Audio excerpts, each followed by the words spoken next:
wild out here at SoFi Stadium. We're doing shots. We got whiskey. It's going down. That's how Cowboy fans do it. All the CanFan maniacs out there. How about the Cowboys? We walked what I'm calling Dallas Cowboys corridor. As you can tell, we are at a Cowboys home game. Yes, I understand that we are in Los Angeles, Inglewood, technically SoFi Stadium, but this is basically AT&T West. So follow me this way. We're gonna see if we can find a couple of fans. We are infiltrating enemy territory. The Cowboy fans are doing it right. We got the signage, we got the great food, we got the inflatables. Thoughts on today's game? We're gonna beat the shit out of them. Woo! You see this right here? How do you feel about today's game? We better win, that's all I know. How do you feel about Dak Prescott after last week's performance? Dak Prescott has been very consistent with the division. He has took us back-to-back 12-5 seasons. You know what I mean? He has winning records above. You can say what you want about the past 7 years, but on our division, he has been owning it for years. Are you a Dak rider or are you a Dak hater? Before he broke his finger, I was a rider. Now, nah.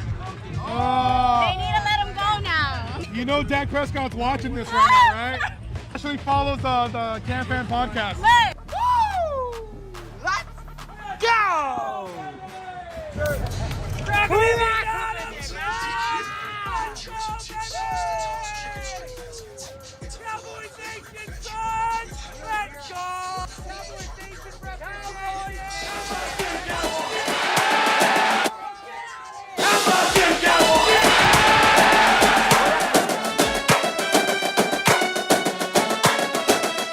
Yeah, here come them boys. What you gon' do?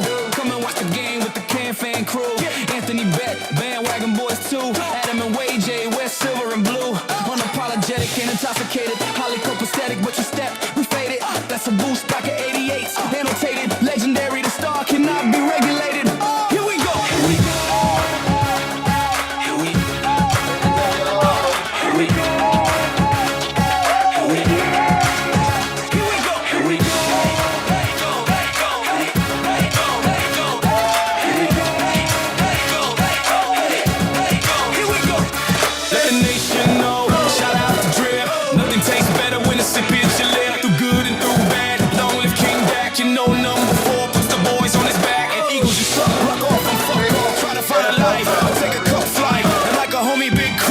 J3, baby. Cowboys for life. All right, let's get this show on the road. It's a little early here on the West Coast. Anthony, Alex just ain't here yet, which is all good. We got a show to get going on. We got a couple guests. I think Paul from the World Team's going to pop in right at the start of the draft. Cowboys have 3 picks in the 4th round, which is awesome. And then we got nothing from rounds 5 and 6 and 7. I do have a draft board that I got to get ready here. So while I'm doing that, let me just switch this around over here. While I'm getting that draft board ready, you guys can watch me do some work. Watch me do some work. Love the do. Oh, thanks, Nate Dogg. Appreciate it. Hey, Nate Dogg's in the house. He was here for day 1 and day 2. And same thing, R2J2, even though you're an Eagles fan, thanks for showing up. I'll just put that up on the screen for a second there. And then KZ Cowboy. And I saw, you know what? I was actually looking at some other comments or just videos just on the Jay Sean Barham breakdown. And KZ, are you a fan or was it, I think you gave it like a D-. I saw you chat or comment on another, I forget what video I was watching. Really want to trade back 114 for a couple 5s. Yeah, you know what? One of those 3s to get a couple 5s would be great. I don't disagree that comp pick. But KZ, let me know tell me right now as I'm going to go build the board out. I can't see what's going on here, but I'm going to post a shot over here so everyone can see what I'm going to be doing. I'm essentially just building the round 5 board just so it gives us something to do today as well. And I've already taped it up. I'm just going to put this down over here. But I'm going to hop over on that side. I'll still talk. Talk like your boy. Talk like your boy. Talk like your boy, boy. Oh, that's me over here. Let's go.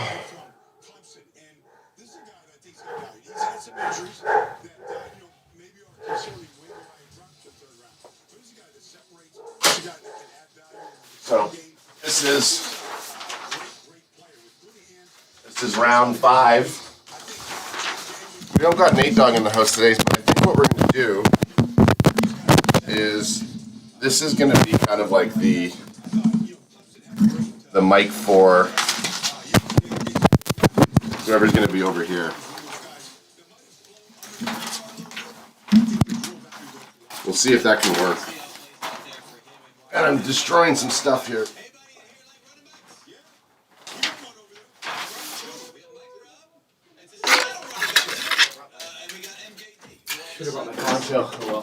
Oh yeah, we're live. I'm just over here building the board.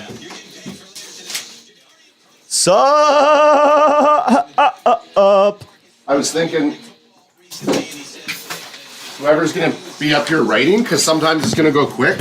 We can just have this mic over here be up and live for people. Oh, you have the mic on. Yeah. Oh, for picking? Yeah. Yeah, here, can you grab this for a sec? Grab what? One of these alcohol things. We're gonna have to probably move some of this stuff out of here just for here. Bunch of alkies. You know how we do, boys. Clickety click. And there's breakfast sandwiches upstairs. That one's made. I saw those. There's Starbucks. There's official Starbucks ones too. Look, I don't usually drink or eat. Neither do I. Before I drink? No. I don't usually eat in the morning, but I probably later. Because I have a couple bevies, you know how it go. Look at that. Cowboys like basically the 180 right down here. I don't know if you can see or hear what's going on right now, but the Cowboys being pitching down right there at 180. Yeah. Hopefully someone said, Casey said in the chat, I hope the Cowboys trade one of those 4s for a couple 5th round picks. I don't necessarily disagree with that either. Oh, we're good. Oh wait, that was the Cowboys 5th rounder that we traded out.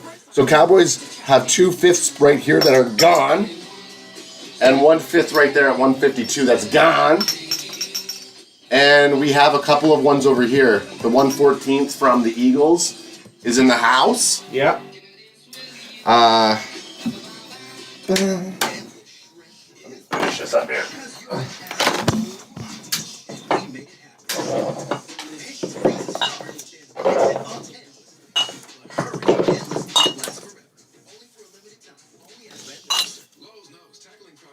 Oh shit, did I? Okay, I kind of fudged up. Oh. Well, because we have the thing on the top there. There we go. I'm gonna line this up so that these are the 140. I'm drinking 151 of Malibu rum. Oh! You know what's gonna happen.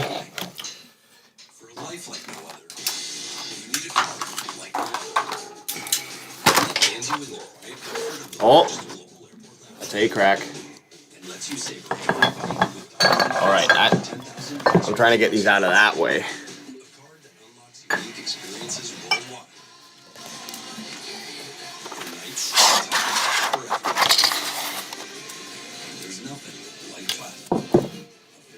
The bells, baby.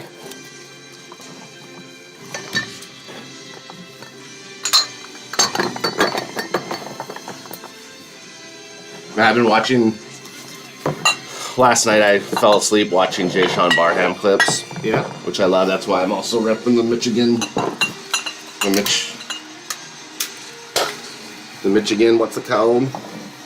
We never drank this. I just put the Deadpool one up here. Didn't really need that around.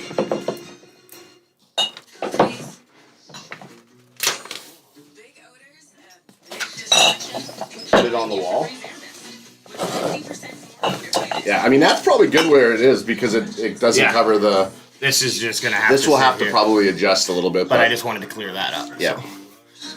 Pop that in the corner. Yeah. These glasses, you gone.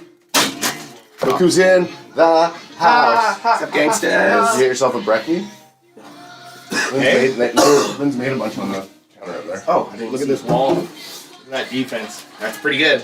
You'll have to get the round 5 title. Here's your crafting corner that you're going to have for today. Still got to fill out the last 2 guys right there. The only problem, Matt, with that mic is we're just going to have to be careful because it's the one if you Can you hear? Can you listen in and see if it's all crankily do? I'm going to go crush a brekkie sandwich. Yep. How's it sound? It's good to go up there. Go up there and So if I'm here and I'm taking... see there. No. We're getting tons of Hang on. scratch. You don't. Why are you putting it on? I'm saying F's, maybe. Well, just that's what's doing it. It's the fucking headphones. So just leave it off. Here, 1 second. It's the headphones the whole time. Yeah, there we go. Now it's not doing any scratching because it was touching the cable. Yeah. Silly guys. Okay. Now can you... Yeah, so you can kind of hear me. I can't. Let me just adjust this thing. The problem is. Yep. It's just the mic. It's all good. No. It's fine. The problem is so much. It's picking up so much room sound. Right. So you have to mute it. Here's another option we could do. So mute that mic for a sec. It's 2. 4. Oh, 4 is. There we go. 4 is also always red. It's like teeth. Then it's just because it's the condenser. Here's another thing we could probably try.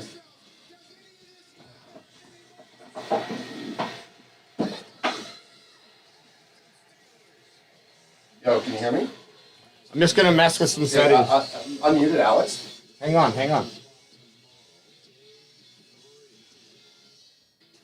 Can you hear? So it's the cable for sure. It is, But right? if I sound like this and I'm talking. Keep talking. If I sound like this and I'm talking, okay, so it's just if someone wants to stand here as the stuff's getting ripped down, then someone could just be kind of on this upper camera talking for a bit. Like I'm just thinking round 5 when shit's going, having someone going. It doesn't go. Yeah, no.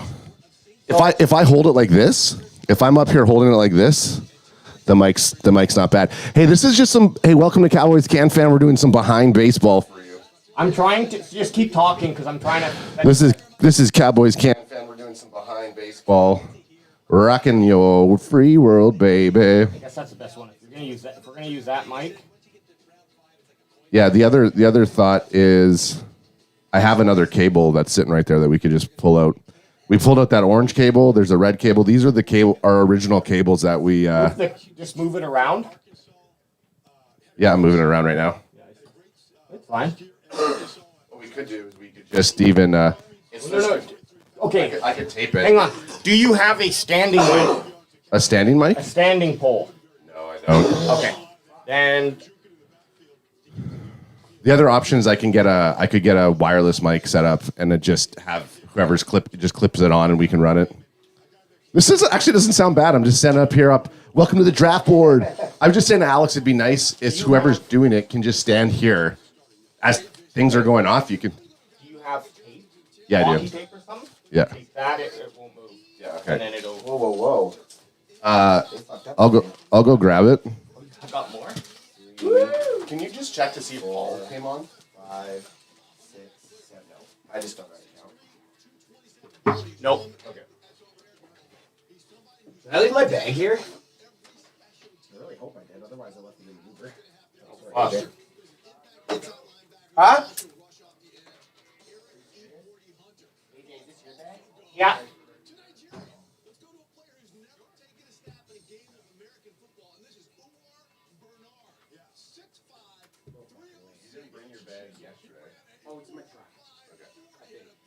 Probably. Yeah. Hey, there's the. Yeah.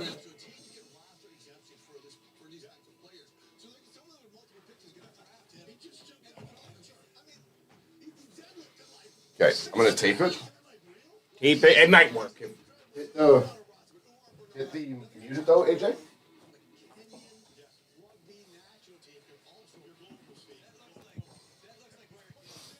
Okay.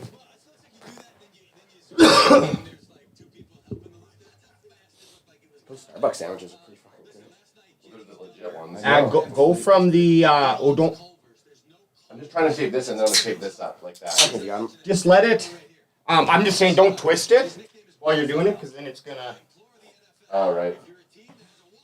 I'll just hold it and wrap it all the way down to here,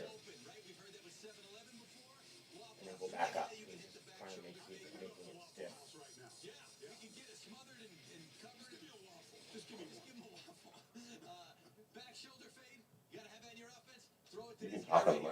Live. Oh, we're live right now? Oh, I didn't know that. It's just sitting here. I'm just sitting here. I'm just. Well, I did the draft board, Cam. Good thing. We'll see if this works. Okay. Good thing I wasn't playing with my nipples or And also, anything. just be ginger with We are live. Day 3 of the NFL draft. Cowboys with 3 picks in the the 4th round, I should say, but the first round of today. I did a couple mock drafts this morning. Of course. And? Yeah. And? I traded up in one, got Keontae Scott. Okay. I got Keontae Scott. Who was the next guy I Okay, got? sweet. Hey, Anth, we're back with We're this, back, baby. with this mic too. So whoever's someone can just stand here, That seems tiring. not when we're sitting down for 10 hours. Yeah, that's true. Getting up and down, be able to stand here. Keep talking, Ad. Yeah, keep Yo. talking, you little. So I was looking at so Keontae Scott was 30-day visit for the Cowboys. We lost you. No, Oh, He's, okay. he's just adjusting. So what I'm sorry, Keontae Scott. This was I want to say my draft that I did do this it. morning. Keontae Scott, Malik Muhammad, and Brian Parker Jr. is who I got yeah, I'm not totally because I traded out of the 7th round. I'm not totally mad about that. Hey, welcome. You know, and I'm just trying to sit and relate to the kids these days. You sound like a guy that does crowd work at like a park. I know. That's the Shure SM58. This is the mic that you can just bury your face in, and you want to have that kind of analog sound. I know AJ over there is our audio engineer. Doesn't necessarily like it, but there's something about this that I kind of like. I'm talking through with the CanFan crew. Let me ask you a question that's actually relevant instead of just you liking the sound of your voice. Yeah. What are our thoughts so far on the Cowboys draft? I like realistically right now on the Cowboys draft, I'm going to give them a solid. one more switch, but Okay. just keep talking. One more switch. Yeah, I'm going to give the Cowboys draft a solid. Yeah, I'm going to give the Cowboys draft a solid A. An A, okay. Yeah, I like it because one, they You can also put in the D Winter trade being part of the draft. that's exactly. Hey, hey, we're bros. You read my mind. AJ, give me the camera. Give me the camera one so that they can see me as I'm talking here. You know, I'm just sitting here with the kids just goofing up over here. You know. Well, we see you on I got you on the big screen. Okay, good. So the D Winters trade addresses a linebacker need. Is he the guy that's going to take us to the promised land? I don't think so. I think he's just a solid addition. He raises the floor, which is important. But addressing Caleb Downs as probably the best player in the NFL draft, as well as getting Malachi Lawrence off the edge, and then my boy. This is why I'm wearing my Michigan shirt today. Jayshon Barham. I think they took some pretty solid dogs. I actually wouldn't be mad if they got like Katron Allen as a running back at late 4th. Well, we got a lot of Yeah. we have a CanFan big board guy. 2 CanFan big board guys are on the team. You can really hear that mic Technically has 3. that baritone in it. I think we have a low filter on, but I like it because our mics, Yeah. they're definitely We always call that Ad Baritone Bessie though. yeah. ABB, ABB. Ab. BWBABB plus TMZ. Okay, we back. Looks like it's raining in Pittsburgh today. R2J2 says the mic sounds like a carny from an amusement park. Totally. Yeah. That's the exact. Who the- wants to come up and play? The board mic. That's the board mic. Yeah, Carney Mike. You know what's cool about it? That is how 99% of your live shows, the music that you listen through, that's what they're going through is that mic. So And why is that? Just because it's they're strong. They pick up good. They're just like you can get right into you them. can get right in. It's not going to pick up around. Right. And they can like be smacked around. It sounds like a little. live show mic. Yeah, but like that, and it's full. You can hear like how full that tone is compared to these. Mind you, we have a bunch of settings that are clipping it, but Already a trade. also probably cheap. Right? So did they have Raiders just traded up 1 pick? right. Well, They're there just we go. goop. Now, they're just gooping in that dressing room or that war room today. I can tell. I can already tell. Did we cut any more trade things? No. Oh my goodness. Just write a red T for now. Good call. Good call. Good call. Here's a problem. We did not expect 57 trades to happen in this Well, draft. we just exactly to also make that board complete. Anth can, when we had that big break, Anth can do adult crafting over there, and he can cut the rest of it and just start to What about adjust round it. 5? Yeah, so the round 5 is right there. I have the title. I can see, but where's the title? Well, it's on the table. It's too big, so Anth has to cut it, and then I wasn't asking for excuses, bro. Rager90210, what's up? Okay, I got to go back up here because I called Casey out while this is what I did. I called him out, and then I just walked away. I asked him why I saw him comment on someone else's channel, so I felt like, one, he was cheating on us, that he went and commented on other things, and then 2, I saw him kind of give his draft grade. And he was kind of talking, he didn't talk bad about my boy Jay Sean Barham, but then he says in here, yeah, I've done some more research on him. I thought originally he was the edge only, but looks really good as an interior linebacker. So I'm glad you checked it out. The versatility was what they loved, and he's got great size, a la Bon. So I love it. Mom's in the chat saying, you all by yourself, ad. I wasn't for long. AJ showed up before Anth, which is crazy. I know. When I pulled in and I saw AJ's whip, I was like, that's my guy. That's my guy right there. They're just talking about Jermod McCoy. The thing that they're scared of is knee degeneration, and he's going to need another surgery. Yeah. Which is why he continues to fall, right? So does he go undrafted? Someone will take him in the 6th or 7th. The contract at that point is like, even if he doesn't play, you're like, okay, well. And I mean, hey, anybody who's showing up, we're doing the impossible. We're on day 3. I don't think there's anybody else that does the amount of draft day coverage that the CanFan crew do. Everyone else has lives. Yeah. Casey gave the Cowboys draft an A+. Hey, here's a good comment from R2J2. I wish the Eagles fans had a channel with energy. I think he was giving us a compliment, so I appreciate that. We do appreciate that. And that's the problem is I just don't even look for. I'm going to put my speed glasses on today. I don't even. R2J2 think that same thing when he sees this? To your left or your right. There you go. Tippy toes on your tippy toes. Get on your tippy toes. What about that? There you go. There you go. I'm going to adjust that upper camera for today. Sucks for the people in the back.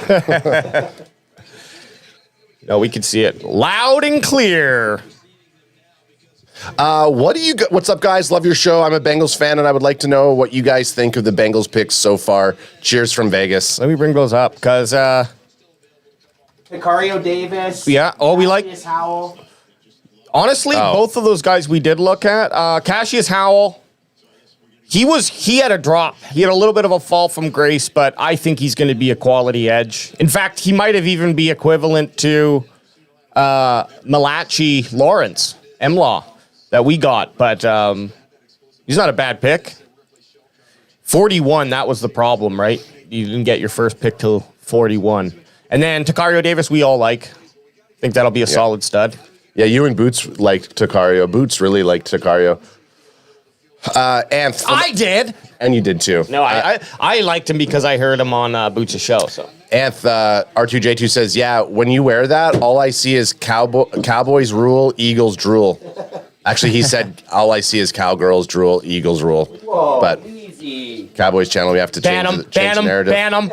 Yeah. Hey, welcome. JK, guys, JK. We only banned one person in the history of CanFan. And they were just being... That was Harold. Yeah, they were just being... And then he came back. Yeah. It's Harold too. We let Harold too stay, but then he just kind of faded away. I couldn't be a fan of a team and care that much if I hated them.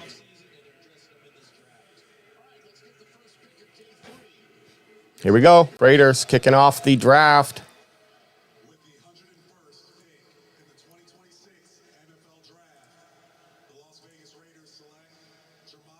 There he is. There he goes. Jamal McCoy finally goes to the Raiders. Great pick, to be honest, if his knee holds together. Missed 2025 season ACL. He's twitchy. He's twitchy. And they call him a JC Horn. Not bad company to be around. But yeah, I would have liked to actually have the Cowboys grab him with one of their fourth round picks. I think it would have been worth it, but Raiders may have just got the steal of the draft. Yeah, possibly. Or Bum's never going to hit the field. Yep, his knee. Knee injuries for a cornerback is always scary. Oh. Yeah. His tape in 2024, he was pretty incredible. Damn good. Oh, sorry. Like they said, if he would have had the same, similar tape. Oh, look at this picture of him with Patrick Mahomes. That's pretty funny. So he injured at the end of the 2024 season, right? Mm-hmm. So that's why he didn't go to the draft. He might have been better to just go hit the draft. I don't know if he was eligible. Oh, so he had to come back for this season. I think so, yeah. He also might have been better off playing in college one more year, possibly. I like this piece of the puzzle thing here. Have a look at the defenses. Yeah. So they got 2 cornerbacks, yep. Traden Stukes and Jamad McCoy. Stukes is kind of a safety, though. Yeah, they got him as DB. DB, yeah. But they're trying to get... The Raiders are building across the board. The Raiders have had a nice little draft, to be honest. Yeah. Jets have had a good draft. Cowboys, I've loved. Cowboys are at 112, so... We got 112 and 114. Yeah. So we got almost back-to-back picks. And then we got 137. Yep. And then we don't have shit in the 5th or 6th rounds. We got to wait all the way till we take Heidenreich.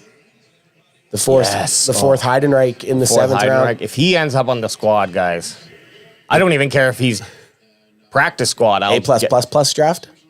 It would have to be. Two of our boards getting picked. We got 2 right. Well, I guess yeah. That we picked. That's Heidenreich was been your guy from day one. Barham's been Ad's guy from day one.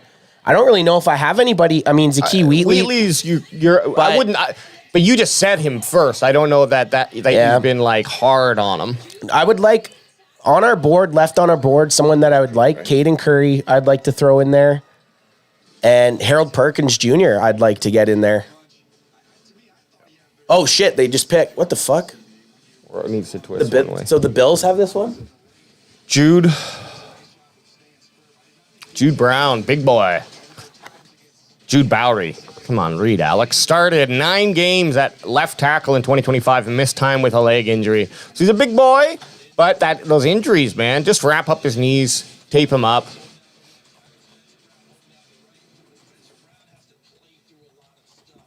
Bills, I got to pull up our War Room rankings because... He's in the house. Kilo! Yeah, for anyone that hasn't been here, we also rank the draft rooms with kind of an S tier to F grade.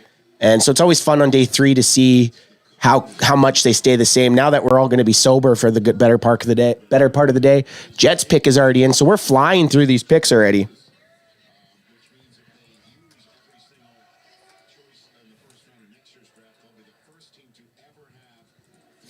Rainy day in Pittsburgh, not nearly as many people as you saw night 1, but it's showing that the NFL draft is just a complete event. 350,000 people, day 1.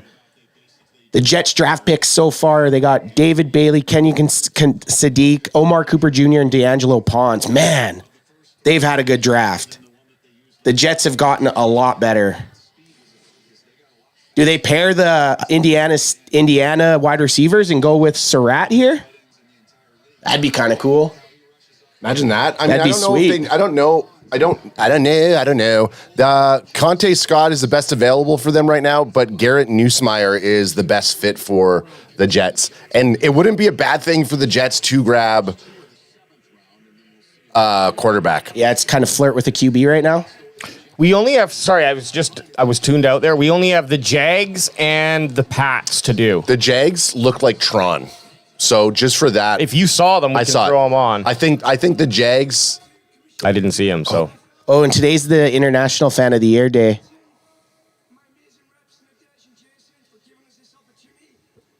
Hey, how the hell is there? He is. There he is. There's a lad. There's a lad. How's CanFan not the International Fan of the Year? I know. Oh, we got automatically revoked. Where do you put these? I give them a B plus. Ugh. B plus? Yep.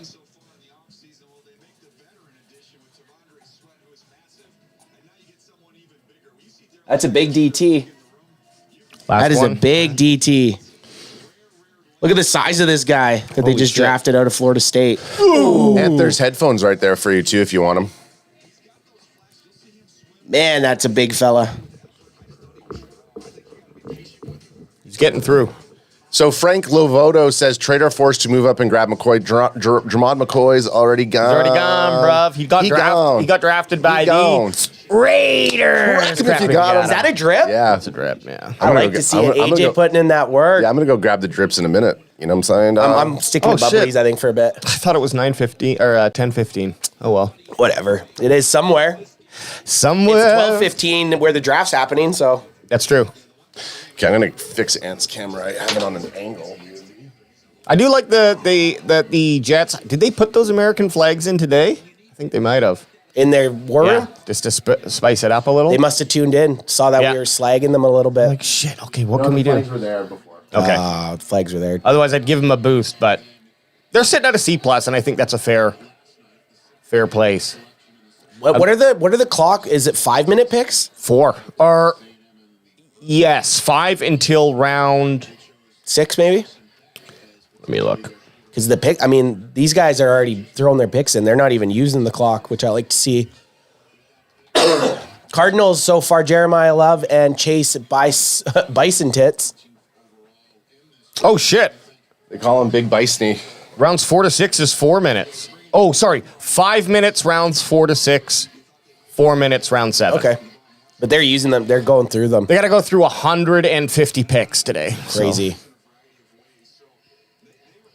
And the Cardinals have went all offense. Do they stick with that? Do they pick up Elijah Surratt? Do they give their offense some more firepower? I kind of like the go for just kind of bulk up one side of the ball if you're in a rebuild mode. You know what I mean? Like bulk it up, get it figured out. Next year, go defense. They hired Mike LaFleur as head coach, the Rams offensive coordinator from 2023 to 2025. Jacoby Brissett will not attend phase 1 of offseason workouts. He's seeking an extension, set to make only $5.4 million in 2026, but he is only 1-11 as a starter. Okay, how about we pay you $4 million per win last year? Okay. No shit. Hey, you got 2 wins. Did Yeah. you get 2 wins? Oh, you got 1. Yeah, you're getting $4 million. Okay. That'd be cool if they could do incentive-based ones like that. We'll pay you $4 million for every win you get. They kind of have that, but not that extreme, right? Like they have, if you play in 9 out of 10 games, you or get $500,000. hit this milestone. But or imagine whatever. per game for a quarterback, you win 10 games, you're a $40 million man. Yeah. That would be an interesting contract. Yep. As a quarterback, you would be fighting for every fucking win. A little bit of a run on DTs. Caleb Proctor gone out of Southern Louisiana.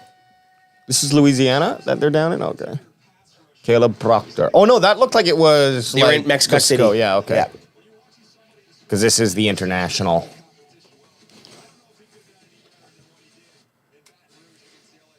Caleb Proctor, good pick. We were looking at him. We dressed him down and we dressed him up.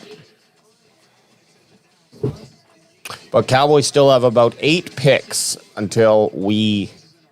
1, 2, 3, 4. Yeah, in 8 picks we pick, so there's 7 more to go. Who do we want, guys? Who's on the want board? the Cowboys to take?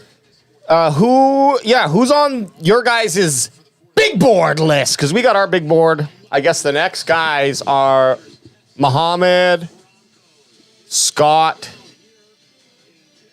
and Geno Smith? Yeah. No, Genesis Smith. Yeah. Elijah Surratt.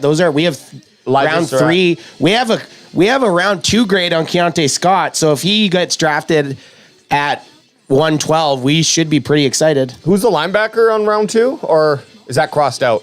It's all, they're all crossed out. Except for Scott. Scott's the only one left. And then our round 4 days are Wheatley, Parker just got picked. Did he? Wasn't- Proctor got Proctor, picked. sorry. Oh, Brian Parker Oh, is okay. that's the tackle. that's the tackle. I'm just reading from the side. So And then Billy Schraith or Schrouth. yeah, Shroud And Harold Perkins. Harold Perkins Jr. And fullback Abess. fullback still, Abess. He's still on. We'll see. He's still out there. I think there was some footage of his lacrosse days that leaked that might set him back a little. Back him if you got him. Crack him if you got him. I said back him if you got him. Back him if you got him. You know, we're just here, just sitting here and gooping with the morning coffee, watching some picks happen. Caleb Banks or C Banks at OT has been the. Still in. No. He was drafted in the first round. Say, It holy was shocking. Oh yeah, he got dropped by the Vikings. Yeah.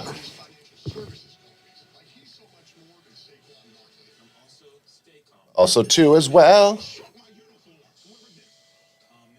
I'll get off of Ant there for a second. See, I've got this now for today. Of course, on day 3, now I got the big board but small. Right there.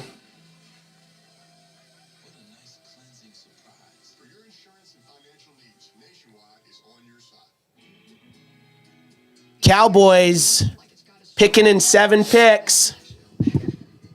8 picks, I should say. They're the 8th pick. I'm good with defense. I'm good with offense at this point. Like, if the Cowboys do go a wide receiver, a tight end, or a running back, Yep. I'm not going to be upset about it. Yeah, let me go look at the big board who we got left here. Let's see. Yeah, check out some running backs. Check out some tight ends. Check out some wide receivers. But again, I would love Elijah Surratt at. Mike Washington Jr. is available as running back. Emmett Johnson. Emmett Johnson. I'm pretty sure he's slow, or at least in regards to his size. The 2 running backs that I think, Katron Allen and Nicholas Singleton, are both available still. Both Penn State teammates in college football. Oh, this is a trade because I think the Chargers are picking. Yeah, I'd be on top of that. The Chargers. Kilgore's still out there. Oh yeah. Surratt we looked at. Genesis Smith, Travis Burke, Jalen Farmer. There's Dakota Prescott, pick 135 in 2016. Yep. And we know the rest is history. Sure, he hasn't had the maybe Super Bowl success we've all hoped. But for a 4th round pick, he's definitely exceeded all expectations. Some of these guys are fallen. Like Keontae Scott was ranked 53. Yeah. He would be a nice pickup. Kyle Lewis, linebacker. The only Kyle Lewis too. I was 55. asked AI why is Keontae Scott falling, and a big knock is that he just primarily played the slot position. So the teams that are looking, they don't see necessarily the versatility, or they haven't seen the versatility, so it makes them a bit more of a risk. You sound like pussies to me. Yep. You get out there, you teach that young man how to play ball. Teach him.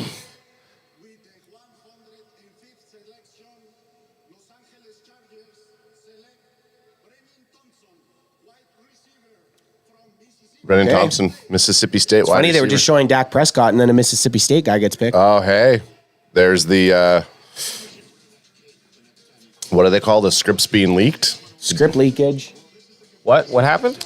Well, they were showing Dak Prescott, who's from Mississippi State, and they just drafted a guy. They were showing him before. Yeah, they This do guy. this. They do that. Man, he was standing wide open for about 5 seconds there. Better get him the goddamn ball. And I guess the producers also have to be aware of, like, okay, yep, the Chargers are going to be selecting Brennan Thompson from Mississippi State. Do we have a camera there at his house? No? Okay, what do we have on him that we can queue up and get ready? So they know. No, well, the booth, they get, I think, I forget who was saying it, but it's about like a minute or 2 minutes before, hey, Mike, what the fuck's his name again? Is it Mike McDonald? It's not Mike McDonald. Harbaugh? And yeah, that's Mike McDonald. Oh, who's the coach for Seattle?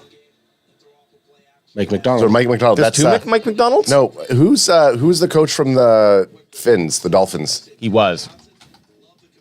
Yeah, he was the Dolphins coach. Yeah, Mike McDonald. Okay, then I'm Mike McDaniel. Oh my God. I knew it wasn't Guess what? McDonald's. We're Because such I idiots. called him McDonald's and I knew I was wrong. And then I was like, yeah, Mike McDonald.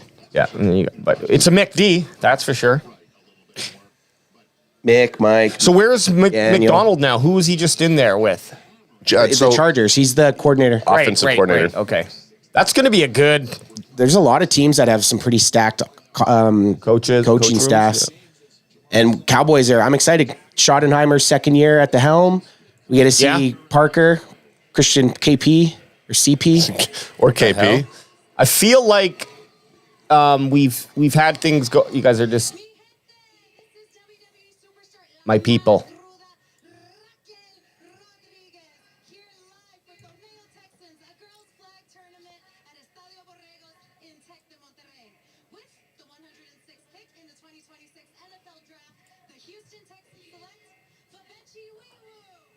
Great name.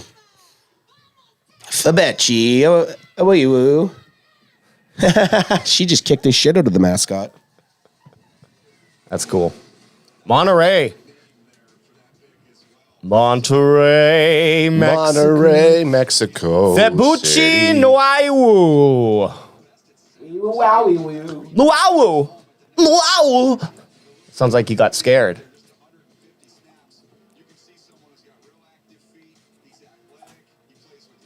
Great name. Boosh. Yeah. I like the name because it's like, it starts kind of making me think, oh, he's Italian. And then it ends with like, okay, he must be like Nigerian or something like that, right? Like. Classic chat telling us the name and number. I wasn't even seeing it in there. What? Just when we were on the Mike McDaniel thing. Yeah. It's fun. We have to work our way through it. Brian Goat 88 says we are almost on the clock. I might have to knock Texans for this roof. I'm telling you, every time I see the Texans room, it's like our Airbnb in Texas. Yeah. Every time I went into it, I thought it looked worse and worse. I gotta drop him. What do you think? so- Right now they're a C+, B-. Is that fair? I'm fine with them being a C. Nate Dogg says 49ers will probably trade out of this pick or draft a guy ranked 1,000. Yeah. Oh, so this is a trade. Oh shit, I didn't run Nate's like, well, maybe if I stay home today, things Let's see. Who do you think San Fran's going to take?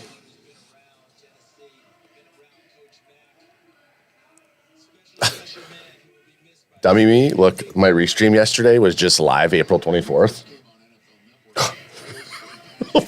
The name? Yeah, I gotta set up today's restream right now before the Cowboys go. Yeah, you've been slackadaisical on that. What do you mean? You heard me. Don't say that. I wish it could just auto. I know. Well, you can Fucking- if we ran everything through it. Yeah, but that's It's not what when we you're do. going to the. I just copied the whole thing, by the way. I do. Description. Okay. Yeah, I wanted to get on Just Amscam. click Control A, you freaking old school. Dude, don't talk about freaking becoming more efficient. Just kidding.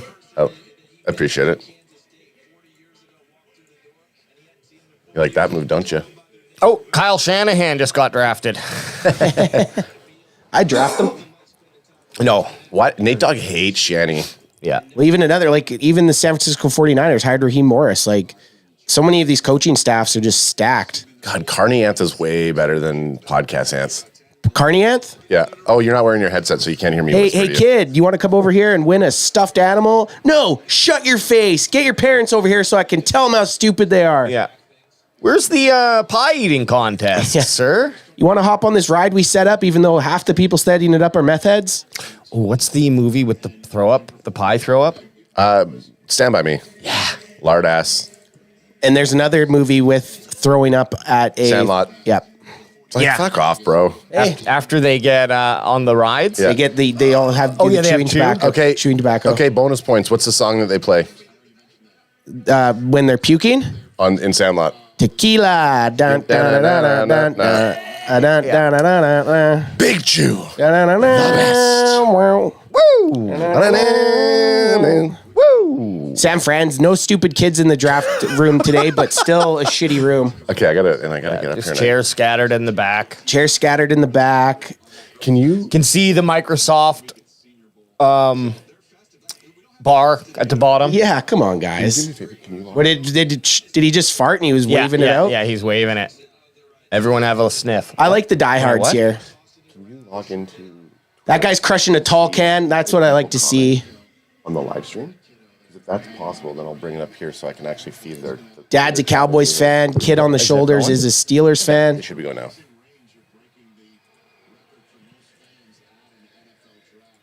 Pick is in. I love seeing the hardcore show up on the last day of the draft when most people don't know who's getting picked. Well, and that was our biggest mistake, not staying for the third day. That'll Yeah. be my biggest regret. Like, why didn't we? I know. I can't remember why we didn't. And then have yet another day after that to kind of just chill. Yeah. So stupid. We didn't really Rookies. think We were rookies at that time.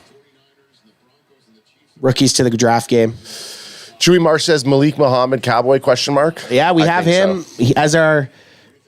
We have two cornerbacks on our big board, Keontae Scott and Malik Muhammad.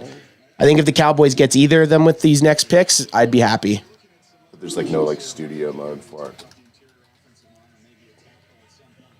Or you just monitor it. Like I was saying earlier, I really don't care about these picks. I feel like the draft has already been super successful. It's going to be tough for any of these 3 4th rounders to make starting impact in year one, but you could get lucky. So hopefully one of the 3 picks we have in the 3rd or in the 4th round, we get a at least depth piece, or at the top of the tip would be a starter. That would be most ideal. Oh. Okay, it does show up. Chat, everyone in chat right now, what are you guys watching the draft on? We're currently watching on NFL Network up here in Canada above the 49th parallel. Oh, God. Wow, they have Christian McCaffrey doing the Fucking pick. And it's those pants, man. We knew this guy was going to be German, right? He was German. Yeah, look at his pants. Of course, I'm from Dusseldorf. We knew this guy was going to be German. David Russell, I'm just coming here to have good time. I'm just here for fun, no? Come on, let's just take our clothes off and run around free. It's America. Let's just get it. I don't think you're German. You shouldn't be saying anything about an invasion. Careful now. Yeah, and make sure you raise that left hand up in the air. Casey Cowboy says, watching on YouTube with y'all. Nice. Hey, and you know what? This is the best coverage you're going to get. All the breaking news. We get it all, baby. Ooh, here's Grayson Halton, defensive tackle. Okay. 3rd defensive tackle taken this round. Okay, so not a bad pick there, Nate Dogg. Grayson Halton, 6'3". He's a little light, but he's 293. That's not far off. Beef him up. I'd give him a couple ham sandwiches, and he's up to probably 310. And he played in the SEC at Oklahoma, so that's always good. Team is at this level for me. What I'm looking, well, maybe the 4th round, maybe after the 4th round, but teams are always going to be something I look at. I just think like the stats mean more; they carry more weight. However, I'm also looking at guys who have exceptional athleticism, big bodies, and being like, okay, if he's got those fundamentals, because we've talked about it before, how well do you trust all the college schools to be training this guy to the best of his ability? And if he gets onto an NFL team, he may have not reached his point in college, and then the NFL team, should be able to take him that next level.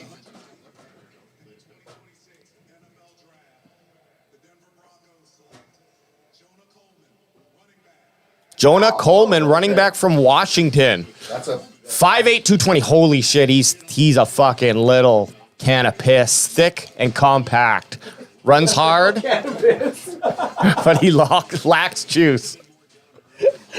He's a little can of piss. Well, if you open that can of piss, it's going to be ripe. Oh, yeah. How's that board camera now look there, AJ? He's got some moves. They're showing Jonah Coleman's moves. Is he the first running back taken since Jadarian Price? Yeah. Yeah. No. No. No, Black. Oh, yeah. It's where I wasn't here for that pick. Keon Black. Where is that? It was San Francisco, the Niners. Probably down low. Oh, Kalen Black. Yep. And Nate was stoked on that one. He's Indiana, right? If I remember Kalen correctly, Nate was like, we need to go get a running back right now. Was Nate mad that they went running back? I don't know where I was. Maybe that's when I disappeared. Oh yeah, I remember. He looks like a good runner. Like Yeah. but yeah. Man, we are flying. That's why I didn't. Where's this guy from? Oh, United Kingdom. Hey there, mate. Nate Dogg says Mike Tyson. Yeah, Mike Tyson. Yeah. That's true.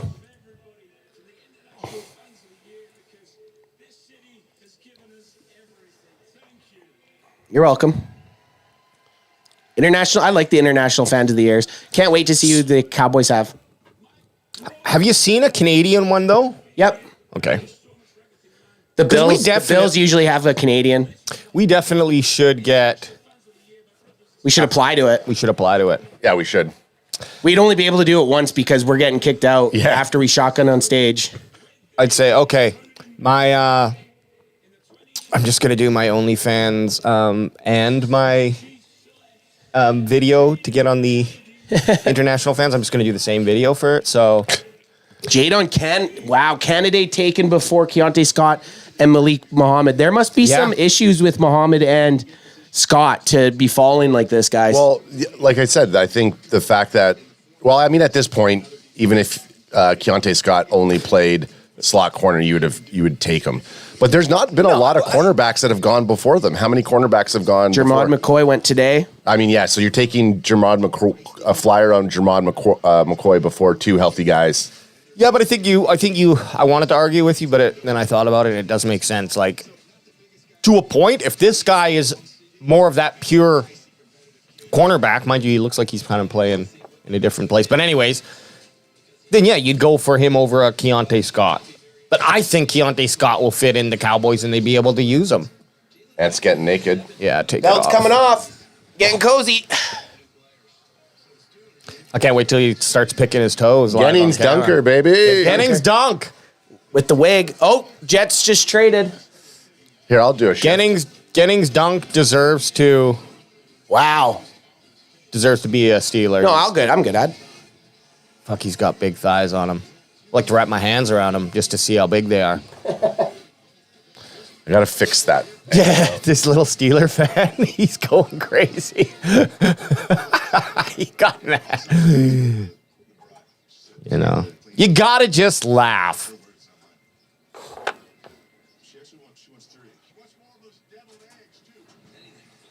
Jets see a guy that they want to go up and get. Could the Jets be going up for one of these Keontae Scott or Malik Muhammad? Or possibly a wide receiver? Okay, well, there's 3 picks left. Or 2 picks, sorry, before the Cowboys. So we're going to have the chance to get, if we're going cornerback. That's the thing, I don't know if the Cowboys will go cornerback, right? They might go Kyle Lewis, who we never even had on our board, but he's a linebacker out of Pitt. I would like the linebacker more. Yeah, I like Lewis or Chandler Rivers. Hey, Adam, are you ever going to just be fine with that camera? Or? No. Oh, I'm delayed too, so I was like, it's still moving, but it's fine. Just let it sit. Hey, here's the We're problem. ruining the flow. Everybody in chat saying it. Yeah, everyone tell Adam to just settle down. Tell Adam he's ruining the flow. Here's what I'm telling you right now. The way that AJ can't, if something's tweaked out AJ, if one of his niblets is not working. This is true also. He doesn't talk the This whole is time. also true too as well. I'm at least trying, I'm just worried. If the camera angle is crooked, I can't stare in Ant's face with a crooked fair. camera angle. That's all. Crooked Ant. No one wants to look at Crooked Ant. And it's still, like, I look at it right now and it's bearable. It's the background's a little crooked and it's just because of the angle I have. I think it's the angle, yeah. Yeah. But But it's good. Ant's straight. I don't get. well, Ant's also debatable. Leaning. Ant's leaning to the left. Yeah. Which way do you need me to sit to? A little bit right there. Don't move. Okay, I'm good. Now Adam's gonna. Yeah, good? I just want one day. I want one day for CanFan to pull a Wayne's World and we come out of the basement and we have like a whole studio, but it looks the exact same. It looks like it's a pano. Yes, It's just a pano, and it's just this in there. Yeah. It's a warehouse of just empty space. And I will never give up the camera switching abilities to anybody, even if I have my kids running on the crew. They're there to clip stuff. They're there to do instant clips. They're there to help make sure things are going. But I'll never give up the camera switching to somebody else. Fair enough. I want an intern. Yeah, my kids. We don't even have to pay them. Do you pay interns? No, you don't. Yeah, but I can't yell and smack Dude, them. if they're on the clock, yeah, you can. Okay. Actually, more so than an intern. You're going to get an intern who's going to be like, oh, man, I want my work-life balance to be a little bit proper. And, man, this CanFan area is so toxic. I'm gonna be talking to him, though, like, what are you going to school for? Why are you wasting your time at school? You got AI now, brother. Get in there. You should be working on your martial art combat skills because you're going to be fighting a robot in 10 years. Yeah. Go cut us some clips. Hey. Why don't you skip class? Go cut us some clips. Huh? You guys can get your real life. Yeah, you guys can get your real life interns. I'm just going to have 14 AI chatbots running my stuff. Ant's going to be fucking wired up. Like shaved head, like no hair on the body. Yeah. Wires in. Yep. My chatbot. Actually, what's going to happen is when you guys are, what I'll actually build within the next year is when one of you guys are out of studio, I'll cut over to this camera and it'll look like Ant's in studio, even though he's calling in from like a Zoom call. But in studio, Ant sounds and looks like him. Hologram Ant? Yeah, because if I just took a picture of him right there, you could do it today with AI. And yes. Yeah. The Jets definitely had more than 5 minutes there. They were on the fucking. I know. clock I think maybe because it was a trade though. So it says trade. Oh, so they restarted. Also, maybe the commercial break. Yeah, commercial break. Chat, we got 50-something people in here. Not enough likes. Give us some likes. We've been doing this damn thing. Hey, guys, why don't you go ahead 12 and just hours. Smash that like. You know what? I don't even think I'm smashing that like button for ourselves. I like to wait. Make us earn it myself. Anth hates that I did behind baseball there. I'm okay with it. 110th pick. Oh, they went quarterback. Whoa, and they didn't go for Nussmeier. They went for Klubnik. Klubnik's the only quarterback we had on our big board. And he was a 5th rounder. I think we started getting him in the 5th. Cade Klubnik, 4th round, baby. So the Jets bringing him on. Why not? Hey, That's smart. I actually got man again CFB 25. I was Cade Klubnik when you get Clemson. I was like, man, that's fucking this QB can kind of dangle. This QB can kind of dangle. See, look how better that fucking angle looks now. Before, it is good. That's all I could do. And Kilo C says also hype the video. Yeah, hype it up. Hype it up. Give it a little hype. I got some points. I got some hype points. Carney Anth wants you to give us your best. Hype it up. Man, the Jets are killing this draft, man. They really are. The Jets might have the best draft so far. Well, they had the most picks out of any other team known to man. But they've picked some good players. Yeah. Like Pond's at 50 is solid. Yeah. So Denver's up. Dallas is up next, y'all. Shit. Aw, shit. Here we go. Anth, look. Here we go. Anth, look at me. Stephen K82 says Dallas needs to pick up a punter. Chewy Marsh says just need Denver to not draft a CB. Yep. AIJ says Kilo C. KZ Cowboy said he smashed it when he got here. That's what we like to hear. AIJ? AIJ. I'm on the... Oh, Kilo C is... Said AIJ, okay. It's like someone has AIJ as their name. Brendan Castleman from Facebook says, you guys going to grab Surratt today or you want the Browns to grab him? I'd like Surratt. I don't want the Browns to get any more players. Where's she from? Mexico. Okay. Marinelli Ferreira. It's Mexican and UK. Those are there was that one German.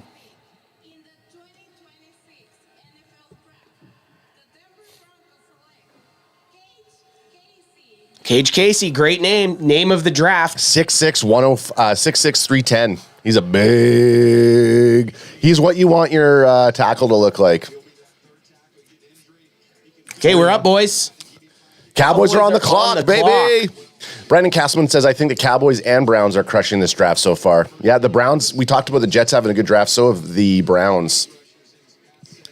And I've talked with the D. Winters trade yesterday, and then the Cowboys getting Caleb Downs, Malachi, Lawrence, Emlaw, and then yesterday, Jayshon Barham. Like, to this pick, I don't care really what it is. I'm happy. I'm so happy with the draft. It would have to be Like, I don't think there's anyone they could pick right now that I'd be upset with, honestly. Because I'm still Even a flying on QB. cloud nine.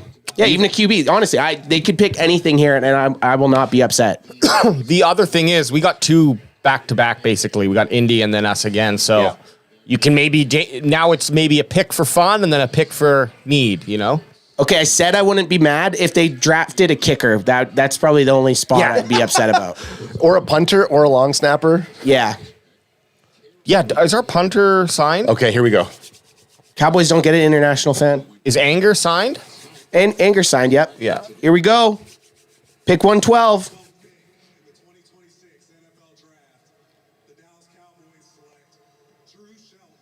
Okay. Tackle, okay. Yep. Penn State. Yeah, Yep. there we go. Get him in there. We talked about this guy. 6'5", 313. We talked about him. If he's good enough to block for some of the best running backs in college football, he's good enough to hop Hell on the yeah. Dallas Cowboys. Started 28 games at left tackle in the last 2 seasons, which means he could be the Guyton replacement that we're talking about. Or just, hey, get him in there and let's Get him in there and let him goop around. Yeah. Whoa, look at him run. We don't hate 66. this, fellas. Hey, that's my number. Yeah. There we go. Hey, you're right. I don't hate Ooh, this. I might- We knew the Cowboys were going to go offense at some point. I And we should knew have they said were- it. It was on the tip of my tongue. I said, don't be surprised Cowboys go offensive lineman. Okay. I didn't say it, but Guys, R2J2, Shoulda. Eagles fan. I think he's a Penn State fan too. He just said, let low key, that's a good pick. Nice. oh my hey, God.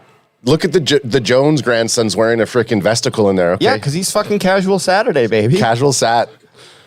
They're He giving him the looks call. like a baby man. A baby Michael Keaton. Okay. Yeah, Just so wanna he is a read you- Penn State I just want to fan. read you some Drew Shelton Hit it. Oh, here. hot draft buzz action. Let me bring it up on there for you, AJ. Just hang on. Oh, shit. There we go. Drew Shelton, Ant. Let's hear it. I'll just read off his good ones. 5'1", 40, 71 percentile, which who gives a shit, really? But vertical, 31. At the combine, 80. He's in the 83 percentile. And broad jump, 112, 92 percentile. He's got a strong lower body there. Got a lower base. And where's his... Oh, I guess he didn't do bench. Can you give me a positive and a negative? Yep, positive. Give him more. We got this commercial break. Give him That's some true. more. Give me all of it. Sure. Positives here. Fluid hips and natural lateral mobility. Okay. He has a basketball background. Gets out of his stance fast and covers ground well. Uses a snatch technique effectively in pass protection. Smooth, balanced pass slides with hands that arrive on time and on target. Ooh, I read an article that had that same description last night. Strong recovery ability to reconnect when a rusher works free. Track second level defenders well. Pass protection efficiency improved each year. That's great. And good fit for zone scheme run concepts. Now, weaknesses, and there's not as many. That's good. Undersized frame with below average play strength. Feet stop on contact during drive blocks, leading to stalemates. Turns his hips early in pass sets, opening lanes for inside counter moves. Gives ground too easily against power-based edge rushers. Run blocking has been inconsistent across his career and slow to pick up twists and stunts. Okay. So, I mean, this is Teachable the- things. The yeah, undersize is the one that you can't teach. So we had a few offensive tackles on our big board. We never had Shelton on our big board, but I'm okay with this at round 4 pick, the Cowboys' first pick in round 4, taking an offensive tackle. You can never have too many offensive tackles. Get him in the mix. And the fact that we have two picks, almost basically back to back, Pretty much allows you to go back-to-back. for it. I wouldn't be surprised if the Cowboys stay offense and go running back or wide receiver with the next pick either. I think you've really boosted the defense in day 1 and 2. I think day 3 might be time to get the offense a little bit of help. I might call it here right now. Do they go back to back PSU boys and take Katron Allen as running back? Okay. I thought you just wanted to hold my hand. Not if I come in low like this. I'm cutting The low, that means I usually just punch Ad in the leg. You know what I actually might get? You know what I might do? Adam put his. I can't hit him anymore Oh, he now. blocked you. He put the block in. What I might do is I might have this for in season right here, and there'll be like a get out of shit button for you. So if you want to do something on there, you just press it and it'll go back to our main thing. Oh, okay. I'll fucking be hitting that. I know you will. And that's why I'm just almost like not wanting to give it to you. I don't mind. I don't mind this is my... Are we happy with that pick, fellas? Yes. I think we're happy with that pick. Yeah. I'm not upset about it. I do. Here's the thing. Crack me if you got him. Toss me one, son, before you give your thought on this. I just definitely want to get a little dripsies in my mouth. Only got 2 left. I got a whole fridge up there that I'll go grab it. What was I going to say? I had to get you before you're going to say something just so I could throw you off your game. Now I kind of want to see. I love German speaking English.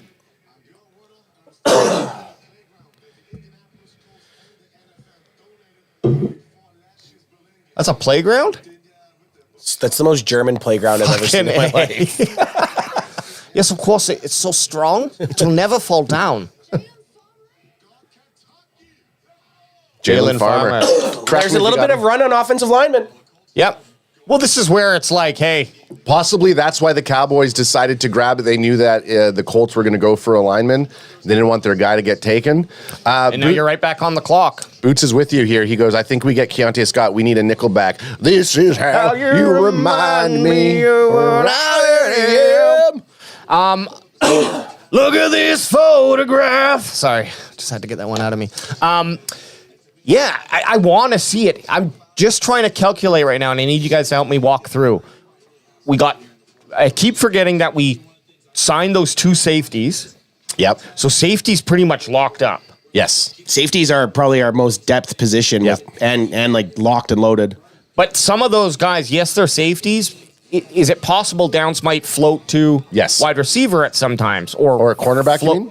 Cornerback. And cover the wide receiver. Hell, put him at wide receiver. Well, I don't know. I'm just saying, like, so is cornerback a huge need now? Or is it the linebacker position? We're going to find out right now, guys. The Cowboys are selecting their 114th pick. This guy's definitely from Canada. Yep. Canadian accent, if I've ever heard one. Hey, and our boy One Star, One Family's in the house. What DJ up? Kai. I was rocking the 1-star shirt yesterday. Let's get it. Kyle Lewis, what do you guys think? Aguilar. Cool thing about Mexican last names is they always get 2 from the mom and dad. And I believe the mother's last. If I got that correct. Boots, help me out here. That's why he had 4 names. Okay. Defensive back. Devin Moore. Devin Moore from Florida. Man, there's got to be something wrong with Muhammad and Scott. Look at this, though. 6'3", 200 pounds. We didn't cover him much. We didn't cover him much. But we like it. Hey, let's draft buzz. Let's draft buzz him. Let's get a fucking gander at him. Beef up that defense, man. We're beefing up that defense. And don't forget, the Cowboys have another selection. Florida, too. Florida is you play some quality teams there. The Back-to-back seasons with multiple ints. 2 ints, yeah. And I keep messing the fact that you're up on the screen the whole time. So as soon as I just hear you and my finger goes to your camera for you talking, like a muscle response, and you're not, I go to your seat that's empty. Empty seat? Yeah. Not the best metrics, boys. Okay, let's bring it up. 4.5, 40. He's average. His vert was not good, 35.5, but that was only at his pro day. Oh, he only did this at his pro day and 121 broad. So he's not the best. We'll see what happens. 6'3", though. That's huge. What was his 40? Ball 4.5. Okay. 6'3", 4.5. That's pretty good. Ballin and Burgundy just showed up in the chat. They say Devin Moore is definitely going to fit in that Parker defense. Shit, Yeah, Elijah okay. Sarrett gone. So Elijah Sarrett, that's off of Ant's big board, or the CanFan board, went to the Ravens. Let's get a couple strengths and weaknesses here on our Cowboys selection of Devin Moore.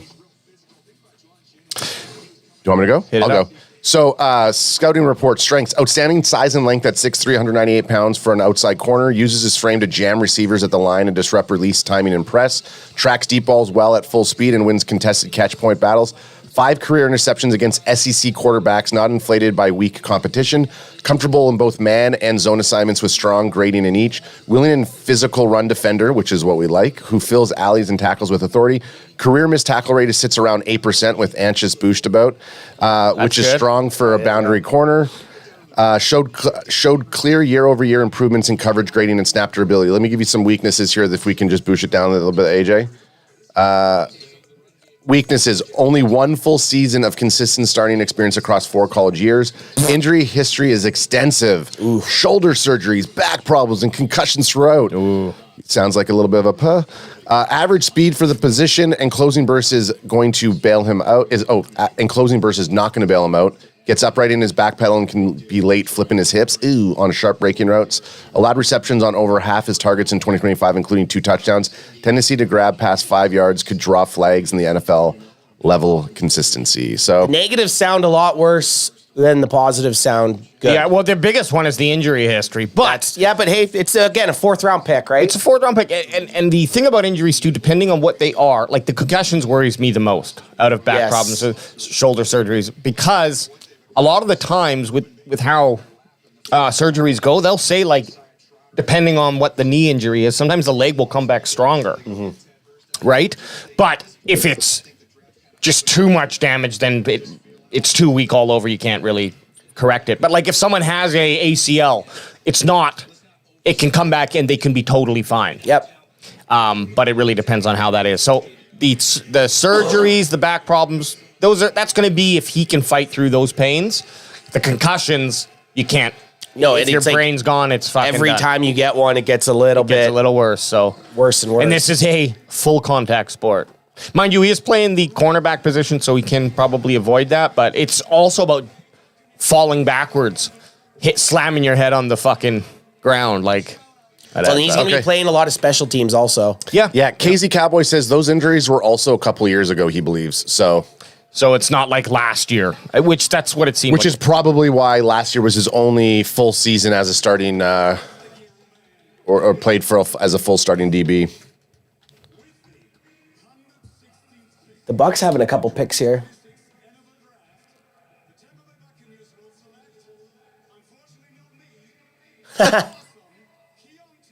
Oh, there he goes. Keontae Scott to the Bucs.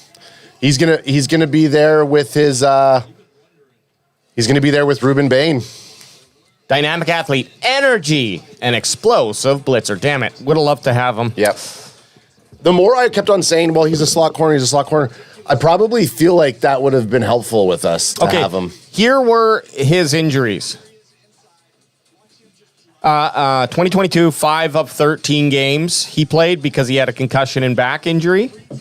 And then in 2023, he had season-ending shoulder injury, played 7 of 12 games. Hasn't been injured in 2024 or 2025, so. The surgeries held up, and the concussion was only in 2022. So he's been okay from that point on. That's good. But yeah, Keontae Scott heading to Tampa Bay. That's going to be one. This is going to be one player that I'm always going to be watching and comparing to Devin Moore, unfortunately, just because he was right there and we could have got him. Yep. And we all really liked Keontae Scott. But I also think Keontae Scott plays a very similar role as Caleb Downs, and maybe that's why, like you were saying, maybe that's why they kind of stayed away from him a little bit. Yeah, I think because the safeties because our safety room feels locked up. And I forgot about Marquise Bell and who else is still on the safety room. Malik Hooker. So, the safety room's locked up. I'm guessing they just figured, hey, we need to go get a pure wide or a pure cornerback, wide out. And they did. Like, Devin Moore is a lot bigger than Keontae Scott. And at some point, you're going to go with the size guy that you're going to try to coach up. Hope that Christian Parker can coach him up and just get his size to play as a strength and not a weakness. So I still like it. Like I said, there's no pick the Cowboys could have taken at 112 and at 114 that I was going to be upset with. You got a couple now new players that are going to be rotational pieces, hopefully end up becoming starters. That's the hope you always have. But from right now, they're nice. There's some nice depth pieces in case we get some injury bugs. And at positions that you always need a lot of guys, cornerback and offensive line, you always need a shit ton of bodies. I just want to read this to you because this might change your mind a little. 83 overall grade on PFF. Okay. 81.5 coverage grade. 71.6 rush grade. 81.8 run defense grade. I mean, that's pretty nice. That's fucking That's pretty nice. Yeah, and again, you're in this round. You're kind of going for positions of need, and cornerback. You can never have too many bodies. These are the teams that he played to worthy of noting: LSU, Miami U, Texas, sorry, Longhorns, Texas A&M. I can't see that one, and Georgia. Okay, and was he pissing well?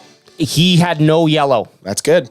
His lowest grade this season was 62-1 versus Texas A&M, but that's still green. 62, that's still pretty good. Yeah, like that's the lowest that he got. So, look, I'm actually kind of excited about this kid. I like his size. 6'3", 200 pounds. That's a big guy on the outside. You're matching up with wide receivers nicely there. Only thing I want to check is his missed tackle rate. Going in right now. And then what did the Cowboys pick at? 137? Hang on, I got to switch this back.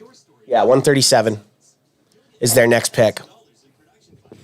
Which is still a ways away. A little bit. A little bit away from the next one, and then it's if you want only 10% missed tackle. That's not bad. Oh, average in his career, 8%, so that's good. Guy? Is there a boy? Yeah, his grades are pretty exceptional. Look. Here, let me bring him up. Well, I can't really get this, but oh shit. Travis Burke, they took a pick. Pretty decent. Holy shit, look at this guy, 6'8". He's on our board. He's on our big board. Oh yeah, he was. Pretty decent. Yeah, like that. And then only 10% miss, and then 13 stops for a quarterback. That's good. 56% pass rate. 3 pass breakups last season. 5 total interception in his career. Well, this guy might be someone good. Yep.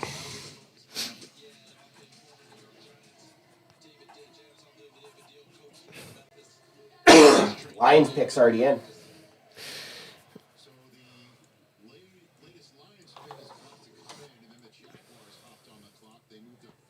Lions selection already in. Round 4, pick 118. We're flying through these. Are the Patriots even in the NFL anymore? I don't think I've seen like pick. It. Wow, I've never even you know this guy? Yeah. He's not as solid as my boy Jayshon Barham. But he's a formidable pick. I wouldn't have been stoked if the Cowboys grabbed him, unfortunately. But he has good he's a good tackler. Jimmy Rolder from Michigan, staying in Michigan to play for the Detroit Lions. Let me know if you want. I'll gotta go make another. Zanny. Yeah. Give me one if you're doing that. Yeah, when you come back, I'll do it. All right. If you guys know, and it's not too early for you, mind you, we're West Coast boys. Let's go out and have a smoke it up. A little puff of that. Smoke weed every day. Give me J-Rod. Just say, J-Rod, where's the green, dog?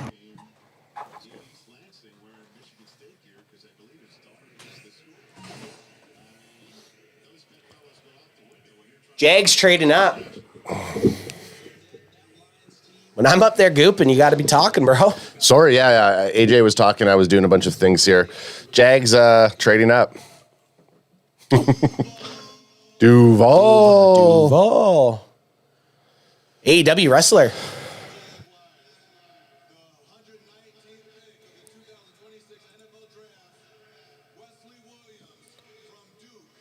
Wesley Williams. So he's an edge. Wesley Williams from Duke. A lot of players we're going to be seeing now that we haven't necessarily talked about because the Cowboys never were in this range of picking. Right. And it's going to be funnier in the 5th round where we don't have any picks. Yeah. We're going to know a bunch of guys because the Cowboys, all mock draft season, had 2. I was going to read off his stats, but they already took him. But 44 tackles, 2 sacks, 9 TFLs. Team highs in 2024, he had 7.5 sacks, 13.5 tackles for losses in 2024. Looks like a special teams player, too, as well. Got some size, though. Yeah, he's got some size. 11 sacks, bunch of tackles. So there's the Jags room. I gave it a B+. It's very Tron-esque. Yeah, I don't mind it. I don't like that they're going projectors. I don't like the projectors. Give me some screens, man. You know what I mean? It's like okay, so this is the trade, Jaguars and Panthers. Jags receive a 4th-round pick, 119, 6th-round pick, 196. Panthers get 4th-round pick, 124, and a 5th-round pick, 166. Yeah, it's just kind of some shaking and some moving. Shaking and some moving. Nothing crazy. 4.89 for where he's going. Okay, Green Bay, who feels like AJ made the joke about are the Patriots in the league because they've had fuck all for picks. Green Bay seems similar. Green Bay has no picks. And if you're just showing up to see some day 3 coverage, go ahead and smash that like button and give us a subby. We've been doing this for the last 2 days. Live play-by-play reaction. This is Green Bay's room. We gave it an F. Yeah. It's in the corner of a conference room. LaFleur's over there trying to dangle something. So this is GB's pick is in at 120. We can only give one F. So it's a D, I think, then from the War Room. Made playoffs in 6 of the 7 seasons under head coach Matt LaFleur. That's pretty nice. But you can't win a championship, though? No, they can't because they suck, you jackass. And the draft branding is very Green Bay this year, too. It is, yeah. Like the logo, I'm looking at it on our screen right now. The logo this year they went a completely different route than what they've been doing. If you look at the last 20 years of draft logos, this one very much stands out. R2J2 saying that room should be the F, not the Eagles. E for Eagles? I think it's the lowest rated one we have that's not an Eagles. It is for sure. Boots on the ground saying I got to head out for more drinks soon, but please let me know if I hit on this boldy. Cowboys use pick 137 for Eric Gentry, linebacker 6'7", 221 from USC. That's one of Boots' guys out of USC. Oh, he's from Irish, Gavin James. The pick is in. Oh, I like that. I know a guy that looks exactly like him. Oh. DE. Danny Dennis Sutton. DDS. Penn State boy. That's a nice pick. I'll read his stats as soon as it comes up here.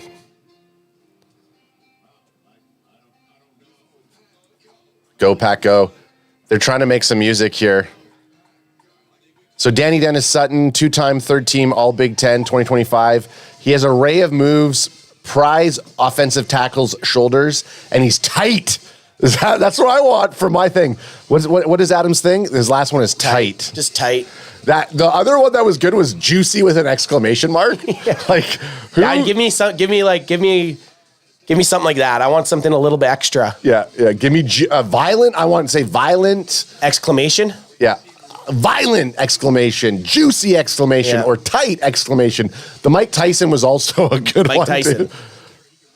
Yeah, Danny Dennis Sutton, guy we picked in some mock drafts. Going to be a nice little piece for the Green Bay Packers defense. R2J2 saying I was kind of hoping he would have been picked by the Eagles. He's solid, and yeah, R2J2 must be a Penn State fan. He is. He's a PSU guy. That was a fun team too. Did Drew Aller go yet? Here, 1 second, Anth. I can't. Yeah, Drew Aller went to the Steelers.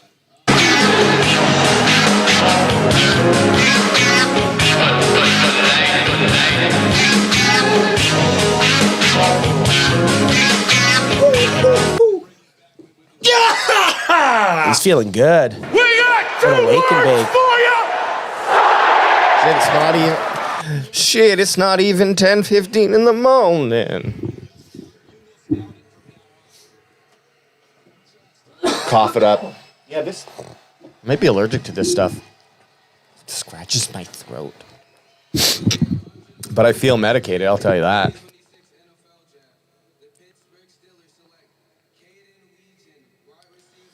Caden Weegan, wide receiver, Iowa. Okay.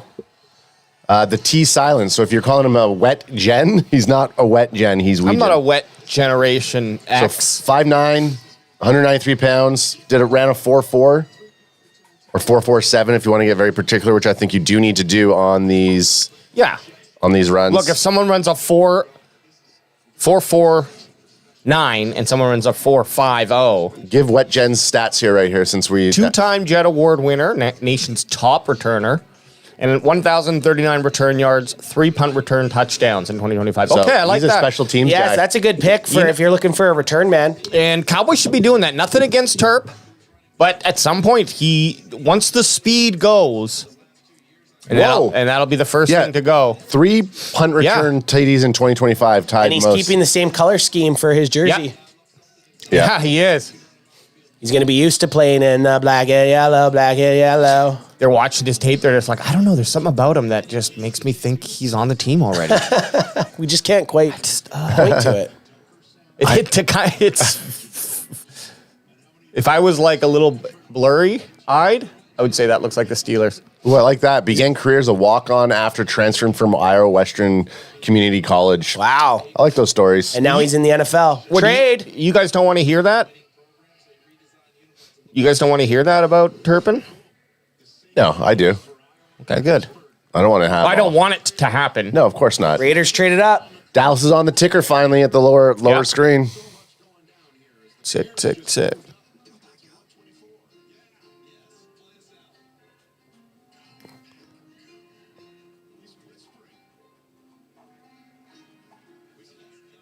So did the Packs trade into it then? Or did the Raiders did? So who was on there before, Anth? It was the Falcons. Okay.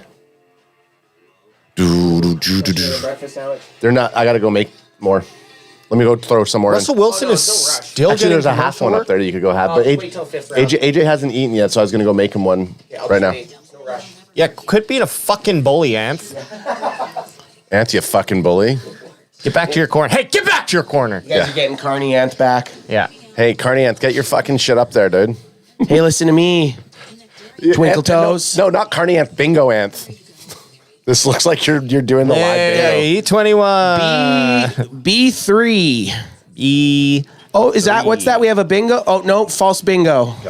Next number is B7. Do they do this like between your knees, B3? Sell your soul. I don't know what number rhymes with soul. Soul and 24. 24. Raiders took Jermod McCoy with their last pick of the first pick of the 4th round. Now they're back on. Like Ad said, we finally have Cowboys on the ticker. And then it's a long ways away till the Dallas Cowboys have another pick.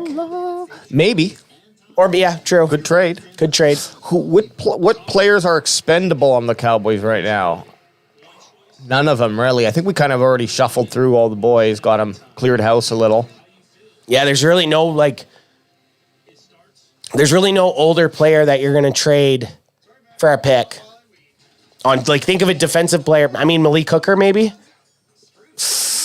That's the only guy I could think of them maybe trading. Perhaps. My problem with... Because it makes sense. You just brought on a whole bunch of safeties. You have the capital to probably get rid of one guy. But I like just being like, no. If anything, we're locked on safety. Yeah. I want enough rotation pieces. It's never going to be weak. Well, especially because if you look at it this way, when Caleb Downs is playing nickel corner, well, then you still have Thompson and Hooker as your safeties. Yeah, if he goes there, I'm just pulling up the depth because I want to see where everyone's sitting right now. If they have the rookies, if they have it updated. Yeah. Yep. D Winters is here. Okay. This will be good to look at. Yeah, the safety room's looking pretty nice. And they have us as a base 3-4. Yeah, which is true. Okay, yeah. So we got Caleb Downs is on NB. Yeah. So that's what I mean. When you have safeties in, you're gonna have him as your nickel corner, and then you're gonna have Hooker, and so you don't want to get rid of Hooker or Thompson. No, because so we got Thompson, Hooker. So strong safeties are Thompson, Bell, and then Julius Wood. I don't remember seeing him out there.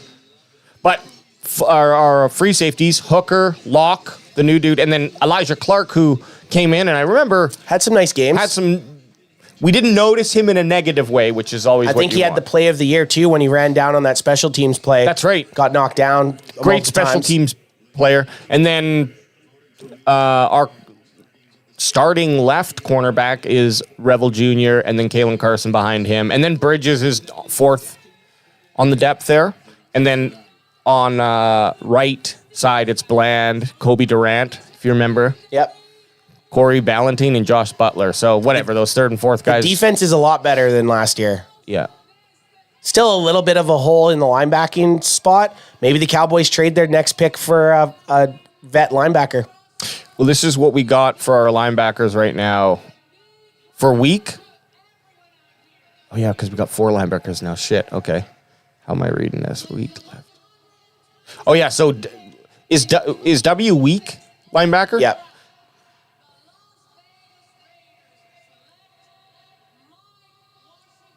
Running back. This guy's fast. This is a fast running back.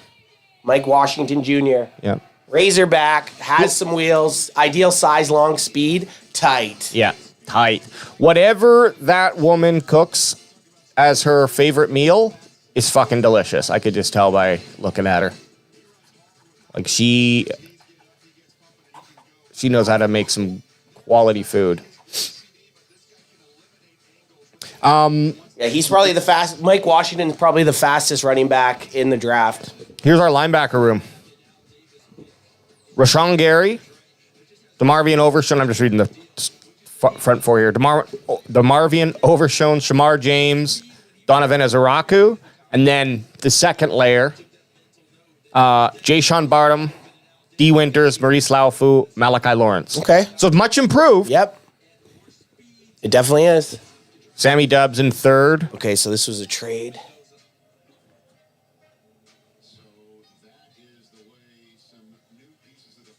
We do need a fucking...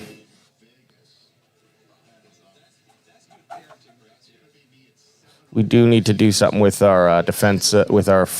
We should get some more line help, defensive tackles. Yeah, that you're not That's pretty weak. wrong. What do I mean? It's Kenny Clark, Williams, and then Otito Ogbonia, and then Tyrus Wheat, Jay Toya, Jonathan Bullard. Like you need some. We need some someone. rotational. We need one more dude, and I don't think you're gonna find him in the fourth at 137. This is a great name, Wade Woodaz. Guy we never looked at either. No, I don't remember ever looking at him. That's funny because he's got the body we like. It's just we're in this weird spot at the end of the fourth. Yeah. Yeah, this is the problem with how we do our draft research is we don't look at anyone who the Cowboys don't have a pick around, say, within 10 or so picks. We just don't see them. We don't put time into it because we're looking at what the actual potential is. And then, of course, you get to draft day and there's, 35 trades made. And yeah. None of well, that because, really we had one pick originally in the top of the fourth. And now the Cowboys have 2 picks, or 3 picks in the fourth. Oh, another trade. Chicago traded up.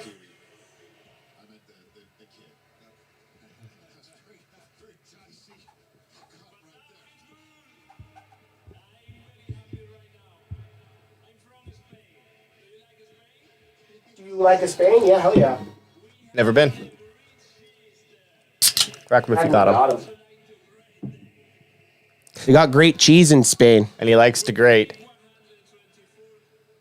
Who'd the Bears trade up for?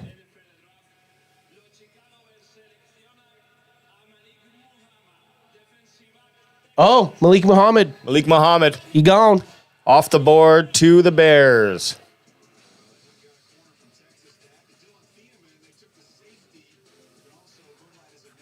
I like this guy. He's another guy to keep an eye on in this kind of fourth round cornerback. Who's going to be the winner? Of Yeah, because it's a guy that we wouldn't have mind taking. Yep. So it's him, Scott, and our boy. What the fuck's his name? Moore. Devin Moore. Yeah, Devin Moore. Yeah, Malik Muhammad was slated to go a little bit higher, but Shit happens. in the Bears draft class, they got Thieneman and then Muhammad, so they're trying to build out that defensive backfield. Bears, who had a great season last year. Oh, this is a fucking trade too. So Bills are going to have 2 picks in a row here.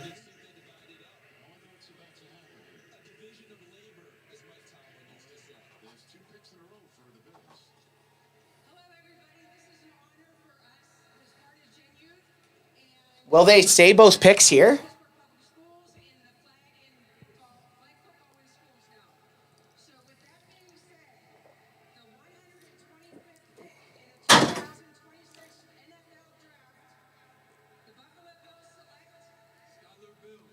Okay. Skylar Bell, wide receiver, getting Josh Allen some help. Small guy. Polished knob. 5'11", 195, I think. Yeah, 192. 4'4". Oh, yeah, he's a yak guy for pretty sure. good. That size that you just said, 5'11", almost 200 pounds. Shunk. Nice catch there. Yeah, get Josh Allen some help. Why not? Josh Allen's always going to make a receiver good.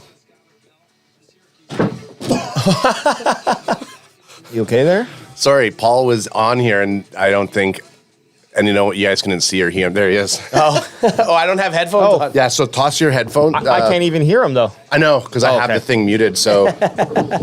Sorry, Paul's like listening to us. Just ramble on. Yeah, and I was just getting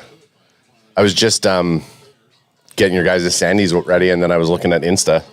So let me grab Paul here. Copies. Paul from the UK Cowboy fan group and the World Team podcast. Hey, yo! There he is. Adam's just gonna get him on. How you doing? Well, we can get him to chatting. How you doing? I mean, we think we've been slagging it out. You guys over across the pond have been slagging it out. Yeah, I think I could do a whole week's of grocery shopping in my eyelids right now. I'm not kidding. Hey, dude. What time is it there though now? This must be the best day for you at least. Oh, this is the best day ever, man. Like, it's sun is shining. I've got my energy drinks. I'm just chilling right now. I'm not pure dying right now, but yesterday was a struggle. Yeah, So it was. But man, what a freaking draft we're having! I'm telling you, it's insane. What? Oh, dude. Like, you couldn't have asked for anything better. Like, even the Barham pick, right? I don't care what anyone says because the guy's from Michigan. No, straight up. Barham is awesome. When you look at his tape when he was playing in Maryland, like, that's going to be your Mike linebacker. I don't care what anyone says. And I heard what Chris was saying yesterday on your guys' show. Like, I completely agree with him. He's going to be an absolute disruptor in that linebacker, bro. Like, I love it. Absolutely love it.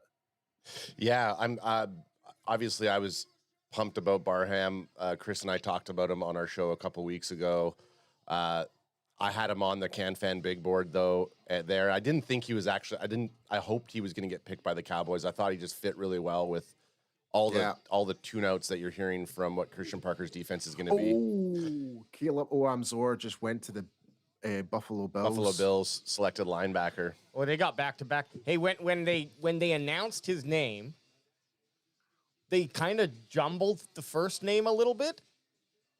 And so I didn't really, because I was waiting to hear one of the guys' names. And then they said Barham, and I completely didn't clue in. And then Anth was like, they drafted your guy, because I don't think you heard either. Well, because you didn't react at first. Anyways. I thought he said it, but the guy he mispronounced the first name. So I was like, the first name. I was like, what? Or said it maybe in a way that I don't understand.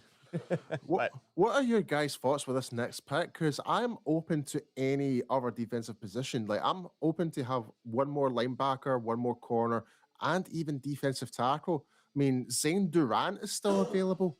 Yeah, AJ and I were just talking while Ad was making us our food like he should be. Yeah. Just me and AJ were just chatting, and we were looking over the depth chart, and AJ said the same thing. Like, defensive tackle, this would be a part to go for a defensive tackle. I still think linebacker, defensive tackle, or linebacker, beef up the middle of the defense right now, or try to.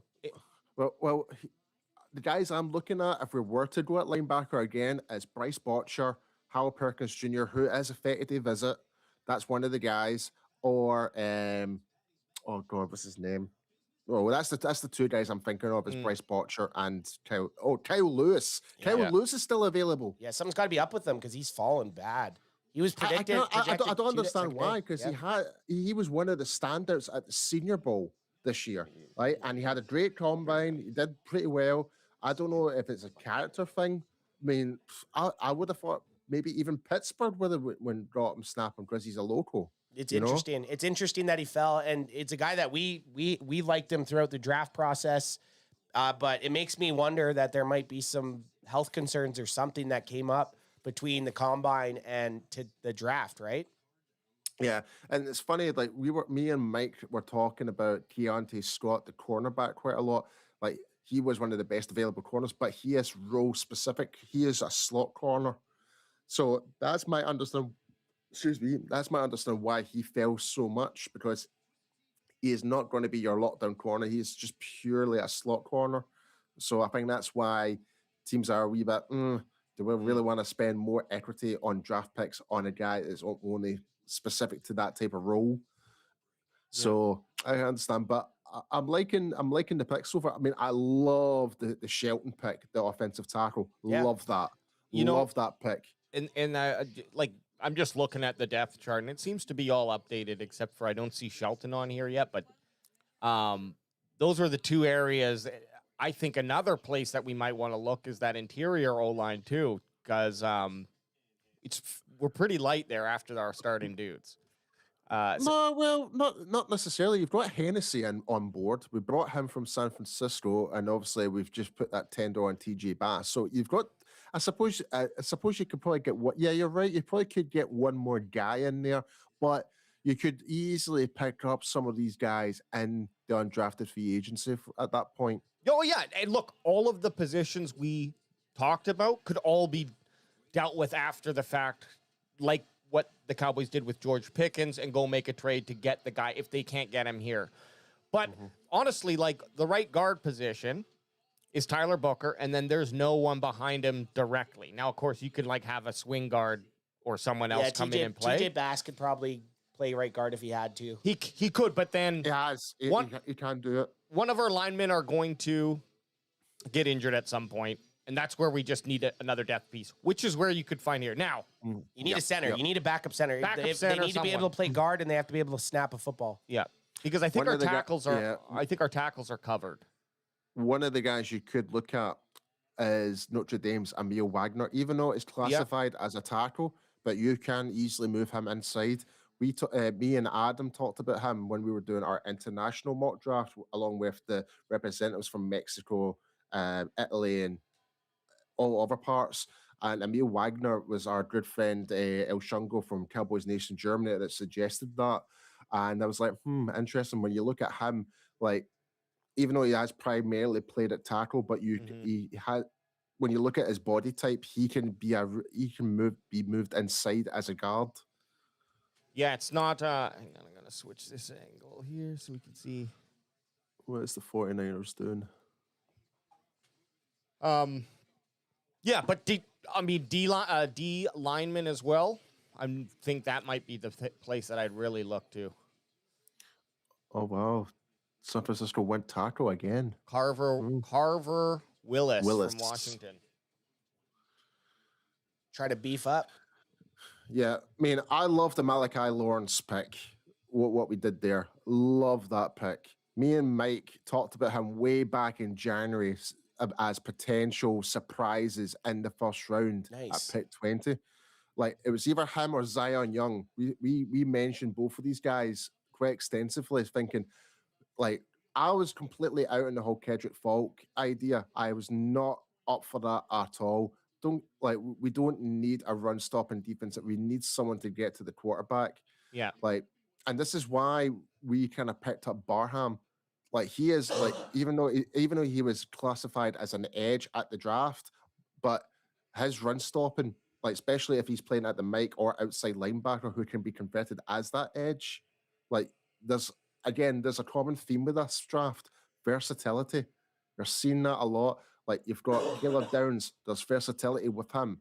Barham, versatility with him. Maybe not so much with Lawrence. He's going to be purely your third down rotational like centerpiece, along with like I said, Izaraku in terms of the pass rush. So I mean, I think we really are covering quite a lot of the bases with this year's draft, helping Christian Parker out big time this year. I'm loving it. Yeah, I agree. I mean, M-Law,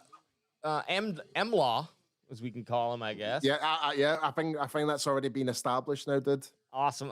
Yeah, he's going to be interesting. He's, high risk, high reward type of guy. But yeah, here's the thing: you either trust the defense, the new defense's approach, or you don't. And in that way, like I'm happy because I don't see anyone who I was like, why would we draft? Everything makes logical sense what we're doing right now. Like, there's nothing that screams to me is like, really? That was a bit of a reach or anything like that. Everything seems to kind of fall. And I'm so glad we didn't trade up any of the fourths. Because, like, don't get me wrong, and me and Adam were absolutely gutted, like, when we saw the Jacob Rodriguez pick going to Miami. Like, that was a stab in the heart. Yeah, it really was. And but. Well, we knew he was going to get drafted before he was being projected. Like, I called it. He was going to be the next best linebacker picked after Sonny Styles. I called it. Yeah. So, but yeah, man, like, and I thought the second and third rounds was so weird. Like, I have never seen so many tight ends being picked off in that second and third round. That was insane. I think there was like a total of like 11 or 12 tight ends that were picked in those 2 rounds. Oh, the run, yeah. It was insane. Well, you get a if you know how to use a tight end properly or it's integral to your scheme, man. Those guys are typically good big athletes. It's just I wish Ferguson would come back and play like how he did. Mind you, he really didn't have a terrible year last year. I just have to admit, this guy looks completely German. I have to admit. Oh yeah, he kind of looks like Johnny Pimbleton. He was on the TV show Superstore, but now he's the guy turning into a ghoul on Fallout, yeah. If you're watching that show, you know what he reminds me? He reminds me of one of those boxers, a journeyman. He looks like one of those journeyman boxers that'll just take like $50 just to lose. Oh wow, they went Will Lee at corner. Wow, Will Lee the third. 8 pass breaks up in breakups. 2025. Good. That's a great pick for Carolina. Yeah. Kind of makes me wonder, damn, we should have got him, but that also looked like that was a trade, I guess, from the Bears. Was it a trade? Okay. Oh, they traded earlier with the Bears, right? Oh, that reminds me. So I was talking to Mickey Spagnuolo yesterday, and he gave us a good inside scoop. Like, we asked him the question about the whole George Pickens thing. If there was any further information he could share, he's like, yeah, the reports by like Ian Rappaport, etc., are all false. I was like, what do you mean?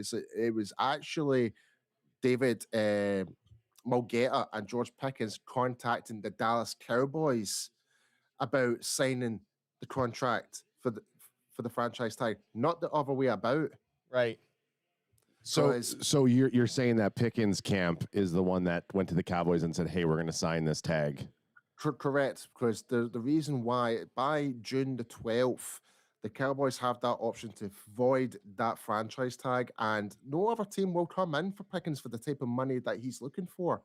So they're going to miss out on $27.5 million or whatever the franchise tag may be.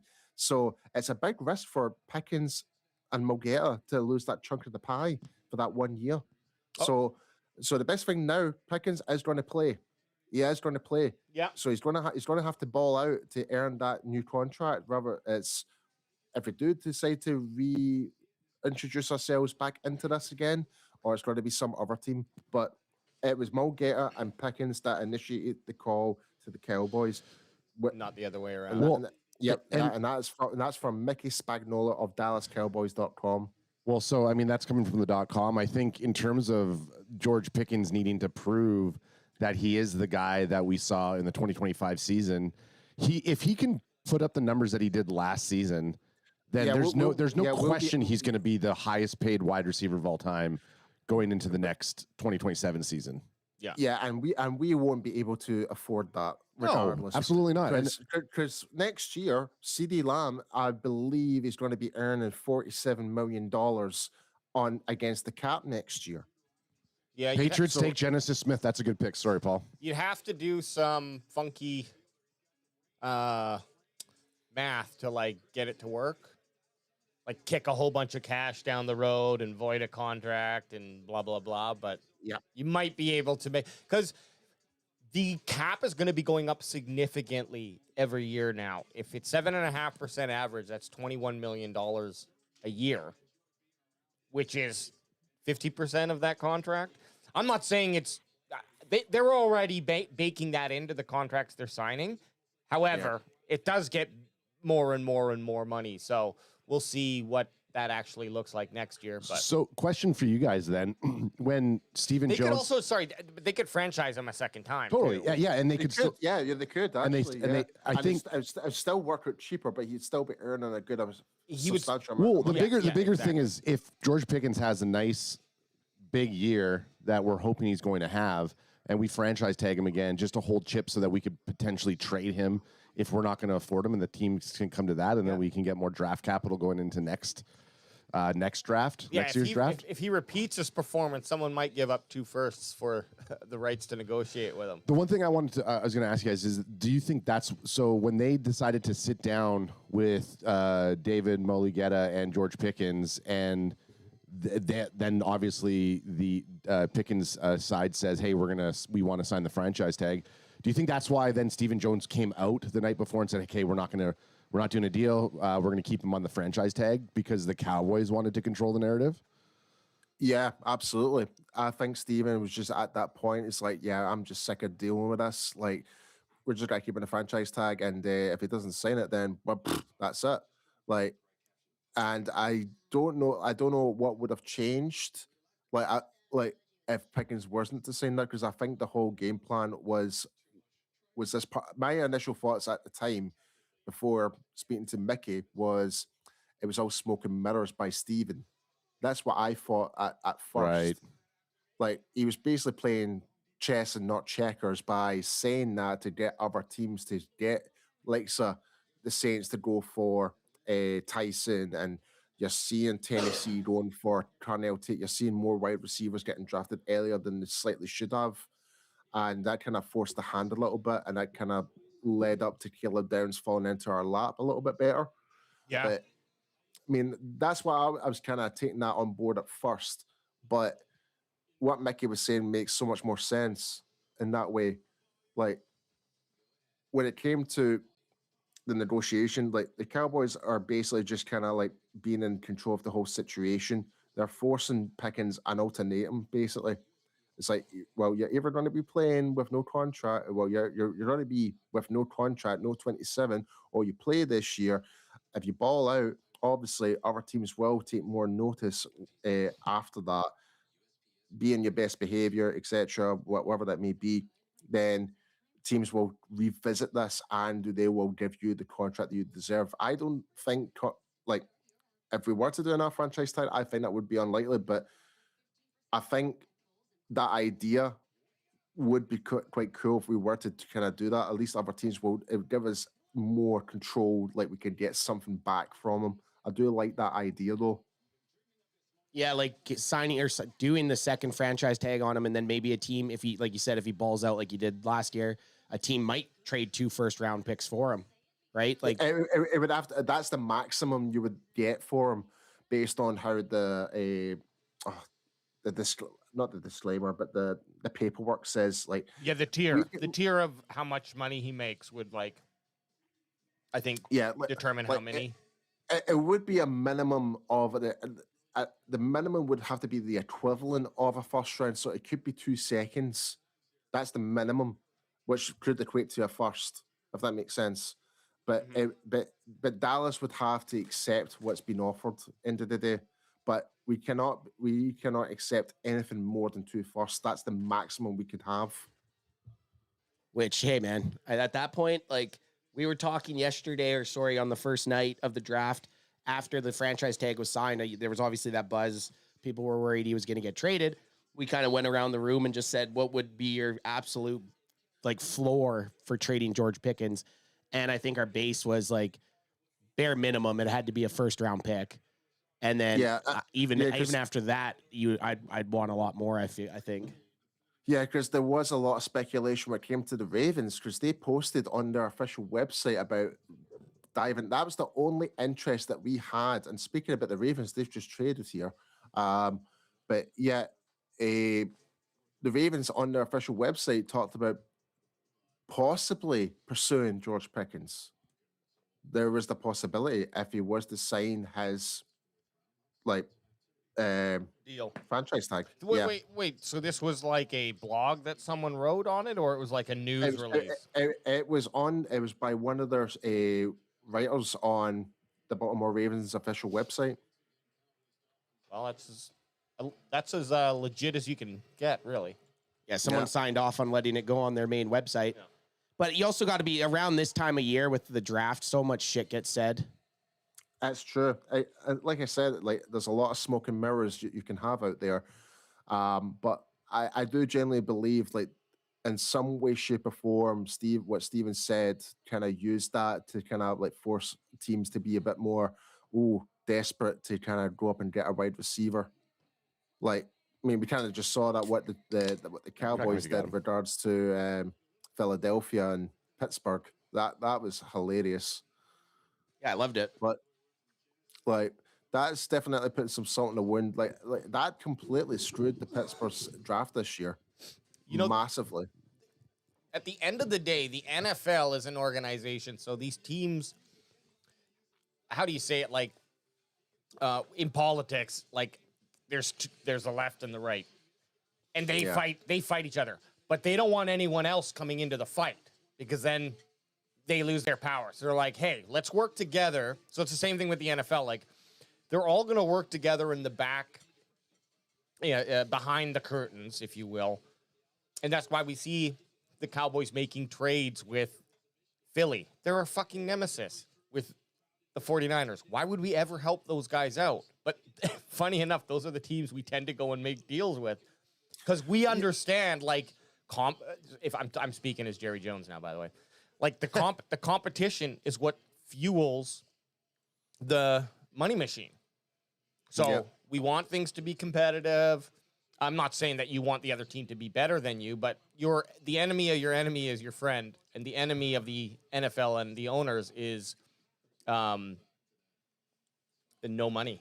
So they got to make bank. Long story short, I'll be perfectly honest. I was really surprised they went with Lemon. If I'm being honest, I would have thought the pick would have been Omar Cooper Jr. Yeah, that's what I would have went with. Lemon's too much of a weirdo for me, but yeah, that video of him at the combine, he was going yeah. I'm not. That's not like really a what I snake. perceive as a professional. Yeah, I'm out. I'm surprised Dance doesn't like him because he's like a snake out there slithering. Maybe, but now he's an Eagle, so I hate him. Whatever. If he goes out there and plays, I'll be like, hey, he's just another head case wide receiver, and that's typical. But yeah, I'm just looking at the best available. Lewis is still available. I from Arizona State still available. I keep moving it. Yeah, that's kind of been a bit of a fall for him. Also, he was a lot. I thought a late round 2 type guy, and he's still available at the end of the 4th. Yeah, and we're almost up. Yeah, we have the Steelers and the Saints to go. Or no, sorry, we have the pick right now. Falcons. Who's it? Sorry. Okay, so that must have been one of the trades I haven't updated. What pick is that? What pick's the Colts? Right before the Saints. Okay, so they traded with Pittsburgh. Huh? They drafted Kyle Pitts again. Just kidding. So Stephen White's saying Bryce, Emmett, Max, Lance is still available. Efficient. I would love the Bryce the Lance pick. I would love that. The wide receiver from North Dakota State. I would love that. Like at this point, I mean, you're just giving yourself more options. Yeah, a wide receiver I wouldn't hate, to be quite honest, because I do love Flanoy, but still, like, let's try to get someone who's better. Kendall And Daniels. if he happens to win out, then so be it. My gut feeling, this could be running back. I'll be perfectly honest with you, because Katron Allen. Katron Allen? Katron Allen and Singleton are still available. Yep. Singleton, totally A forgot about that. late fourth. Interesting. Late fourth for them would be totally fine, I think, because they were projected for the 5th. So, Yeah, don't forget the Cowboys after this pick don't have a pick right now as it stands for the next 2 rounds. So, if they're thinking running back, you're not mad with reaching a little bit where the guy consensus is, and I don't think either Singleton or Allen is a reach in the 4th. I'm just saying the consensus is it would be a reach. Yeah, but I'd be happy with either of those guys. I mean, you've got Jamari Taylor from Virginia as well. I mean, there's quite good options at running back you could get. yeah. And then you got the guy we've all talked about. You have still Harold Perkins Jr. out there who maybe slides into the 4th here. Possibly there is that possibility, but I mean, there is one guy, defensive tackle, I would love, and I know I'm talking about Penn State quite a lot. That's Saint Durant. Who's calling me? Oh, yeah, this guy's French. Don't they know that Dallas is picking in 2 there, Paul? Mike's trying to call me. You can talk to him if you need to. Paul, Dallas is up in 2. I Yes, need mate. you. You're right to They get this right. Yeah, I'll come back shortly, dude. All right. Yeah, I'm clinging on. Tell Mike's desperate for a shit. tell Mike that we love him. So The guys from CanFan miss you and they love you. they say this guy's I from. know, I love them too. Tell them I miss them, and I'm giving them all the maple hugs I can get. Hey, well, they heard that, so there you go. Right, cool. Well, I'll jump in a wee minute then, all right? So nice one, man. Right, see you in a bit. Right, bye-bye. Behind baseball. A little behind baseball there. Bryce Botger just went. What were you going to say, Alex? No, I swear that Bryce Botcher went. Yeah, Oh, wow. Botcher's gone. That's another great pick for the Colts. They had They've had a pretty steady draft this year, the Yep. Colts. That's the 2 linebackers that they grabbed. They grabbed C.J. Allen. Now they got Botcher. Nah, that's a tasty linebacker core they're Yeah. trying to have. Juicing up the linebacker. With Jack Campbell as well, man. All right. That's Oh, he's just Brian dropping. Brodish? Oh, wait. Bryce, Oh, they're Bryce scrapping. Butcher. Yeah. Oh, yeah. Who did he knock there? He knocked a Vol down. It was a teammate. Well, guys, I'm gonna jump in and help Mike out. But Yeah, I'll, right, definitely, dude. I'll definitely pop back in during like the empty period. Yeah, dude. Yeah. All right. And if you But, come back, if you pop back in and we're just kind of all laying on the ground Playing Monopoly. playing Monopoly, Yeah. yeah. Yeah. Feel free. You can Hop in. You can also give Mike the same length if Mike wants to spell off and come in at some point. As Oh well, yeah, too. I'll let him Yeah. join in as Yeah. well. All right. All right, Thanks, cool. Paul. All right, See you, guys. Paul. Okay, see you, buddy. in a bit, Paul guys. from All right. the World's team, and it's not only America's team; It's the world's team, baby. There we go. Thanks for those that inside scoop there, Paul. Love you. See you later. No problem, man. Have Peace, a good one, brother. guys. Cheers. Paul from the World's team and Mike as well. Got Yep. coming in there with a little bit of a behind baseball. Look, we love those dudes. We met them online in Omegle. Chatterbait. No, where did we meet them first? Well, I added Paul on Instagram like way back, and then he saw the video of me telling the Eagles fan to go fuck himself. Yeah. And then he added us back, and then the first time we met him is when they came. Right. I think 2023. The whole UK crew. Yep. And we met him in at the Thanksgiving game. And then last year again, they were down for the Thanksgiving Day game. We all met up, partied. He also was showing up. He showed up on our show a couple times before we met him down in. Yeah, we had him on. We had both Paul and Mike live on the show. They've had us on a couple times, and Great. that was before we met them. Great dudes and great show. Good insights, as you could tell. Paul comes in and just gives us a little pulling the veil back, if you will, pulling the foreskin back, as I like to say. And they're not scared to tip a couple back in person. Oh, I'll say that no. much. Yep. Hey, look, Canada is literally a offshoot We're like a spin-off, of the Brits. Well, you know, right? that's Just like how it was. the But spin-off show that nobody's watched. yeah. But still in production for some reason. Still going. Still going. Still going strong. Okay, so gentlemen, anybody on our board that you're thinking the Cowboys are going to go for at pick 136? Well, our board right now, 37. I wouldn't mind Perkins Jr. I wouldn't mind Katron. I think those would be two guys I'd be pretty happy with. I want a dude who's going to come in and just muck shit up and be real and fight for his position. Yeah. So someone scrappy. Don't really care. Like I said, interior offensive line, and unless the guy who we drafted the tackle is going to shift in, then maybe it's. But I still think another O lineman would be good, or another defensive interior or D lineman in a 3-4. That's what I am looking for. What do we got available like in those positions? Is there and like even wide receiver, tight end? What are a couple of the names? And any names that we recognize? Let me bring up.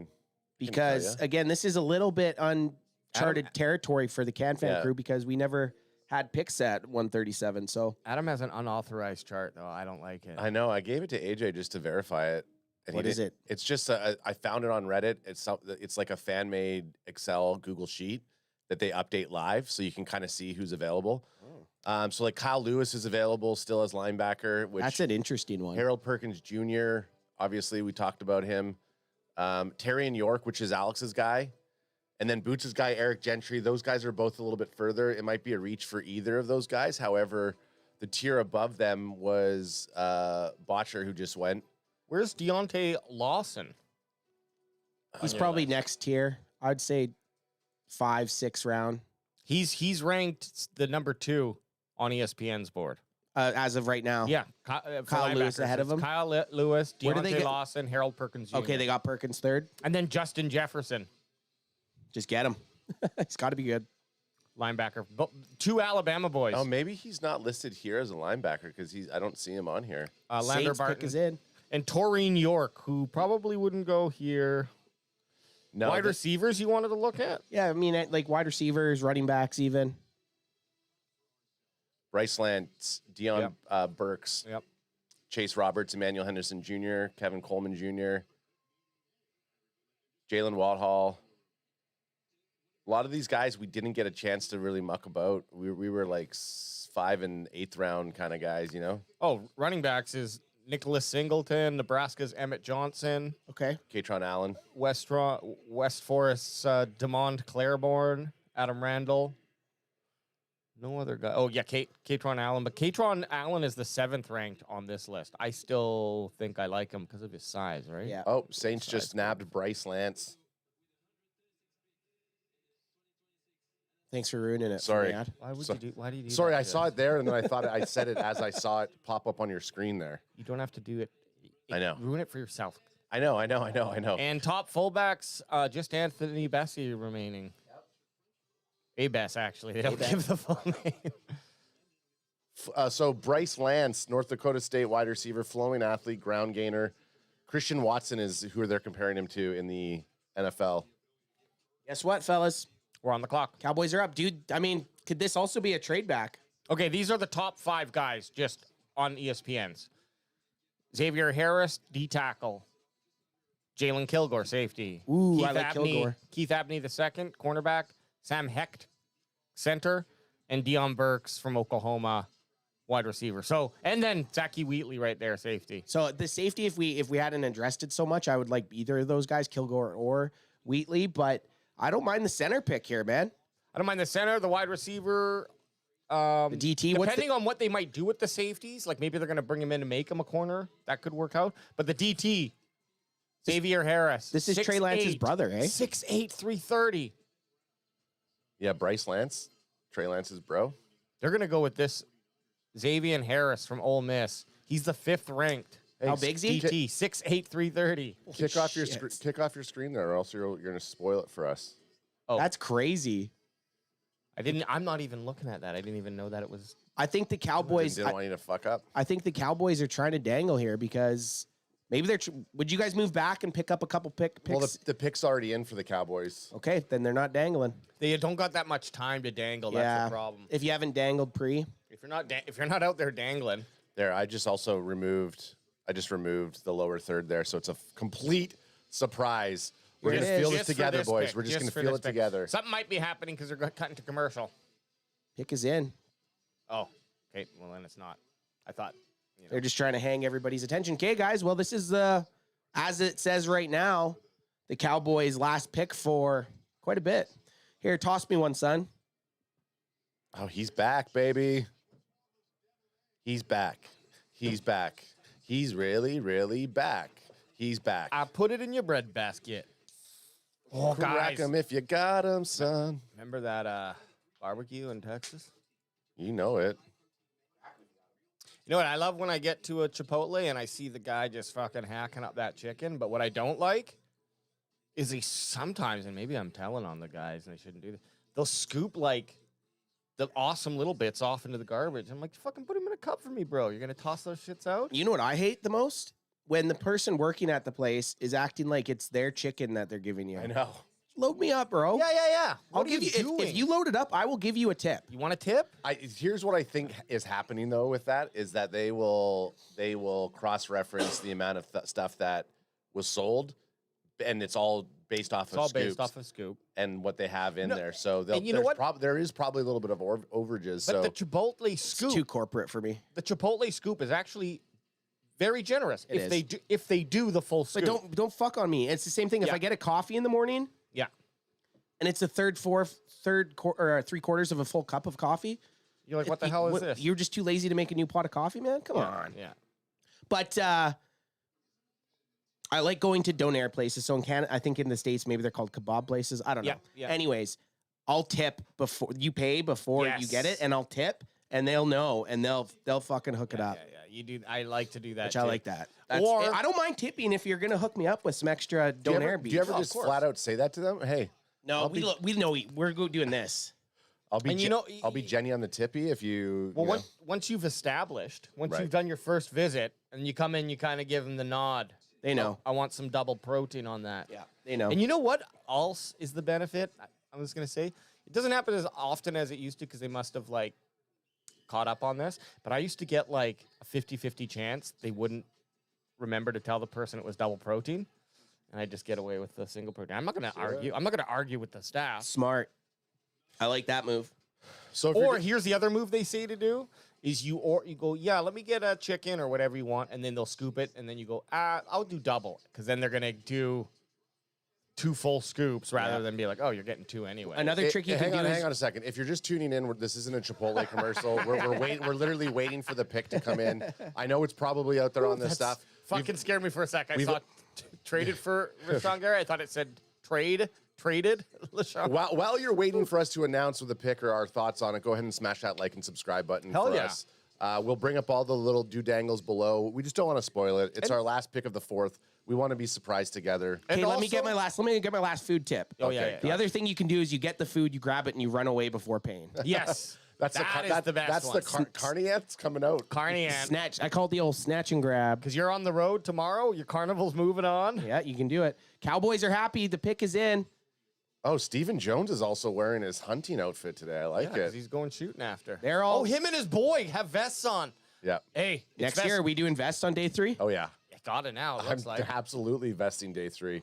This guy's got the belt. We got the Cowboys belt fell off the couch. Bring it up. Get it back up. Shout out to Big Chris. We're Shout out thinking to about Drip. you today, brother. Can you see it on my shoulder? Yeah, you know I can, dog. Okay, let's get this shit. Carny ants.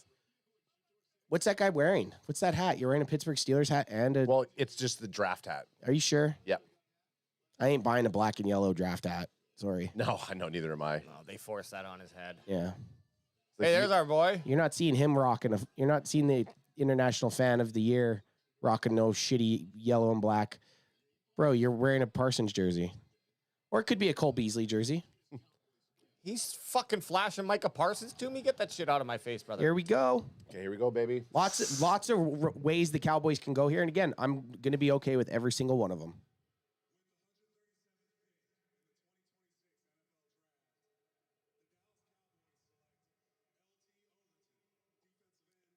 There we go. Beefing up that edge, man.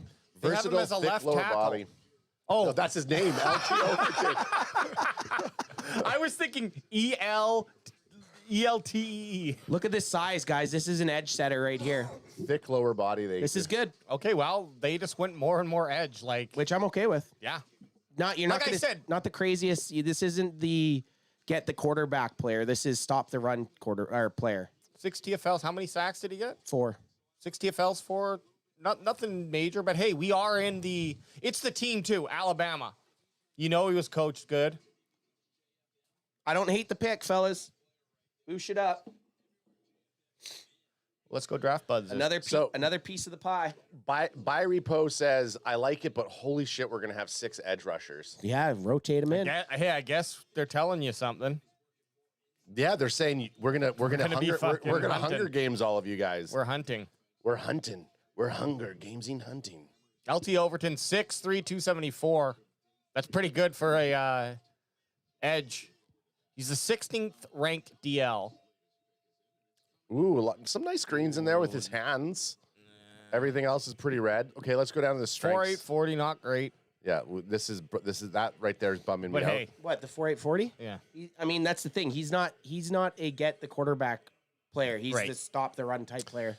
So scouting reports strengths. 2024 tape is convincing. 39 pressures and 32 hurries across 503 snaps shows real pass rush ability. Length and leverage work together at the point of attack to extend blockers and create separation. Versatile alignment history across Alabama's front. Took snaps at multiple spots without looking lost. There's the versatile keyword there. Yep. His motor runs hot for 4 quarters. And I say his motor run hot for 4 quarters. Chasing plays downfield and wearing it on tackles with consistent effort. Flashes real bend around the edge when he drops his pad level. Surprising for a player that's pushing 280 with thick lower body. Hurry production means he affects quarterback even when sacks do not land, disrupting timing underneath. Can slide inside on passing downs where his functional strength collapses guards who cannot handle his power. Showed up against Wisconsin and Michigan, handling quality SEC offensive tackles in high leverage moments. Well, hang on. Kyle Lewis just went to Miami. Yeah, and Miami doubled downing on linebacker because they also took Jacob Rodriguez. So Here's they're his beefing up their weaknesses, linebacker. and there's not too many. LT Overton, the newest edge to the Cowboys. Left tackle Overton. Left tackle Overton. Pressure production fell off in 2025, dropping from 39 to 24 despite similar snap counts. Hand accuracy is inconsistent. He misses punch points and lets tackles get into his chest too often. Get off is late too frequently, reacting instead of attacking and giving tackles time to set their feet. Tackling regressed in 2024 with a 20% miss rate compared to a 5.6 the year before. That's a big thing. And pad level stays high when rushed inside, allowing guards to get underneath and neutralize his size advantage. So, that is the problem with big guys, is sometimes they're too tall and you can just get up underneath them. Get in that chest. Yeah. KZ Cowboy says, I'm pretty sure they're going to likely slide him to the 4I 5 tech position, likely to beef up and just add depth to the line rotation. Yeah, Absolutely. so instead of having him as edge, you have him play like defensive end. Yeah. Right? So like Into edge 3-4. into 3-4 is basically a linebacker. Outside linebacker, Where defensive end is beside the nose tackle. Right. Oh, here we go. Which is actually a position that I was saying we needed to give a little beef to. Our run defense got a lot better, man. Yeah. Like I'm excited to see this Cowboys run defense, man. If anything, it's given us a lot of hopium. Definitely a lot of hopium. So the Frisco Niners just took Ephesian Prysock. I'm sure I messed up his name. That looks pretty good, but Epheson. that is a fake name. Nate Dogg's going to come I back saw and say someone that. They write pick a guy that I can't even pronounce. I saw someone write Ephesians, and I was like, what the fuck is Ephesians? Yeah. Like, is this... He's a cornerback. We took him. I think, actually, we didn't take him We never because we took him. said that if we take him, AJ will never be able to say his name. Yeah, but then AJ doubled down and said, well, can either of you fuckers say the name? And we're like, nope. But Adam just said Ephesians Prysock. What did you just call me? It does sound like an What'd you just insult. say? What did you just fucking call me? Yeah. Oh, look, Chipotle. Yeah. This is a traded pick here. And if you're tuning in, no, we are not sponsored by Screech. But we do love it. And if you want to sponsor us, hey, we'll drink that fucking foul liquor. This bottom is like the bottom of the round is really hard to write. I know. I'm watching you struggle bus with it, but you're doing a pretty good job. You just take your time there, son. I'm starting to sweat. It's okay. Where's this guy from? Bengals. Oh, you mean... He's from Bengal, Africa. Adrian Wood. He's Australia, mate. That's just not right. Okay, because there was a guy last time. This guy is Australian. They said he was German. I thought he had a fucking weird accent. I thought he was French. His name was like French. I swear he came out with a French flag. I gotta go look what the German flag is. Then why are they booing? Oh, it's because they're Cincy. A lot of Steelers fans. Yeah, he came out with like a red, blue, and white flag. Anyways, he was definitely French.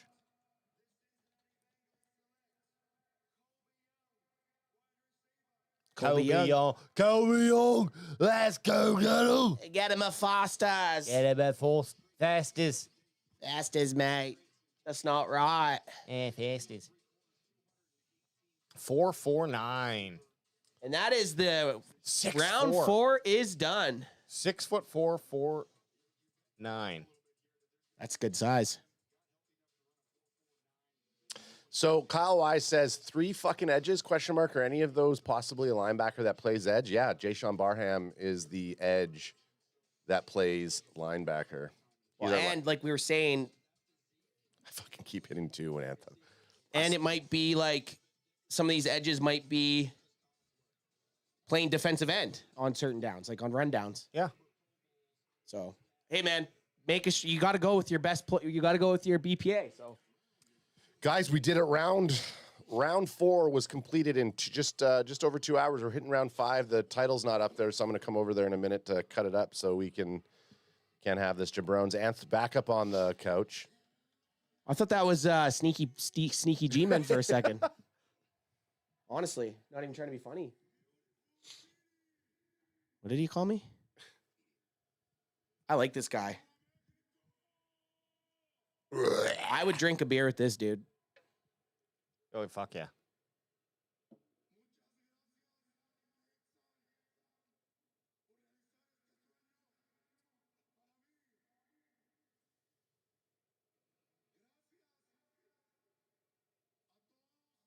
Do you think he ate an edible? Yeah, probably. It also sounds like he doesn't know Spanish. I know. He's fan of the year.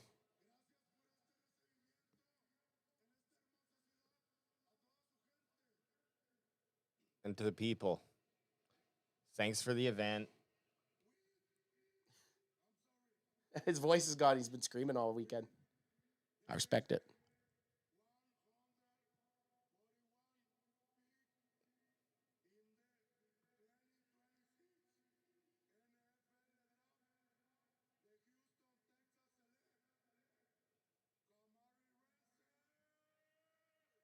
He got almost there. broke into Ramsey.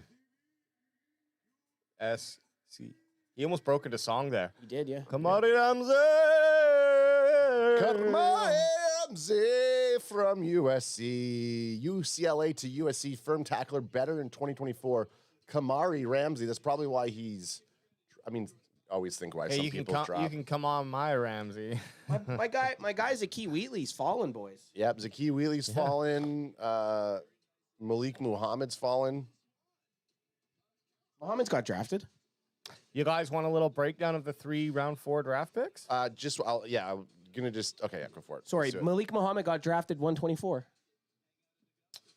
Did he? I must have been not here then. Damn.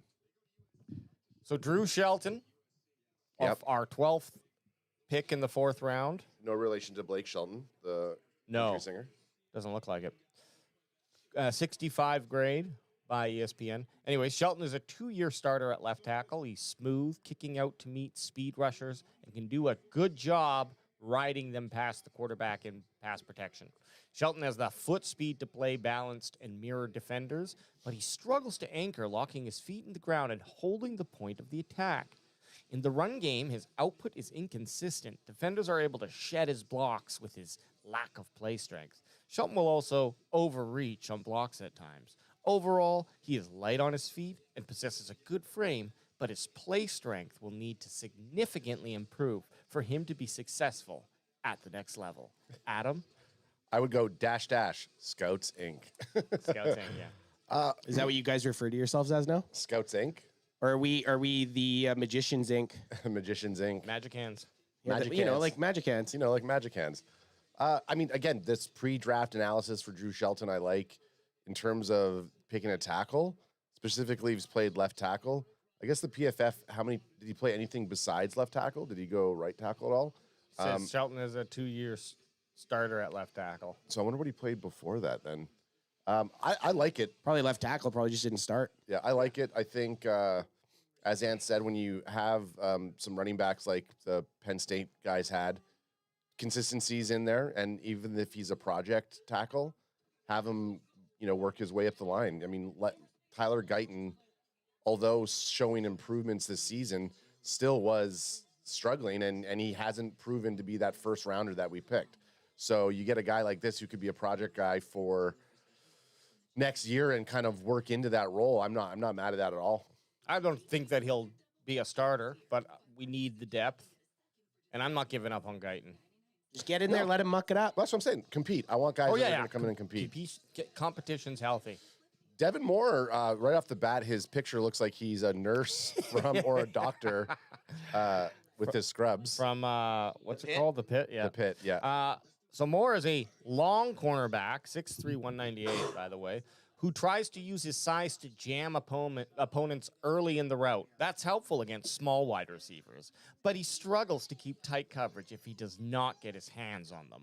Moore did not run an exceptional 40 dash at the Combine, 4.5. At 4.5 at 6'3", I don't know, man. But anyway, making his top speed a concern when guarding deep routes at the next level.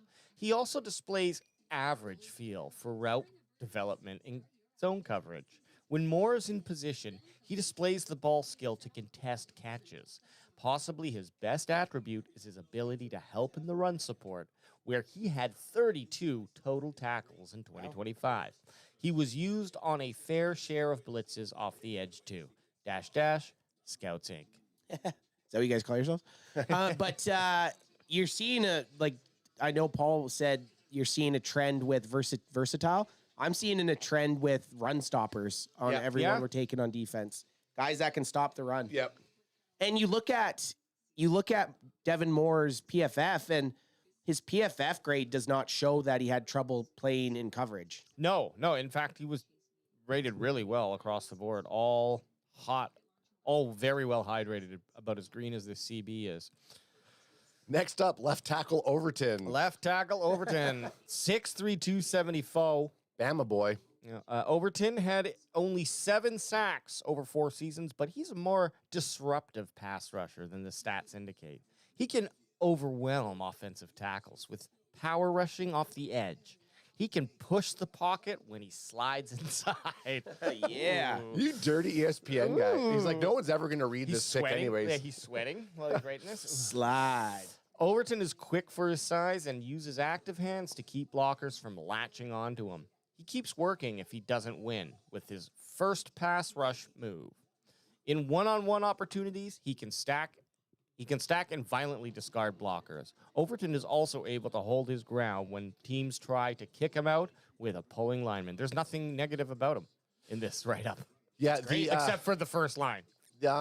KZ Cowboy in the chat says Overton was likely a Dennis Dixon pick. Remember all the Falk talk? ? This is a Falk-style guy. Totally. Overton actually had a 3rd-round grade on most scouting sites, depending if you wanted a 4.3 DE or 3.4 DE, different types of positions. Which we've kind of chatted with, and that's what I mean. He's a 3-4 defensive end. He's not an edge. Like the way we're thinking of an edge rusher, that's not what he is. No. And then we're all for that because then you can have him out there and you can still have one of the edge guys out there. Yep. Well, I like his size, honestly.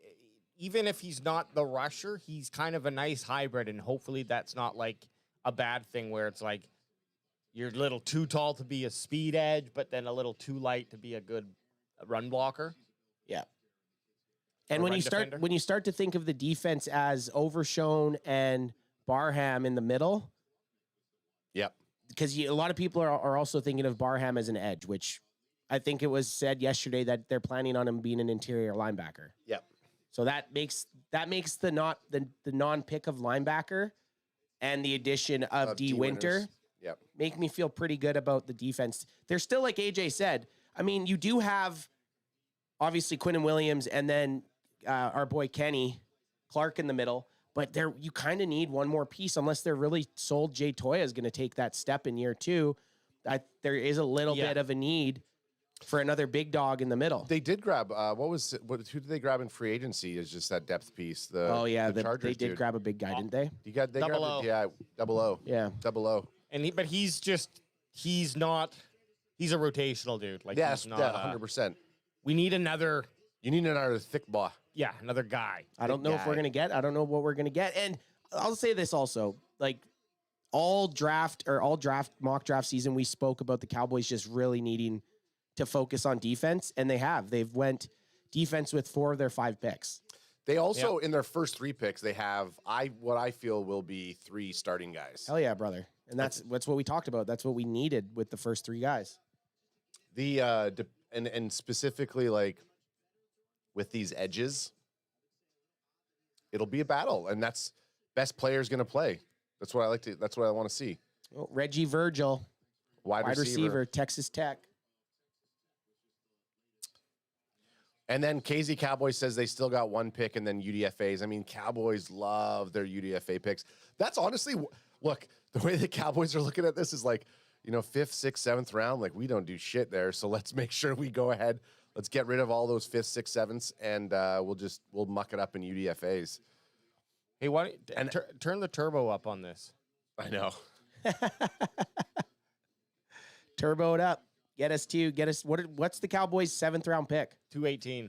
218. So that's at least the top half of the 7th round. Yeah, it's the second 7th round pick. So got it from the Titans. R2J2 says, I had to step away when you guys were talking about Shelton. Can you give 1 sentence on your thoughts on him? He's going to be a nice depth piece that's going to have a chance to battle possibly for future playing time. Is that the O lineman? Yeah. Yeah. I think I don't want to give up. No one said this, but I just don't want to give up on Tyler Guyton. But also, competition is what can breed the best. And if he beats out Tyler Guyton, great. If he doesn't and he just comes in and plays the backup position as necessary, great. Can you look something on Shelton for me here? What type of how many flags, how many penalties did he get in his collegiate career? Because one thing that I feel like we're going into What's his full name? Blake Shelton. Not Devin Moore. Shelton. What the heck's his name now? Drew Shelton? Drew Shelton. Yep. Drew Shelton. One thing that I think we're going to see with Shoddy's team coming in is discipline. I don't think Christian Parker is going to have undisciplined players. I think they want to turn that up a notch and say, guys, we're here for business. None of this bullshit offside stuff that we've seen in the past. 1 penalty. Fuck, there you go. Last year, 7 in his career. Okay. And 1 was accepted. Okay. I like to hear that. Yeah. Now with 5th round and above, they don't fucking wait to have somebody come up on screen. Do you want me to spell in there for you? Nope. Next commercial, I'll probably go rock a deuce though. I like that. And if you are out there rocking a deuce on the next commercial, go ahead and hit that like and feel free to subscribe. Kyle says, Clark, Gary, Williams, I think we're fine at interior D-line. Would you guys want another wide receiver piece for Dak? Pickens will most likely be gone after next season. So from the sounds, we had Paul on a little bit earlier, and yeah, after next season, if Pickens is gone, I think what's going to end up happening is they should get some sort of trade or some draft capital for him, because the Cowboys can franchise tag him next year as well. So if Pickens balls out, which we want him to coming up, either the Cowboys have that option to pay him or to use him to gain some capital. I made a bold, then I think you're going to say what I was about to say. I made a bold claim. My bold prediction for 2027's draft is Cowboys trade Pickens to acquire more draft capital, and then they're going to move up to grab Jeremiah Smith from Ohio State.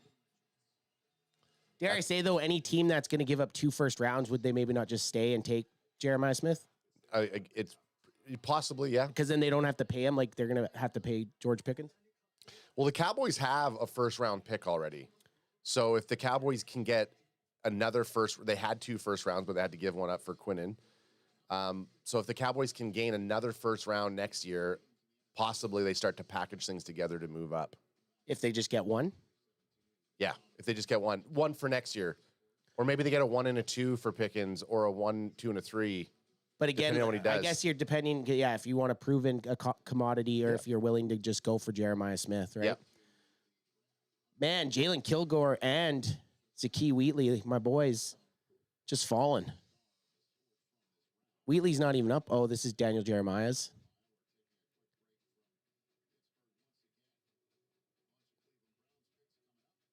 Cleveland has two picks coming up. Interesting.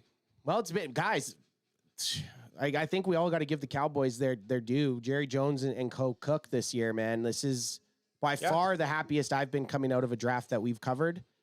And I feel like the drafts that we've had that we didn't like have always panned out for reasons that we thought. So I'm hoping that this draft, because we like it so much, it's the opposite, and they all fucking hit home runs. Mm-hmm.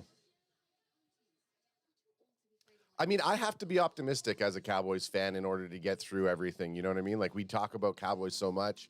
I don't want to be negative. I would never want to spend the amount of time that we do being negative about what the team's doing, because it can be very, very hard at times to see the types of moves that they're doing. So I always like to be optimistic. I'm very optimistic with the defensive coaching staff that's come in. And I like to think that the things that we're seeing here, this coaching team that Shoddy's assembled, has a lot of sway in what's been going on with these picks this year. And I want to give the coaches as much of their ammo that they need so that there's no excuses. There's no, like, if I had this, we could have done that. So, or having the saying that you always hear, well, that was a Jerry Jones pick. Yeah, I think that's gone. I don't think any of these were Jerry Jones picks.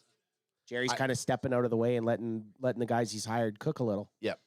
And I mean, like, look, Jerry, it could be at this one point where it's like, Jerry, we want to win, and you can take all the glory for everything as things are going through here. But I definitely think it's showing in season 2 of Shoddy's tenure that he's taking even more control of his team. Like, just when you see the behind the scenes and the way that they're talking. So I'm liking the direction that we're headed here, as much as everyone says, well, it's the same thing for over 30 years. Yeah, it's been 30 years, and still teams have not caught up to what the Cowboys have on their resume. Spit facts, baby. And I feel like with what we got going on here, there's just a lot of optimism coming into this next season. Definitely. I'm feeling very compared to the last 2 years. Totally. Like, we had optimism going into last season, but I have legit warranted optimism. KZ Cowboy says, I would really love a Kilgore pick at 218. He plays everything, and that's their focus. Versatile, smart players. Oh, yeah. If Kilgore's still there at 218, sign me up. I was going to put his thing up here, but he said wouldn't, but he corrected himself and said would love. Yeah, Kilgore at 218 would be very nice. Yep. 218, man. Wow. We're only at 147. Guys, I think you mentioned it already, Anth. I just love the fact that we saw the Cowboys stick to a defensive-heavy draft, which is what we wanted. I mean, you can't be 30th in the league. Oh, AJ's got something here. Say it or spray it, dog. I was just calculating how much time till our pick. 5 hours and 75 minutes? No, 5 hours and 45 minutes. Oh, my goodness. Is when it would be? Yeah. And what are we at hour right now? We've been live for 2 hours and 37 minutes. That's max. So that's only 2 hours. No, from now. From now. But that's max time. That's if everyone takes 5 minutes. Yeah, and the good thing now is they're even announcing picks during commercial breaks. Yep. Hey, look who's on the screen. Fucking delay, Shoddy. So Brian Schottenheimer is speaking with Rich Eisen and crew right now.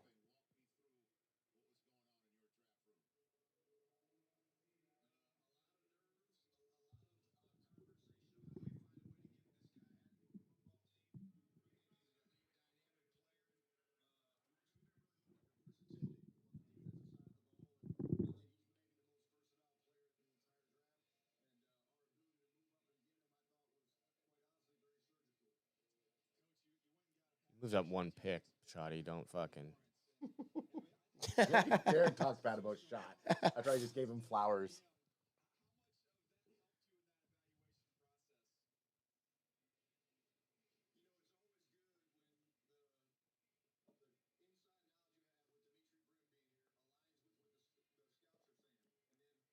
First UCF player to ever go in the first round.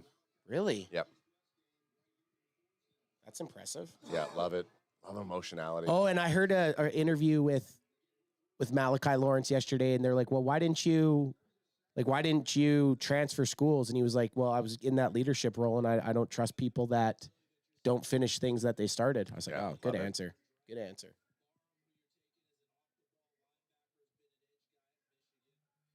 Poor man's Arvel Reese. Is that what they're calling Barham? That's what a couple people have. I would love to see Barham outplay Reese. Yeah, he's going to.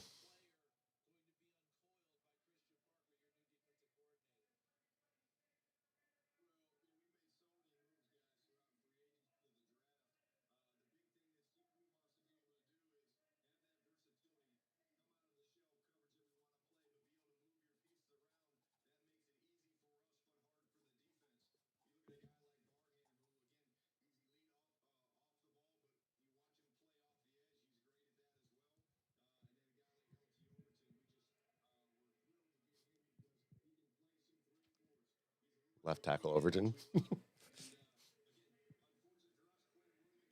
AJ, toss me one, son. No, he's listening to Shoddy.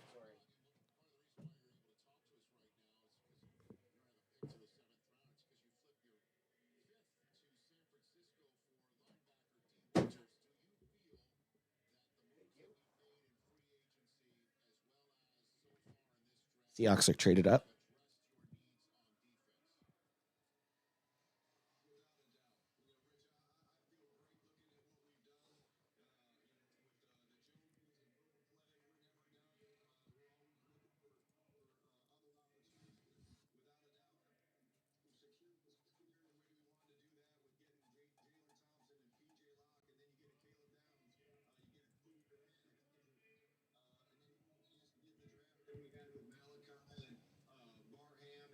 Again, really good player in LT Overton. So that alone, for the young talent that's already here, makes us really feel where we're going this year on the Coach, you've been around this league for a very long time. You've been around a lot of drafts. But following this one, how excited are you to get on the grass, get on the turf with this group, and see all this young talent come together? Yeah,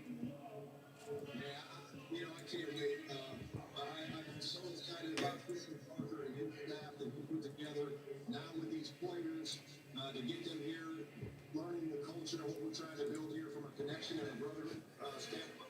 I can't wait. The offseason program starts Friday, and I can't wait to get rolling. Brian, obviously the excitement right now is about the draft picks. Obviously, Ed Winters in on the trade, but George Pickens, going back, the guy that you brought in last year and had such an exceptional year for you out on the perimeter. Reports that he's going to sign his. So right now, if you're just tuning in, we're just listening to what Brian Schottenheimer has to say about the draft so far.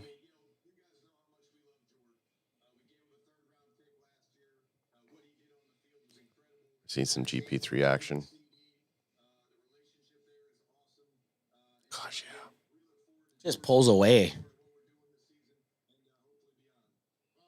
GP3's a dog.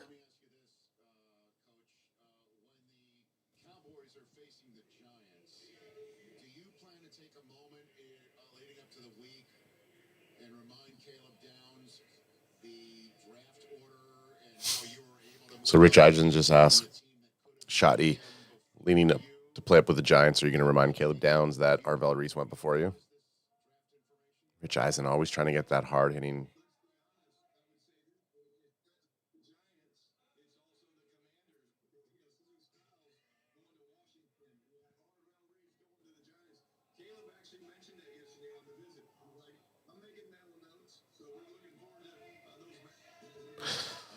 So Shotty said that Caleb Downs on the visit said he's making mental notes because Sonny Styles and Arvel Reese went before him.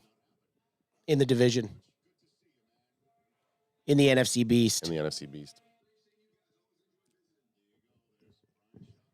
All right. Let's get Shoddy to let's get back to the playoffs, baby. Yeah. Yeah. Mark Selob or Mark Elob in chat says, terrible third draft day for our Cowboys. Best selection is injury prone. I don't agree. I think these third day picks allows you to take a chance on guys or put developmental players in there.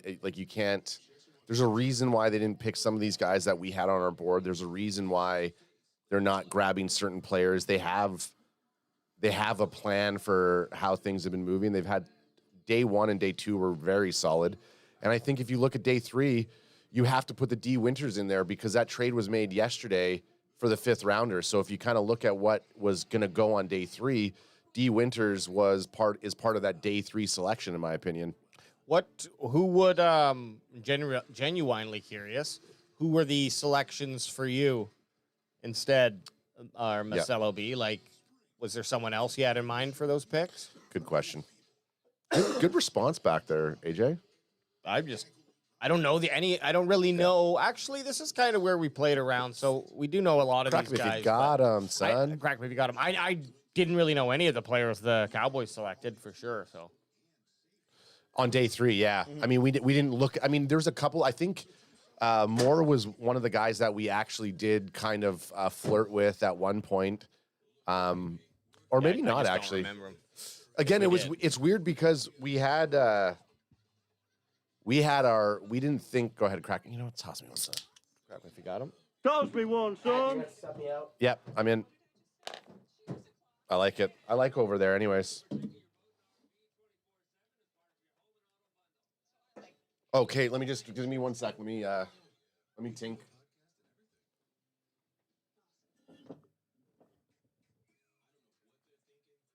You're on, AJ. They just abandoned me. That's okay. So we have let me see how quick we're moving through picks here now. I mean, we are only on the 11th pick. Are we in the... Oh, yeah, we're in the 5th now. Okay, well, at least we're in the 5th round. The 11th pick of the 5th round. Or wait, I'm sorry. The Raiders, their pick is in. They're moving. We're flowing through, though. That's the good news. Flowing through the picks. Raiders pick is in. They need oh, here we go. Dalton Johnson. Dalton Johnson, 5'11", basically 192 pounds. He's a SAF. What the fuck is... Oh, a safety. He's a safety. From Arizona. Panthers pick is in. Broncos are now on the clock. I mean, we are flowing. You're going to have to tell me some names here when I go over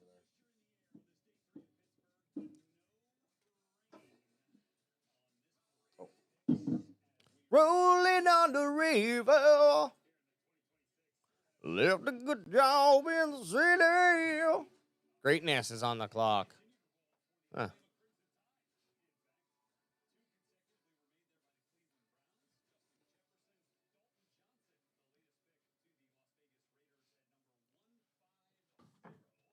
So,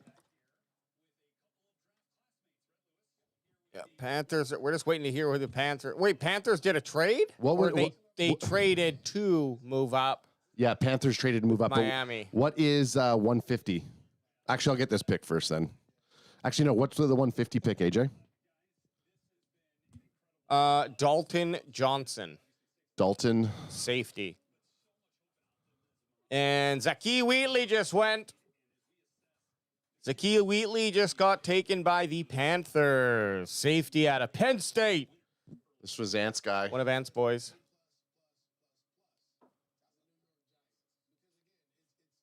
So we can cross him off the board too.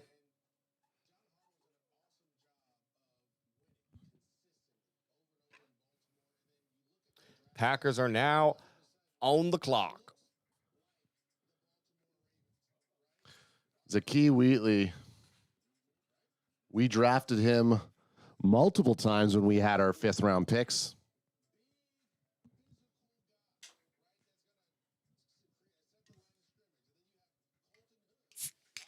Crack him if you got him, baby. Crack him if you got him, son.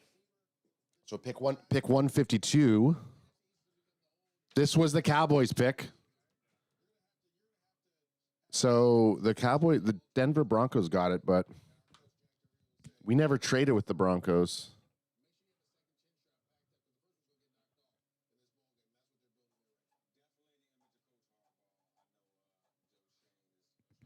Denver Broncos. But pick 152 originally was a Dallas Cowboys pick, but now it's a Broncos pick. Yeah, it went from Dallas to San Fran to Cleveland to Denver, and that was Justin Jolly. Was taken by the Broncos. Oh, it hasn't announced, so you're spoiler alerting it. Justin Jolly, tight end. Well, I mean, we're just moving that. We don't. None of this matters. We are picking in another 64 picks. But we're moving along. That's what I like. We are trucking along in the city, working for the man every night and day. AJ is in the captain's seat, watching me gyrate every day.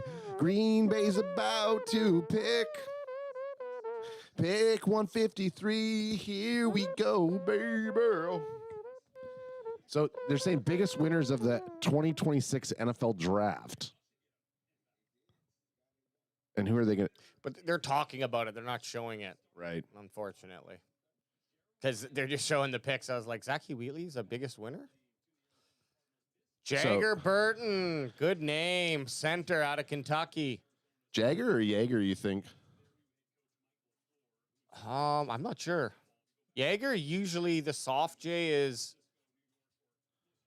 Maybe it's European too, but it's like Spanish for sure. I like seeing a good center go, you know? He's a fifth-year senior, though. Keep that in mind. Well, and in the 5th round. Yeah. 5th-year senior in the 5th round. Zegama Beach. Oh, well, he had great athleticism. Started 47 games in career, 23 at left guard, 15 at center, 9 at right guard. So a little versatility there on the line. So Nate Dogg, this is another trade here. This was a Baltimore Ravens pick, but it is now a 49ers pick. And who are the 49ers taking? Oh my God, they're showing Fernando Mendoza. I'm just so happy to go first round. I'm the first overall pick.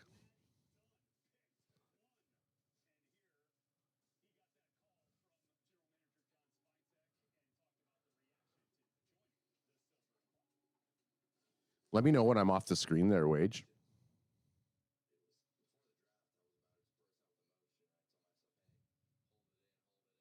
Huh? Oh, you can't hear me. You don't have your headphones on. I can hear you. I can hear you talking. Let me know when I'm off the screen. Like, what pick? Because I got to adjust the camera over there. Okay, you have right down to Titans. Or Texans. After Jags and Buffalo, yeah. Sweet.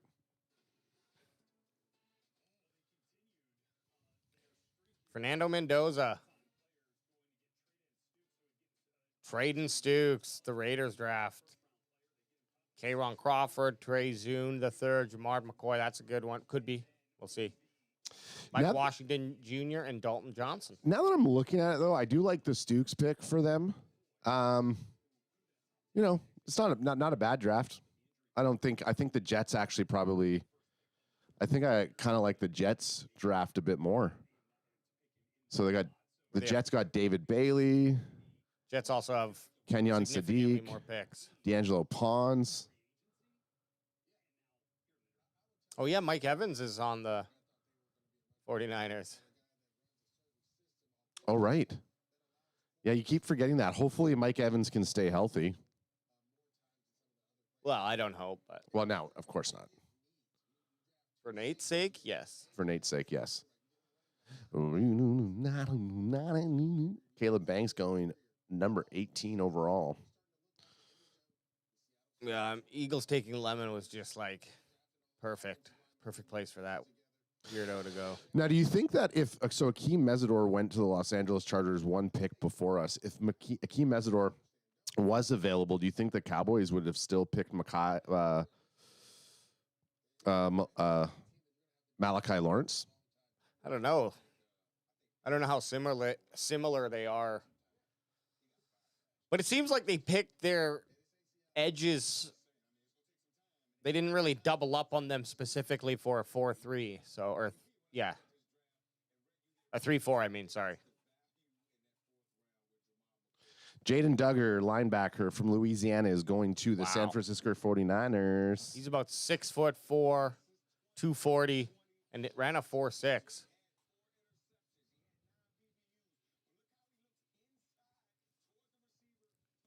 So Kyle Pitts has not gone yet, has he? Did he? Who? Kyle Pitts. Kyle Pitts has not gone, linebacker out of Pittsburgh. Kyle Pitts? The tight end? Not Kyle Pitts. Kyle Lewis. Yeah, he got taken. Where did he go? Check the board, bro. I think it was last round. I'm looking here. Oh, Kyle Lewis went to the Dolphins. Yeah. Yeah, right. We were talking about that. Right at the end with a comp pick, too. Now, cornerback, did Chandler Rivers go anywhere? I'm looking at the board here. I was away making your guys some lunch or some brekkie. Chandler Rivers. Chandler Rivers will probably go in the 5th. So the Bucs pick defensive tackle DeMonte Capehart. Pick 155. No, Chandler Rivers is a free agent. Shoot, what was DeMonte? What was the last pick there, AJ? I didn't. Capehart, I think his name was. DeMonte Capehart. CAP? Yeah, CAPEHART. Defensive tackle. Defensive tackle out of Clemson. I mean, with all this work here, the board needs to be the board.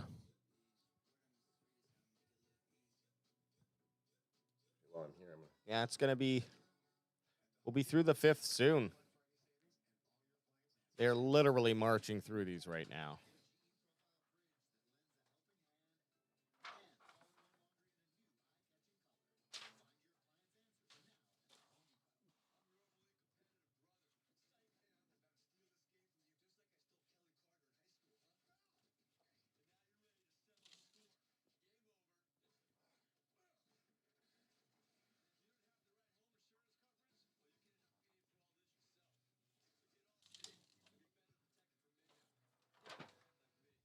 Yeah, they are zooming through. So we should probably see our pick about... I missed pick 150. I missed pick 156. Oh, George Gumbs Jr. GUMBS.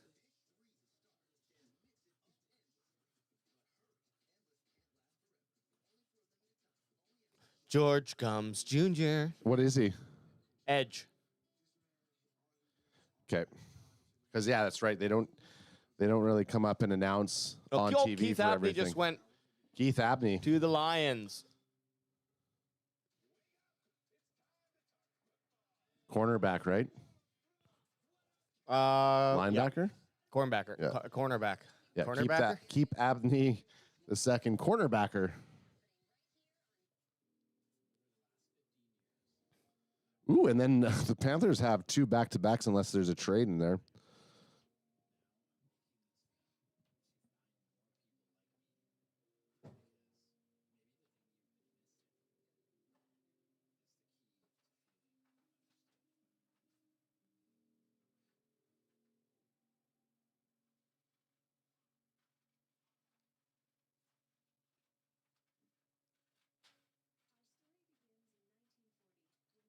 Oh, I'm not even watching chat.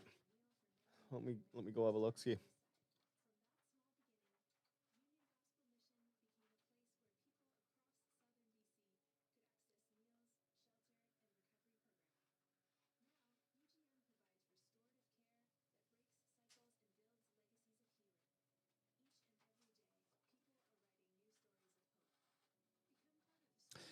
We got Chewy Mars saying, so Dallas Cowboys fans are going nuts because they want Miami Dolphins linebacker Jordan Brooks. I wouldn't mind a trade. I think everyone's thinking about that. That is a good possibility.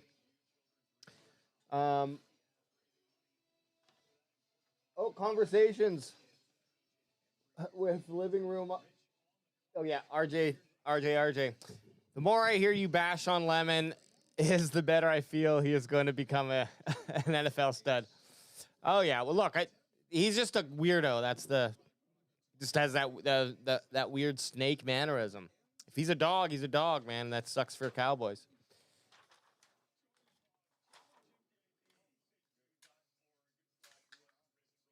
Oh, pick is in 158. So this is a Miami trade. This is a trade.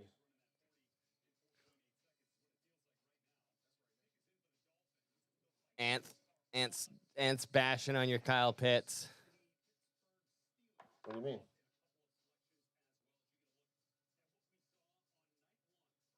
What's Ant saying? Just because I asked a question? No, this was before. Oh my like, Kyle! you're Oh my! talking about Kyle Pitts, and He's I'm making like, fun of me. Yeah, what a jerk! well, I thought you were joking at first, and then no, because he plays in Pittsburgh.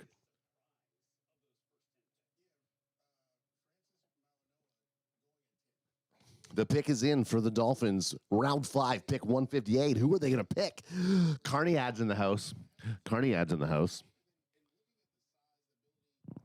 Now they're not even showing any of the stage. They're just going to talk about people as the picks come in. yeah. And hey, we're here till the Cowboys pick at 218.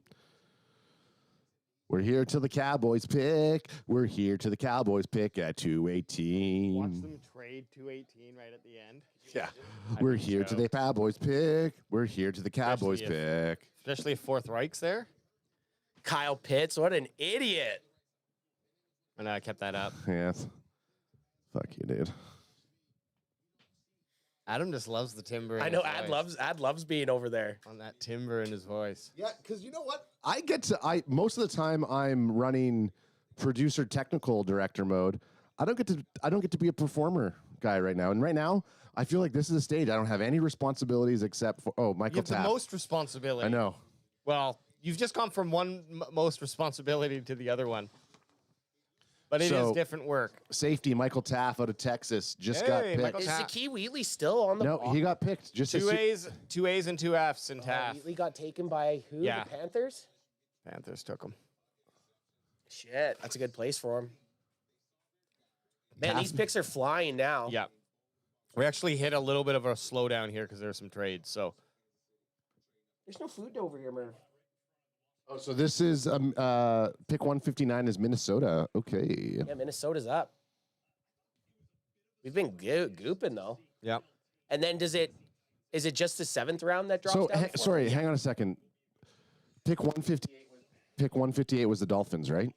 Yes. Okay. And they picked Michael Taft safety. Okay. Yes. Yep. So pick 159 is a trade to the Vikings. A lot of trades, man. Yeah.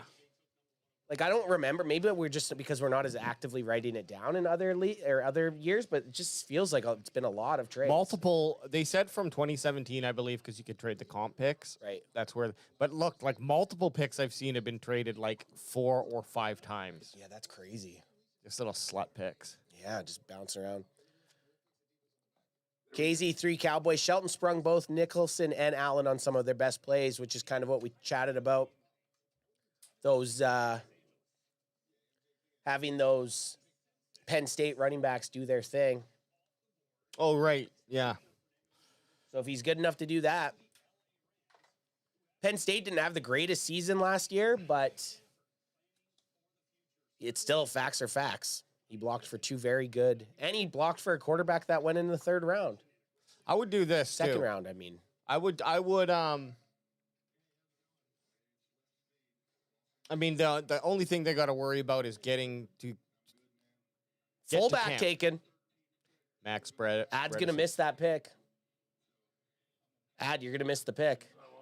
Max Bredson. Look at that. Fullback, 6'2", 252. Michigan boy. Michigan. Max Bredesen. Wow. I don't even need to look at it. That is a good pick.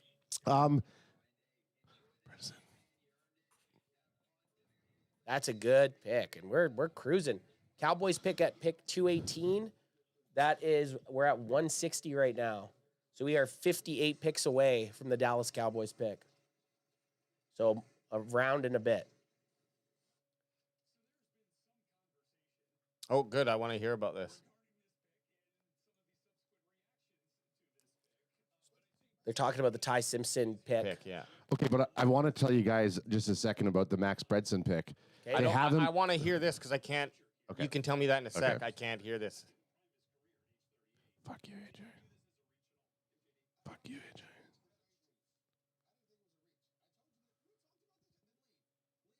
Hey, they fight just like us. Yeah.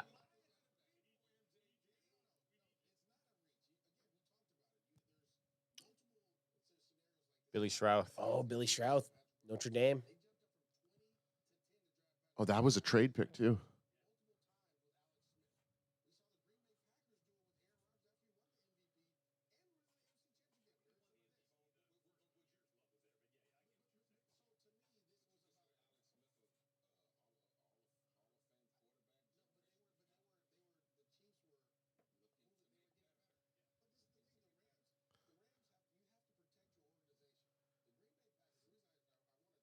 That was the Bucks. Okay. The Bucks were 160, right? Bucks are 160. Yeah, this was. Okay, what And were the you Chiefs- saying about? And the Chiefs just traded up. What were you saying about this? So Bredson they had there as fullback. He's actually a tight end.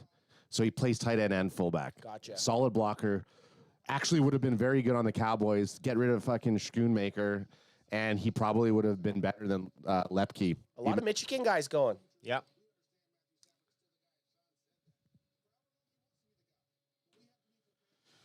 Okay, boys. I believe Kilgore is still available. Yep. Jalen Kilgore is still available. That is correct. That is Casey correct. Cowboy was asking. And again, Kilgore's been a fan favorite of mine. I didn't even put him on the draft board though. Sorry, Which I'm is like interesting. I wrote trade Chiefs and then I didn't. Look at all these trades. You think the Cowboys will trade up? Kilgore's the top guy, Top safety available. top player, top. Oh, prospect. really? Yeah, right now. Right now. Right now.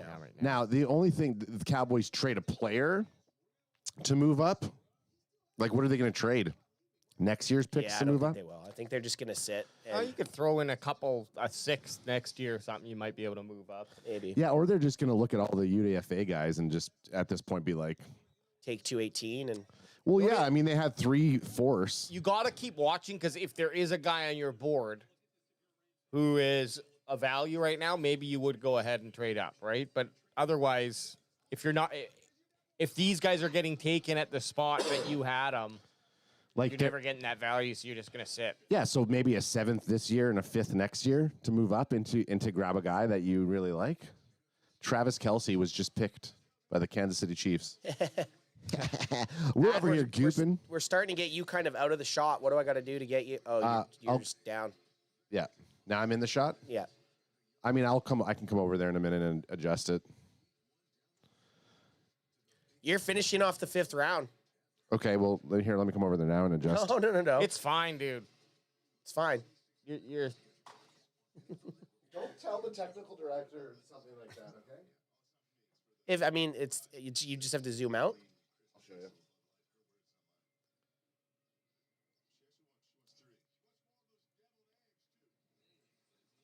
We're in the depths of the draft now. We're just gooping around. The excitement, I'm not going to say the excitement's gone, but it's getting there.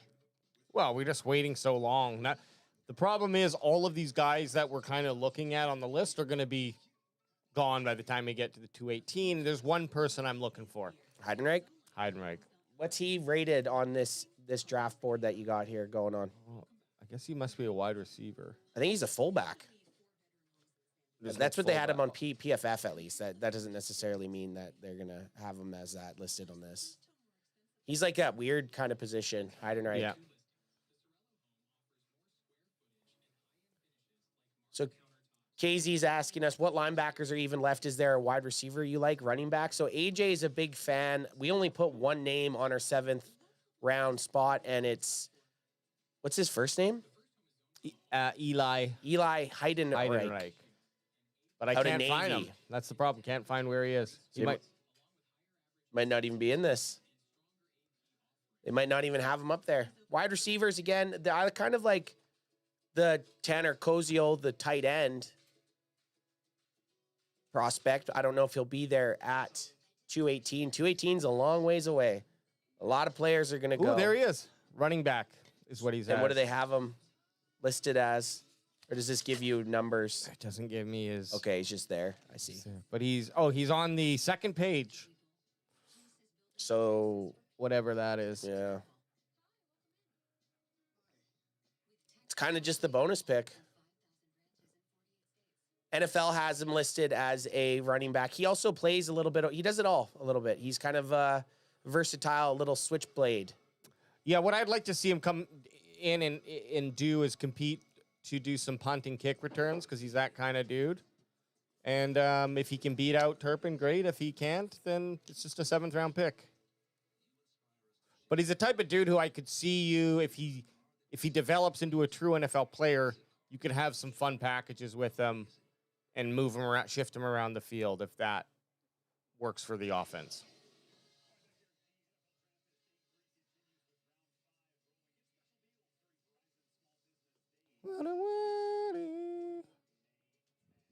Man, this Chiefs pick has been in this entire time. Let me see what they're doing here.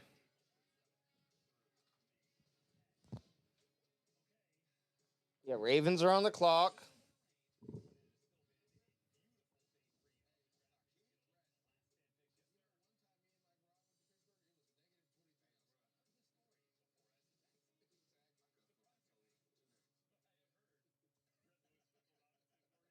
Yeah, KZ3 Cowboy.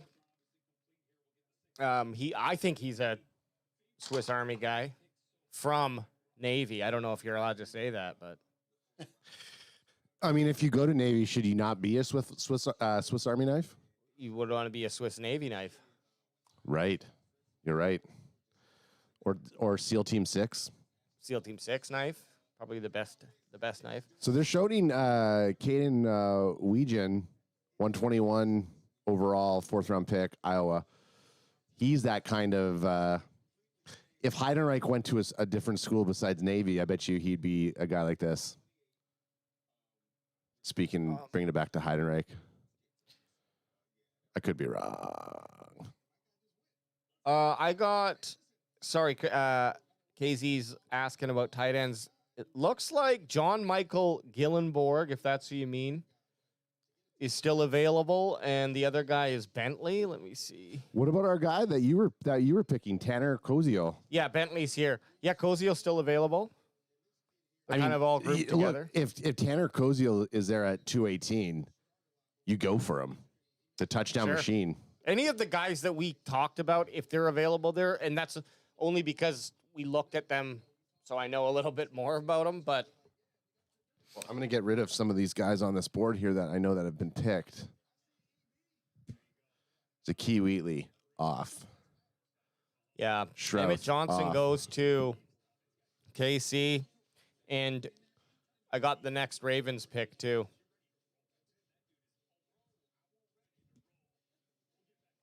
Oh, shit. I missed 161. Who went? Emmett Johnson. Oh, Chandler Rivers just went to the Ravens. So Chandler Rivers to the Raiders, yeah. Or Emmett to the Johnson, Ravens. Emmett Johnson, running back. Tight end is an option, says KZ3 Cowboy.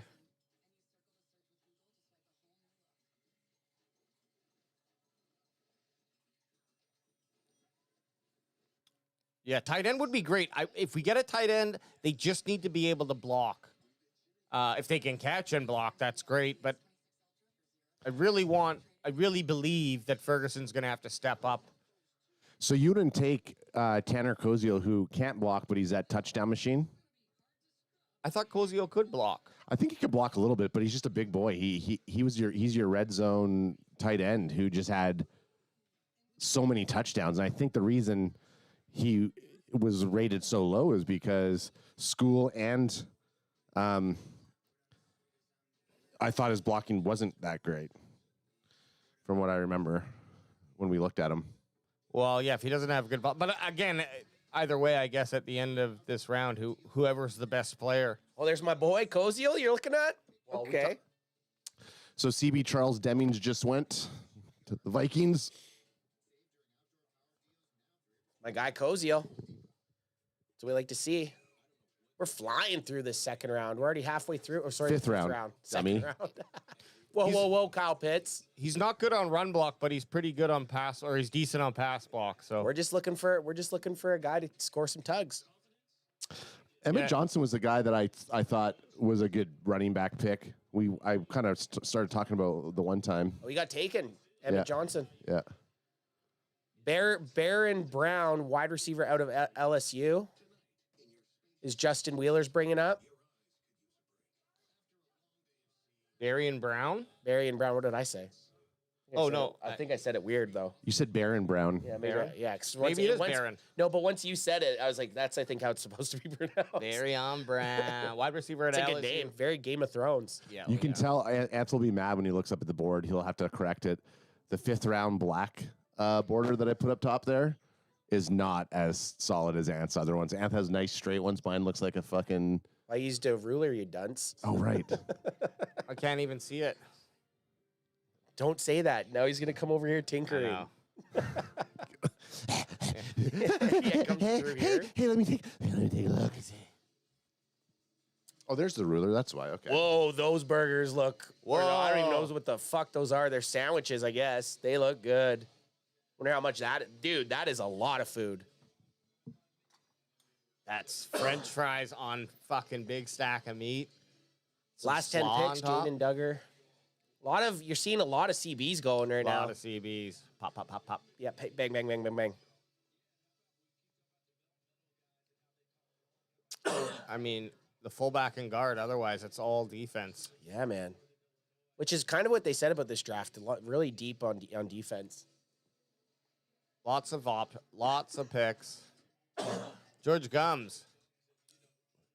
Liam Cohen entering his second season as the head coach for the Jags. Had a really good year one. Duval. We all thought he was super nerdy. Then he lost a little bit of weight. Almost fought Robert Saleh. Got a little bit of swag. And now him and Saleh are in the same division, are they not? Tennessee and Jacksonville, I believe they're in the AFC South. And he started winning football games. Started winning, got on Ozempic. I don't know if he got on Ozempic. Yeah, GLP-1 Ants. Call it by its name. Yeah, No, he's not on that. Titans He's on peptides. He's on the Peps. Where did the another Michigan guy went? Oh, that was a nice touchdown. Yeah.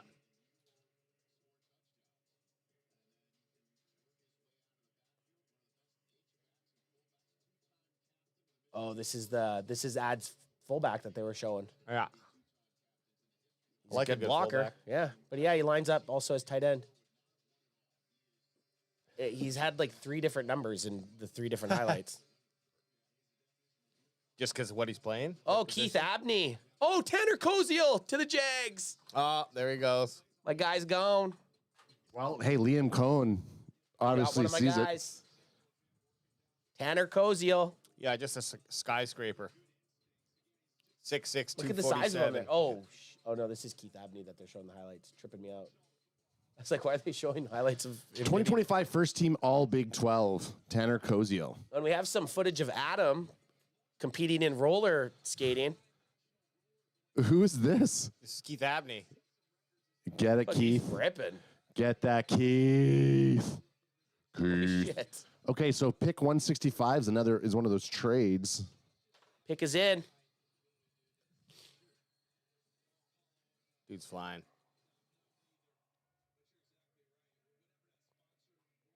Draft weekend's just fun, isn't it? Oh, I saw this real interesting science fact if you want to hear it. Of course. So the time between steps from an Olympic or professional athlete runner is the same amount of time that an old woman would take running. Does that make sense? So like you step down and as you're running and you're going to your next step, it's like 0.3 seconds. For an old lady and a professional athlete. It's the same. It's the same. The difference is the power generated from an average runner is something like, whatever, I might have the pounds wrong, but like 500 pounds. Okay. And then an athlete is like 750 or Holy shit. 800. So it's almost double Yeah. the amount of pressure. So I just thought that was interesting because you would think, oh no, your legs are moving faster. Yeah, a sprinter you'd think would have way more steps. Way more steps. Or like it would be like 0.1 and 0.15 instead Yes, of 0.3. exactly. And it's just the body can only move so fast, but it's the power that it generates that can go up. Yeah. Hey, fun facts. Unless you're in the Matrix. Well, then it's all about downloading. Just bending the spoon. Download speed. Unless you're Neo. Neo doesn't have download speed. No. He can play outside the rules. Yep. Well, he's the one. He's the one. The spoon, Looks like the rain let up. That's nice. The spoon is not bending. That's impossible. You're bending the spoon. You're bending yourself around the spoon. Is Dion Burke still available? Wide receiver, Oklahoma. No, Nicholas Singleton gone. Singleton's out. There he goes. To the Deion Titans. Burke he's the number 1 ranked wide receiver remaining on the board right now in front of Kevin Coleman and Jeff Caldwell. Okay. This is a good pick. Singleton in the 5th round. Yeah. Like, I would rather have Singleton than Blue, and we got Blue in the 5th. So who are the running backs in tennis in Singleton and Katron Allen. Tony you mean in Pollard. Tennessee Titans? Titans? Yeah. Tony Pollard, and they had someone else. Wasn't Rico, right? No, Rico's the Steelers. Right. Oh, well, now it's Tony Pollard and Singleton. R2J2 has a good point. If it was the Matrix, wouldn't it be just what spoon? Question mark. That's just true. As well. Also 2 as well. As well also. 2. The Bears have had a kind of a sneaky good draft. They got Thieneman, beefed up their offensive line, got a half decent wide receiver at LSU, tight end Sam Roosh, and then they also got the quarterback Malik Muhammad. Yeah. Oh, Tajay Spears is the other Tennessee running back. Okay, well, right, yeah. What about the Titans? Carnell Tate. They got Anthony Hill Jr. They got Keldrick Falk. Yeah. They got TJ Parker. Oh, no, sorry. TJ Parker went to the Bills. Yeah, Titans have had sneaky nice draft. Did you guys look at any of the ratings? Not yet. I usually like to wait Right till to the the full end? draft's done. Yeah, I just looked at the day ones. I didn't look at. What did they give the Cowboys, an A? Cowboys got I looked at 4 different ones. They all had kind of different ranks. Yeah. Downs was always an A or an A plus, and then Malachi was I think like a C. Yeah, I think kinda people have average. different, really different opinions on them. So Cowboys was overall like A minus B type Okay. of rating because of you had one awesome and then one average pick. And the shitty thing is, I think Lawrence was the lowest rated of all of the first round picks. I like that though. Yeah, hey, he's Give got me some fuel. The difference is when you look at his pass rush ability, like it does stand out. Where you had other guys like Mozzie Smith when you drafted him, you were hoping that. Well, and if they are putting him in for one thing only, and it's to rush the quarterback, then we don't really care too much about his ability to stop the run. Kayshawn Elliott to the Bears. Lawnbacker.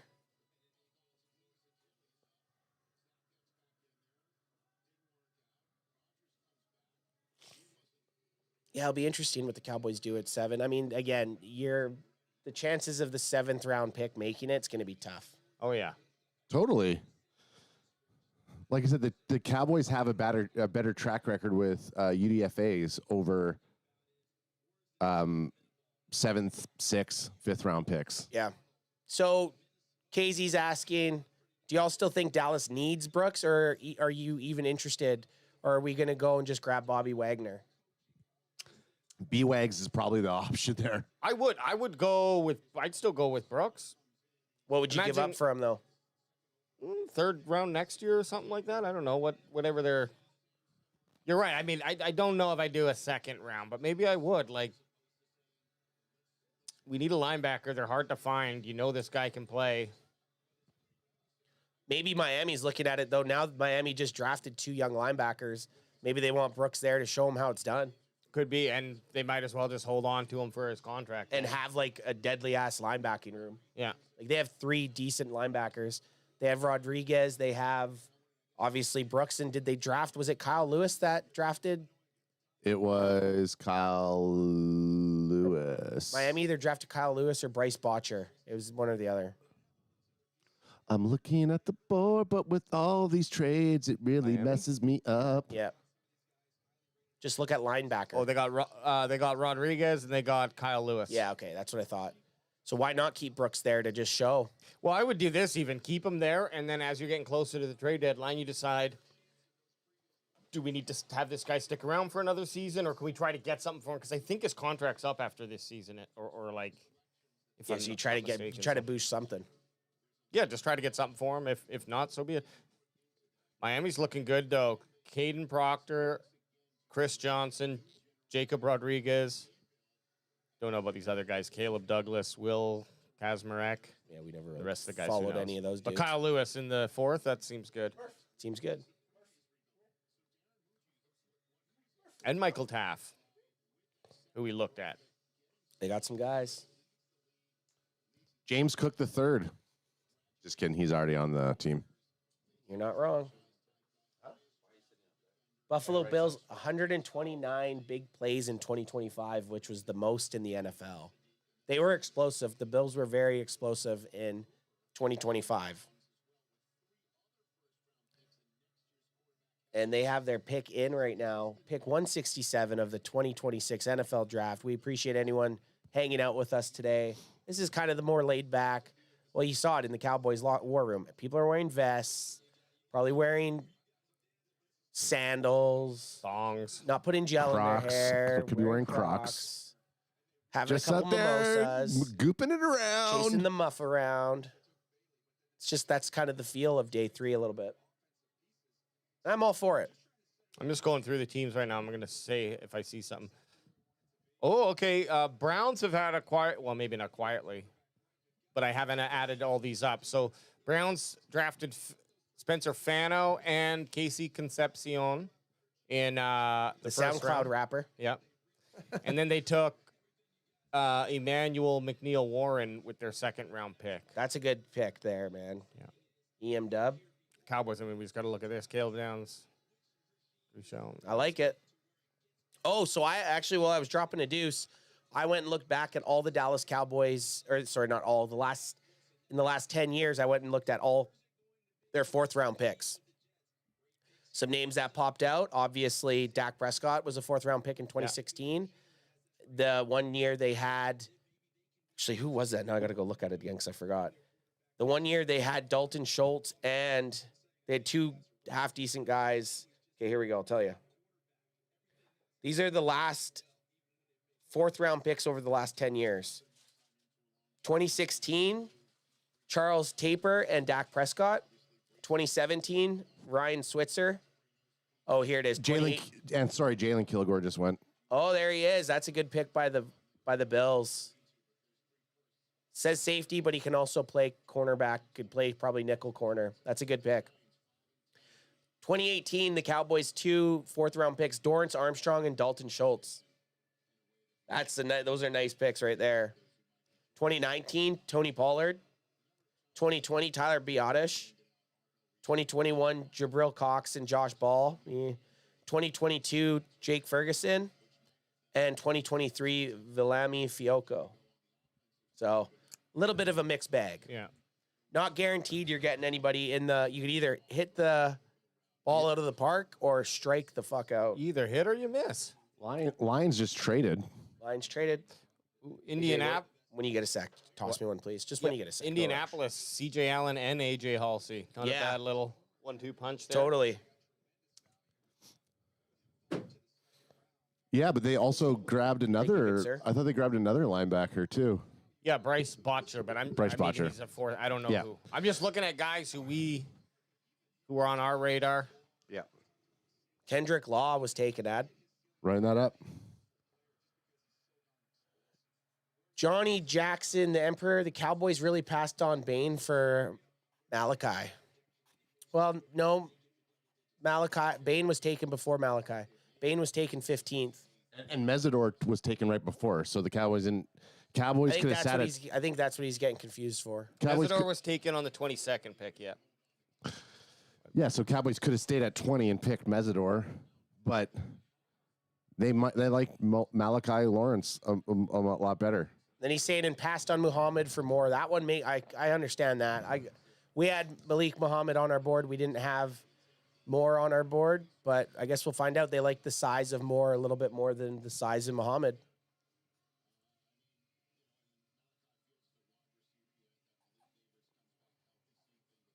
So, I don't know. All in all, I'm still happy with the picks in the 4th round. Like we said, out of the 3, if one of them ends up getting significant snaps, that's a George W. If I do say so myself. I mean, Giants might have the 2nd best draft so far. That's nice. That Arvo is Reese, nice. Francis Muanua, Colton Hood, and Malachi Fields. The Giants always have a draft that we like. Yeah. Last year they had 2 3. years. Last year they had 3 players. Each of us liked one of their players. Crack me if you got him. Oh yeah. But then again, so you're saying the 2nd best. So you like the Actually, no. Cowboys. I'd say the Jets. David I'd say Bailey. the Cowboys are the best. Cowboys are the best, and then you said 2nd best Giants. Well, I just got to the Jets. Jets are good. okay. So far, yeah. But Jets are probably with David Bailey, Yep. Kenyon Sadiq, Omar Cooper Jr., D'Angelo Pons, and then Cade Klubnik.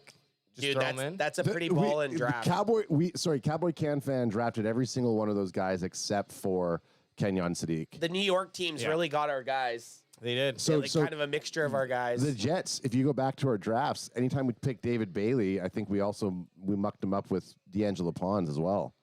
So if we walked away saying, "Did you guys like David Bailey and D'Angelo Pons?" we would have been like Bushin. Oh, totally. Seattle's not bad either. I like Seattle's also Bud Clark, Jadarian Price. And Julian Neal, I know we talked about him. Corner. But he was just a 3rd-round pick, so I don't think we ever flirted with it. So Aaron Reese, 1905 in the chat. Hey, guys, how's it going? What do you guys think of selecting LT Overton out of Alabama? I think we like it. Guys, what is Stephen Jones doing up calling for Pittsburgh? That's hilarious. I can't believe Stephen Jones is calling this Pittsburgh Steelers pick. Is that Beetlejuice? Hey, it's he is. fucking There he is. the Nowakowski. Yep. He's got some nice measurables. Nowakowski. Yeah, he was big. And the last name, it was what threw us.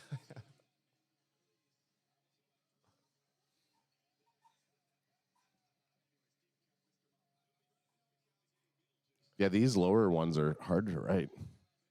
Yeah, and you were making fun of. Wait till you get to the very bottom.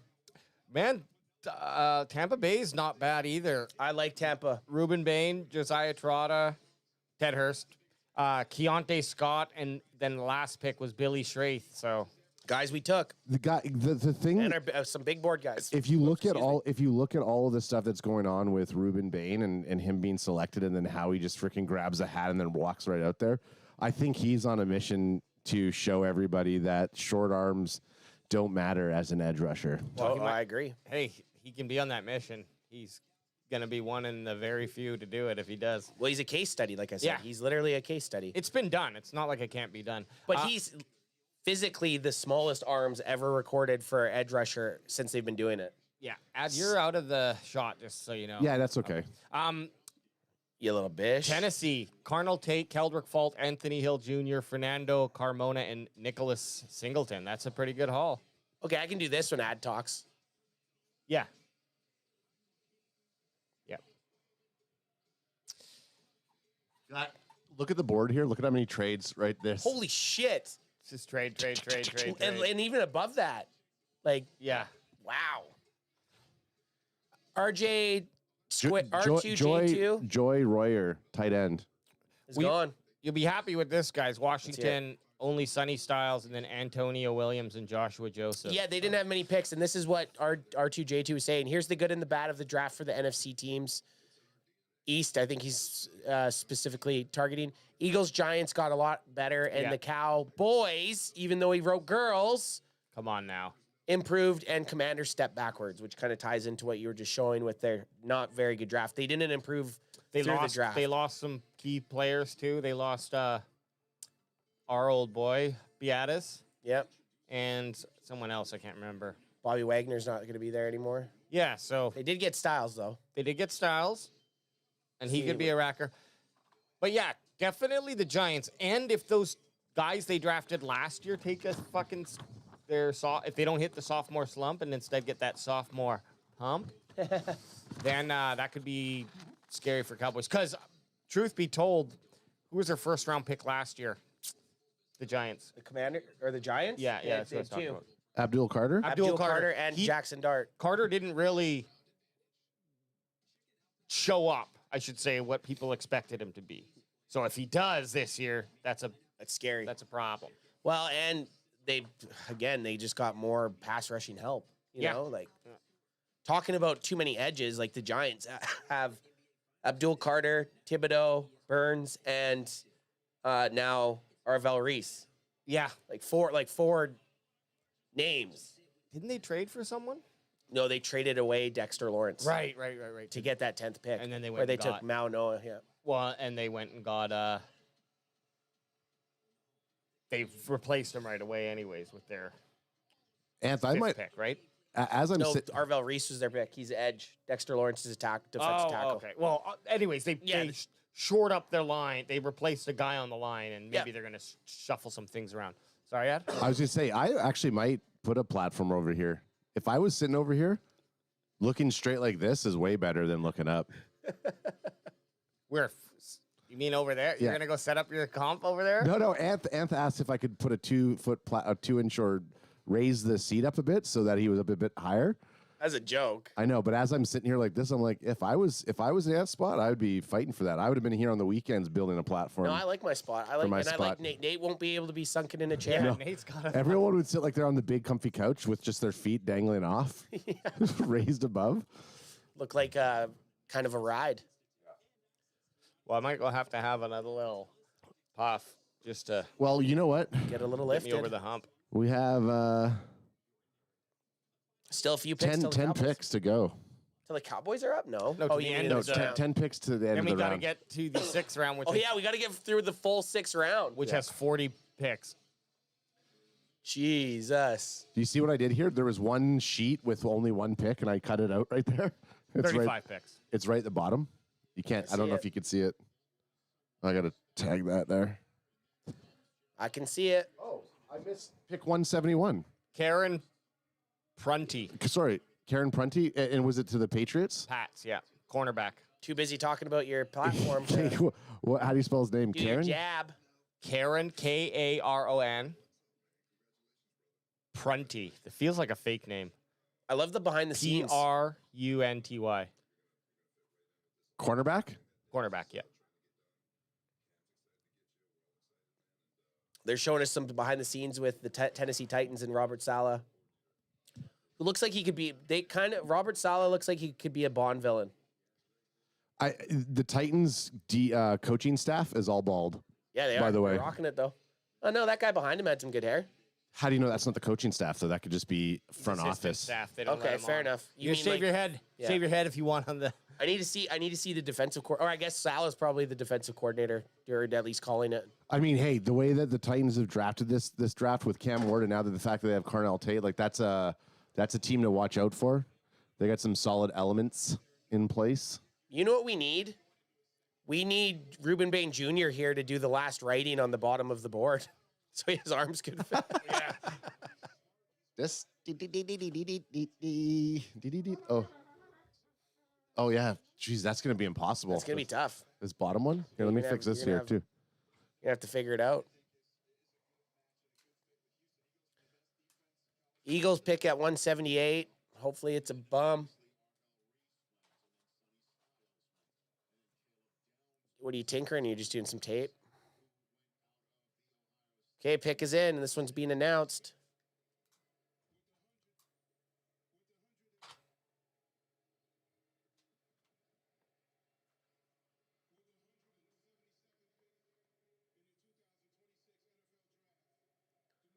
Saint Select. Oh, Lorenzo Styles Jr., bloodline pick. Okay, so he was, I mean, any type of bloodline pedigree, you go for it. Look at one of his positives. Specials team stud, speed! Exclamation mark. Former wide receiver. Okay. Well, you got yourself a return guy, I think.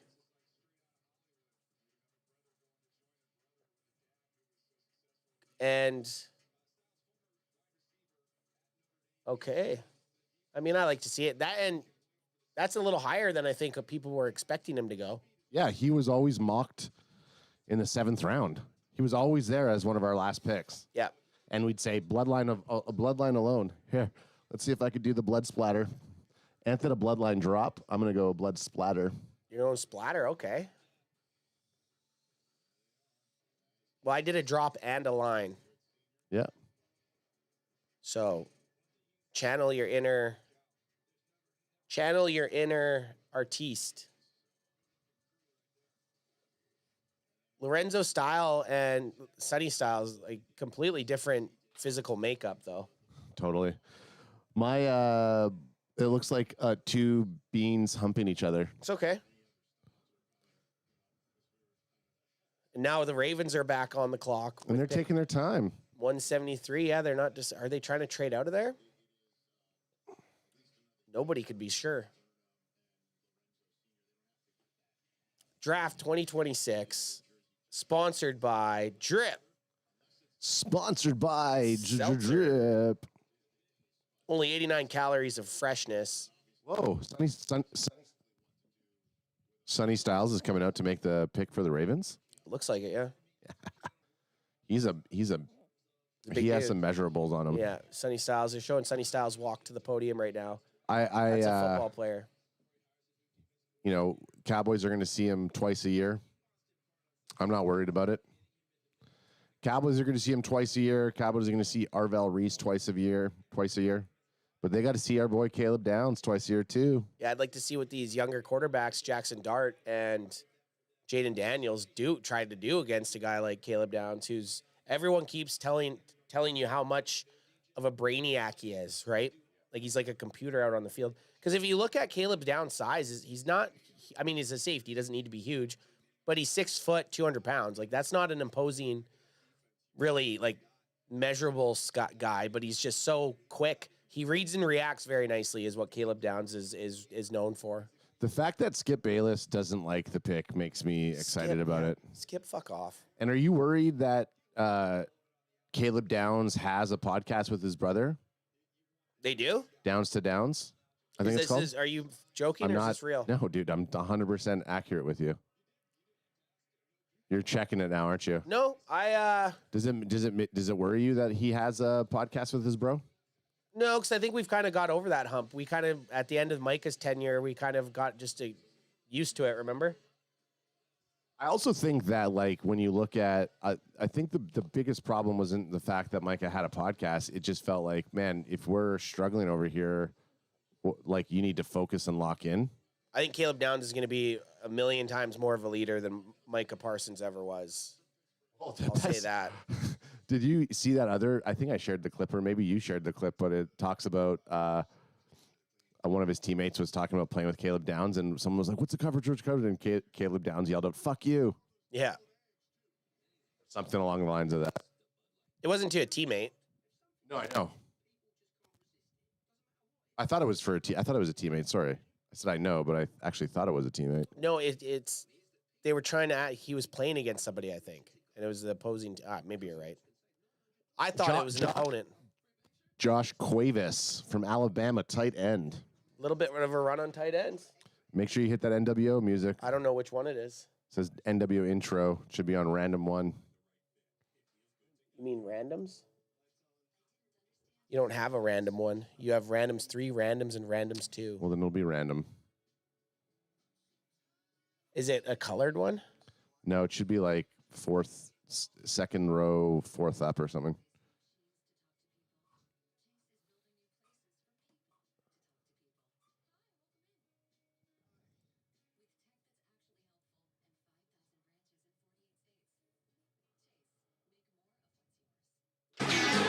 That one?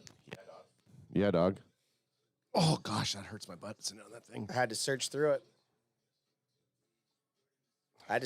it. Ravens on again, or on the clock again? Whoa, yeah, Ravens back to back. They're 2 compensatory picks. Okay. Pick 173 and 174 here. These are comp picks? Yeah.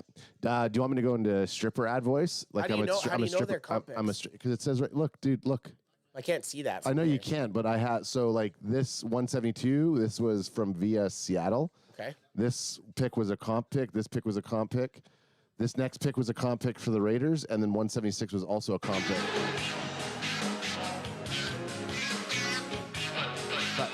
For life.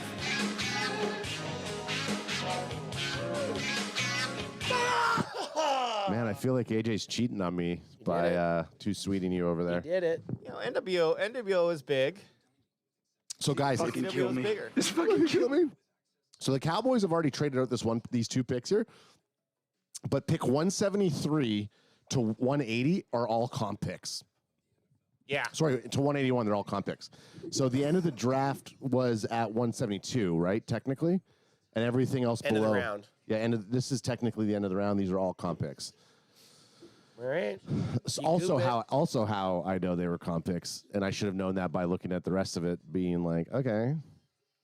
Still talking comp picks, huh? Thought you said you were going to quit. I also feel like I'm that new age comedian who's sitting down at the end of the stage, just wanting to chat with the crowd. I mean, why am I? I'm not going to be like everyone else. Yeah, I'm not here to. Guys, when I'm doing a show, I'm just like one of you. I'm part of the crowd. I'm just doing some crowd work right now. This is my show. Who else wants to come up and? That would be actually a legit. Look, we're in Pittsburgh, y'all. What a shithole. Okay, the Jets fans are feeling it. Yeah, and the more I think they can spell. the more I think about it, the more I'm disappointed that Anthony and I left on the 3rd day, and I think our exact words were like, "Fuck the 3rd day." There's like we want to Who they draft on the 3rd day? Actually, Ant, that would be a good thing to look at right now. Who did we in 2023? Yeah. Do you want me to wait to see if you can guess it, or I'm gonna see if I can just think of anyone. It was actually 2022, Anth. In 2022? Let's see if we can even get it. Anybody? Who was they? CJ Godwin? Is that when they drafted Tyler Smith? Yeah, it's a Tyler Smith draft. The Tyler Smith draft. Who do you got there? So that was Sammy Dubb, which you guys saw. Yep. Then Jalen Tolbert, Which we saw. Jake Ferguson, round 4. Which we saw. So Ferguson, Matt Willetsko, Wingspan Willetsko, Deron Bland, Damone Clark, Johnny Ridgway, and Devin Harper. Funny enough, most of those guys were all on the squad for quite a few years. Deron Bland would have been good, and Fergie would have been good to see. Still smoking cigarettes. Thought you said you were going to quit. Seems like that, doesn't it? Crack him if you got him. Hey, I've never had one over. Can you toss me one, son? I've never had to catch over here. I'm going to go left-handed. Hey, here's the running back who is never caught a pass. Got it. I got it on cam. And he dropped fumbled. it. And he fumbled. Are you kidding That's me? what you get for being cocky. And he fumbled because I caught it and I should have just ran it in, but I tried to flip it up to Well, cut I'm it. going to catch the replay. Let's see if it's going to crack him if you got him here. Oh, shit. Yeah, rookie move, spilling on himself. Oh, you're watching the replay. Yeah, we're watching the replay over here to see if you were telling the truth or not. Running back, Adam Randall, Clemson, 174. Okay, here's the toss. Here We're it watching comes. the toss. Watch this switch here, too.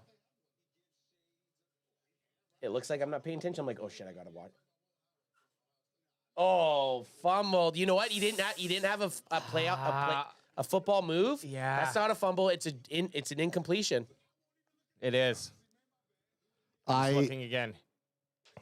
You know what the problem? No, because if the can didn't move, it would have been a fumble. I know, because you know what I did when I caught it weird, and then I tried to held it flip. up. I tried to flip it up. You Trying to be a showboat. Showboat, son of a Showboat, bitch. son of a bitch. Question. Hey, I'm over here being an entertainer. What can I say? Question for you Dak's guys. going over, or I'll be Dak, but I'm going to go over to you and be like, hey, get over it. That was Come on, we got another play. Okay, yeah. That's what I'm. That was Lepke fumbling at the what you 1 have yard to do. line. Fuck Lepke. Do you guys know the How dare Canadian you say that? comedian Ben Bankus? No. I don't have to comment if it's too touchy, but I think he is hilarious. His dry humor and common sense comedy just hits. So, okay. Is he new, dude? I don't know. I don't think I've ever heard of him. Ben Bankus. It's a great name. The Las Vegas Raiders pick Oh, yeah, I've seen 175 this is guy on- in. I've seen him on, I think on like YouTube or something like that, like in shorts. Jenkins Gaming is in the chat. He was at the draft yesterday, guys. Jenkins. Yeah. When it comes to comedy, by the way, KZ3, for me, I think everything is open to.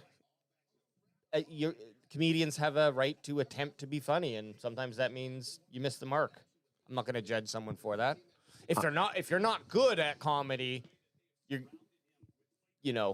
just not going to work out. But if you're good at comedy, you're going to have some misses. It's like, hey, come on over here. Let me talk for a second. Comedy's hard sometimes. You just have to think that, like, quit inviting this guy over. comedy's hard sometimes. Corner boy? I mean, the corner comedian? Cut comedian? Hey, so just want to tell, sometimes it's hard. Sometimes it's soft. Sometimes you don't know where your comedy's coming from. That's Cole Beasley's song. Sometimes I'm in my feelings. Sometimes I I'm in my ain't. not. Sometimes I'm in your bedroom. Sometimes I'm in the closet. Sometimes I'm watching you sleep. So, who was it, Adam? The round running back? That was they were talking about Maunoa being. He was saying he was the number one pick overall. Maybe I was with Anthony. I remember. He's a running back that we used to watch, and he ballooned up, and now he's a commentator. What the fuck happened to the TV? Oh, Maurice Jones Jr. Maurice Jones.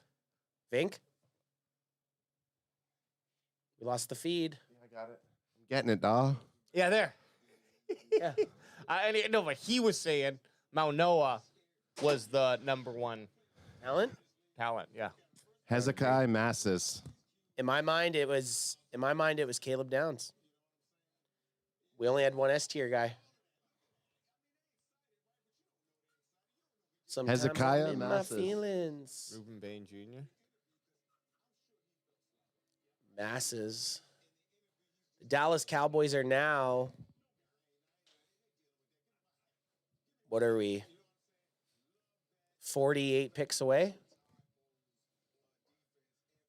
Yeah, how much money did Reuben? Where was Reuben Bain? $20 million. You looked at it. He went from 45 to 22 million. Right.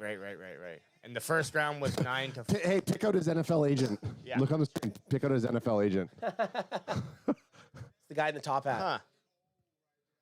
I can't find it. Is everyone getting married? I don't know what's going on here. Peter Wood.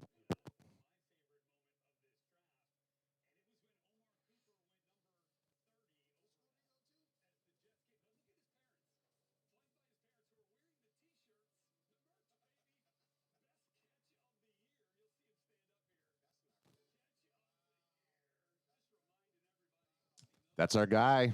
I like Omar Cooper.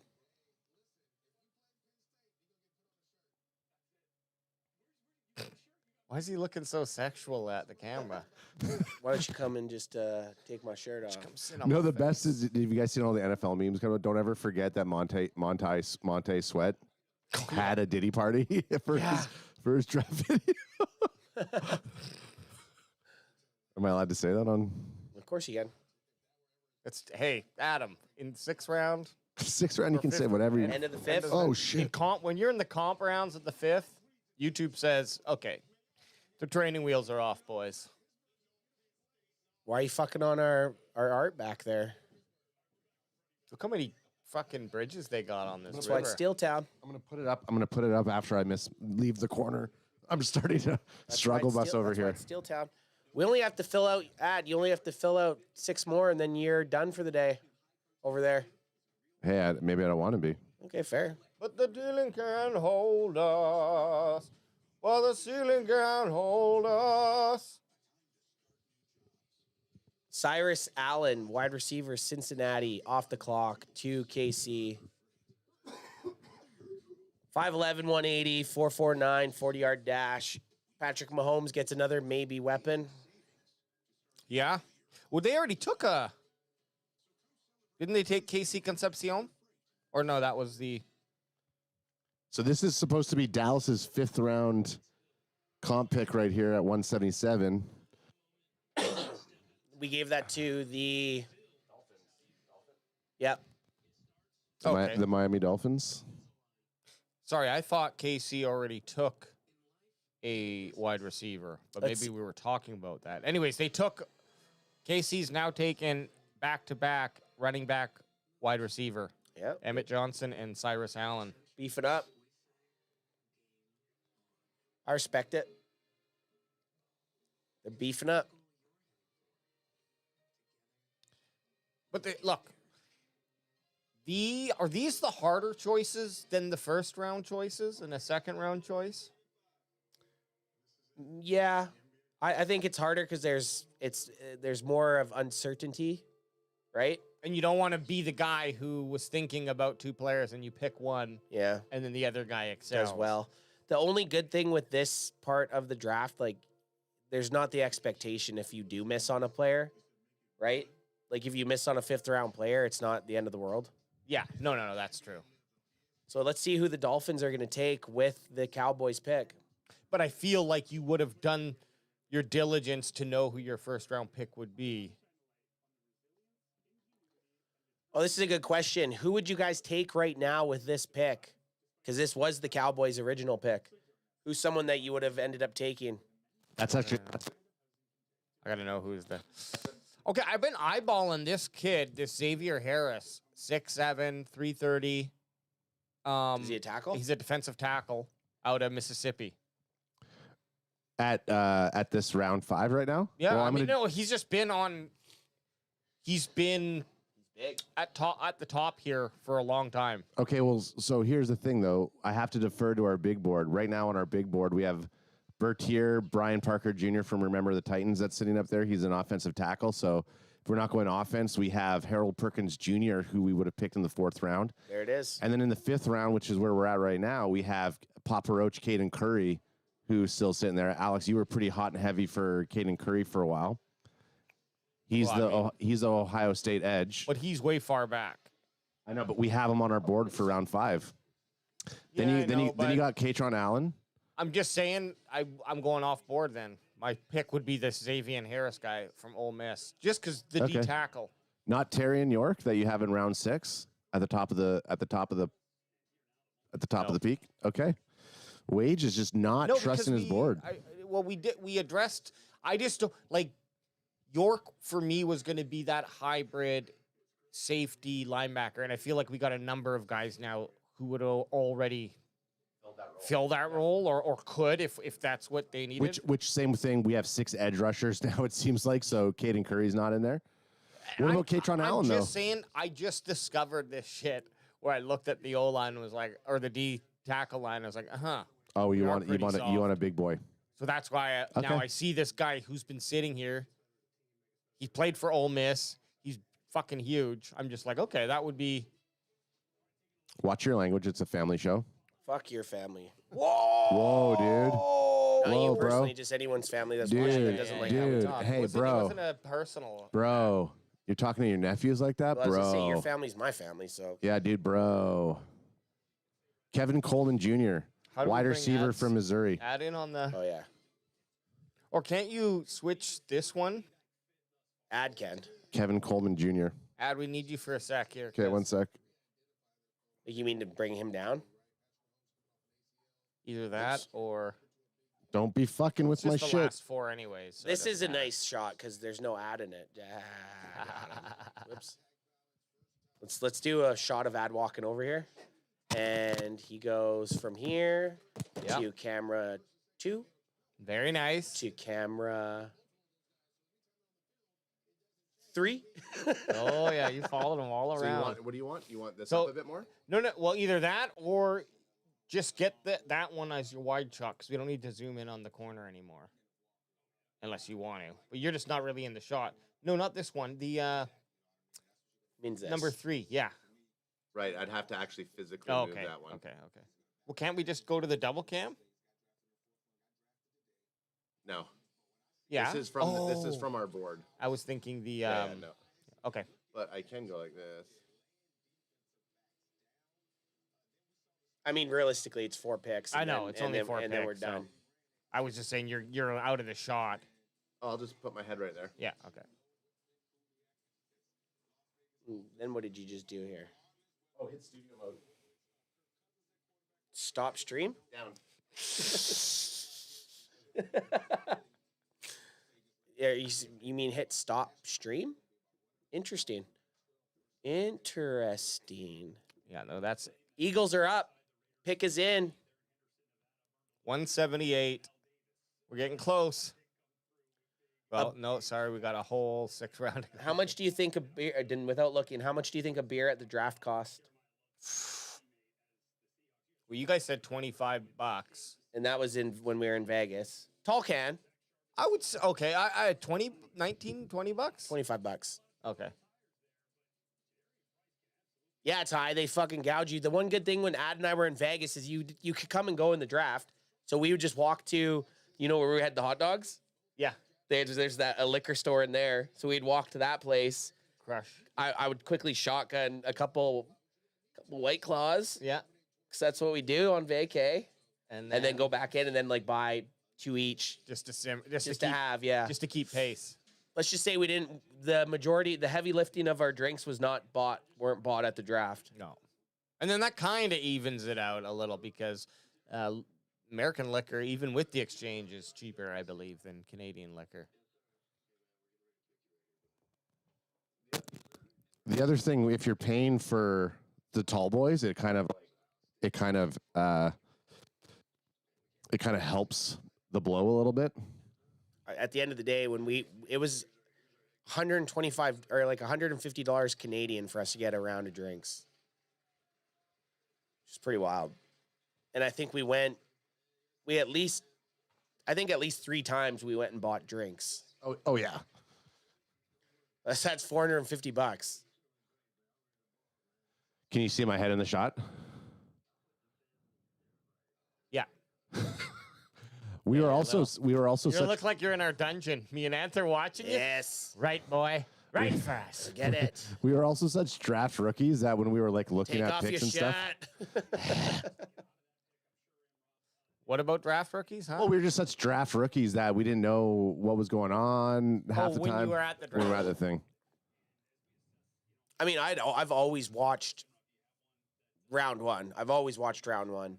And then I would always just wait till the draft was done after round one and then just look at what the Cowboys got.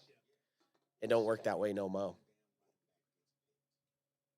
Oh, QB Cole Payton. Whoa. Wow, Eagles took Cole Payton. Do you think Jalen's going to get butthurt? You might. This is my bold prediction. Cole Payton outplays Jalen Hurts in camp. Who is Cole Payton? I got to go have a look. I got to get a draft. He's the North Dakota State quarterback. That arm ready to throw for about 2,300 yards. Oh, yeah. Oh, my gosh. That's tough. All that shit you were talking. Now you're having a hard time doing it.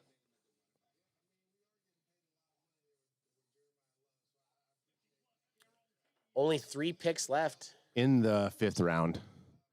There's still a lot of... I mean, pick is in already. The 49ers are up. Well, we're all in unison that once the Cowboys pick their final pick, we're not sitting around watching the rest of the fucking draft. Yeah, we're out of here. As soon as the Cowboys go at 218, Sayonara. Sayonara.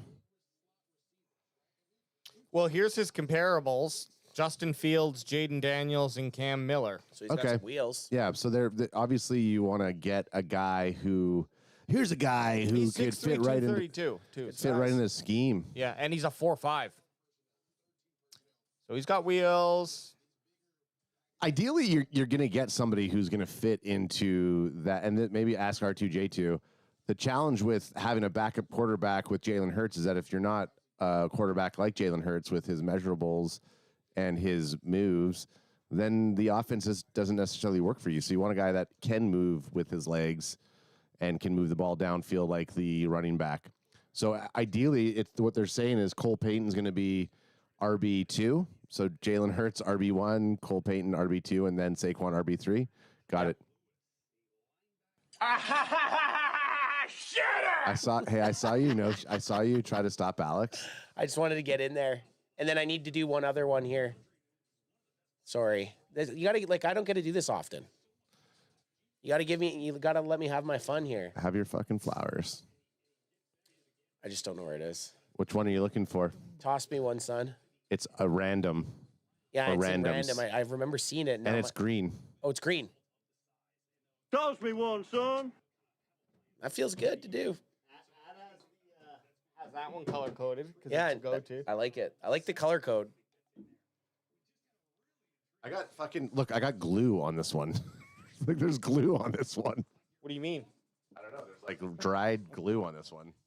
Oh, it's probably just from the packaging. Yeah, the packaging. Tackle Enrique Cruz Jr. Enrique Suave Cruz Jr. Oh my God, this is the fucking funniest comment of the day. R2J2. Seriously, the Hurts' RB1 joke is old. From the guy that says cowgirls every fucking time he says Cowboys. Yeah. Come on, we're talking about jokes that are old. So let's rewind and let's just state a fact. Hurts is the best running back that can throw a football in the NFL. Boost. You got boost, son. You can't say a joke's old when you say cowgirls. Come on, man. Yeah. Come on. Cowgirls is the oldest one in the book. And it's not even funny. At least calling Jalen Hurts a running back is still funny. Yeah. I'm fine. I'm fine with the old terms, but I like to come up with new crafty ones, you know? Call us the Dallas Cowboys. The Shickles. The Dallas Cowboys would be very funny. Okay, so I got one. I got a new one for Jalen. I got a new one for Jalen Hurts. The Squatomatic 6000. Squatomatic 6000. Squatomatic. Squat on these nuts. But here's the thing, crack me if you got him. It's not even really okay, this was hating Dallas on Saquon thing to call him that. And I'm not saying you have to hate on Hurts, not Saquon. Well, didn't Saquon do the squat? Saquon also did squats, but they every both single time did, they right. Jalen Hurts squatted Yeah. 600 pounds. So this pick 180 to the Dolphins was also a Dallas Cowboys pick. That is no more. See, because I would call him maybe the power bottom. Power bottoms. When they do the tush push, he's in there. It's fucking getting mucked up. You know what would be a really good one for Jalen Hurts? Piece of shit. Yeah, well, he's a Super Bowl champion. That is true. That is true. You can't ever take that away from him. He's a Super Bowl. He's a Super Bowl chomp. That is true. Honestly. Yeah. Hurts is probably a decent guy. TBH. And him and CeeDee Lamb absolutely dominated in college. Yeah. That's all I'm just asking from you guys is just to give him some flowers. No, look. Here, this is what it is. We are in a movie. He's the antagonist. Dak's the protagonist, and we might find out late in our at the end of the Cowboys movie that we're watching. He wasn't a bad guy the whole time. You know how they have those twists in movies, and it's like, oh, you thought the guy was bad, but then they join together to fight the real force of evil, which is Jerry Jones, who never dies, and the Cowboys cannot get a new GM. Although, that little rant brought me to this thought.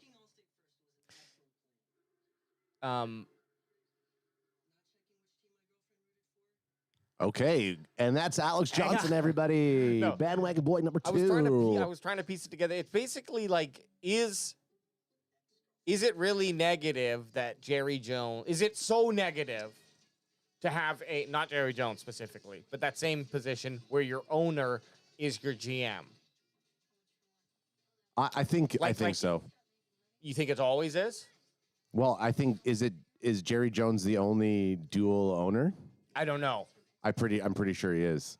Not in sports history, but No, but in the NFL, GM, president, and owner of the team. Yeah. So I think it's a negative just because there's too much. So I think there's too many things that can cloud your judgment on it. I get it. Jerry Jones loves football. Actually, Dave Portnoy said it the best. He goes, if I was Jerry Jones and I had that much money and I own a team, You damn right I'd be the GM. He's like, I don't give a shit. He's like, I don't give a shit if I haven't won a Super Bowl for 30 years. He's like, I'm good. He's like, I love football. If I own the team, you think I'm going to let someone else make the decisions? No. Well, that's why Jerry Jones, when he bought the team, he had zero experience running a football team or managing a football team, and he made himself the general manager now. You could argue that he's the better general manager now. He would have to have been. You would hope so. Yeah. And I think his best learning curve as of now, or what we're kind of seeing, is maybe he's letting other people make some decisions. Well, the way I thought about it was kind of that way too. It's like, okay, well, at least I'd be in control. It wouldn't mean that I couldn't hire a coach to come in and vis-a-vis be the general manager, but just have the coach role, right? But everything has to run through me. And if I like really trusted you as my coach and you were telling me what to do, I'd just be like, yeah, let's do it. But I would still have that ability to shut the gate off. Because when you hire a GM, I mean, I've never really hired anyone, but you have, and it's not. I've hired a lot of people. Well, you make decisions based off of what you think, and then you hope they play out. And we see in the NFL that a lot of GMs do not last for longer than 2-3 years sometimes. Well, I think that's the biggest knock as the owner, president, GM. You can't fight. Like you should. It's too hard for you to fire yourself. So if you're not doing well, Jerry Jones would have been fired long ago. So as Anth brought up, like he's probably arguably a better GM now than he was in the earlier days, or like he just or when he more people. The other thing that you can, and this is where the big debate is, when Jimmy Johnson was on the team, Jimmy Johnson had control of the roster. So Jimmy Johnson technically was doing GM moves in the draft and everything. And then once Jimmy Johnson and Jerry Jones split, Jerry Jones had in everybody's contract that he has personnel control. So these coaches come in and they have a lot of power. And this is the other thing that comes out of like anybody who's worked with the Cowboys. They say the coaches actually do have a lot more power than you see. Like Mike McCarthy had a lot of sway. He just didn't actually use a lot of his power for draft picks or trades and things of that nature, where possibly we're seeing Schottenheimer leverage that a little bit more. My question to you guys, though, corner Cammy for a second after this pick.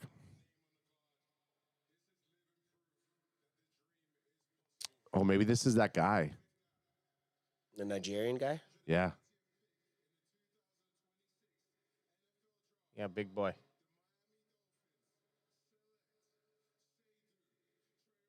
Cool. Oh, is that guy? Oh, no. You know that guy who had those unbelievable measurables? Yeah, you're thinking of the defensive tackle. Yeah. Say-do. Those, But this still was the International Pathway Program. Oh, Where's he from? He's from England. Oh, he's from England, mate. Are you from England, Why dog? don't we throw another shrimp on the barbie? The world's team. You sound like you're from London. Hey, You technically, sound like this was a Dallas Cowboys pick that went to the Dolphins. So, tight end. Oh my gosh, I can't even. Brent Packer guy. That's Aussie Ant. Yeah, that's the joke, though. Thanks, BPG. Thanks, BPG, Thanks for ruining it. Thanks for clearing that up. Hey, corner Cammy for a second. Okay. So he was born in France. Hey, so he's still. This is muddy in the waters for me. I don't. Okay, corner. This is a question to you guys over there.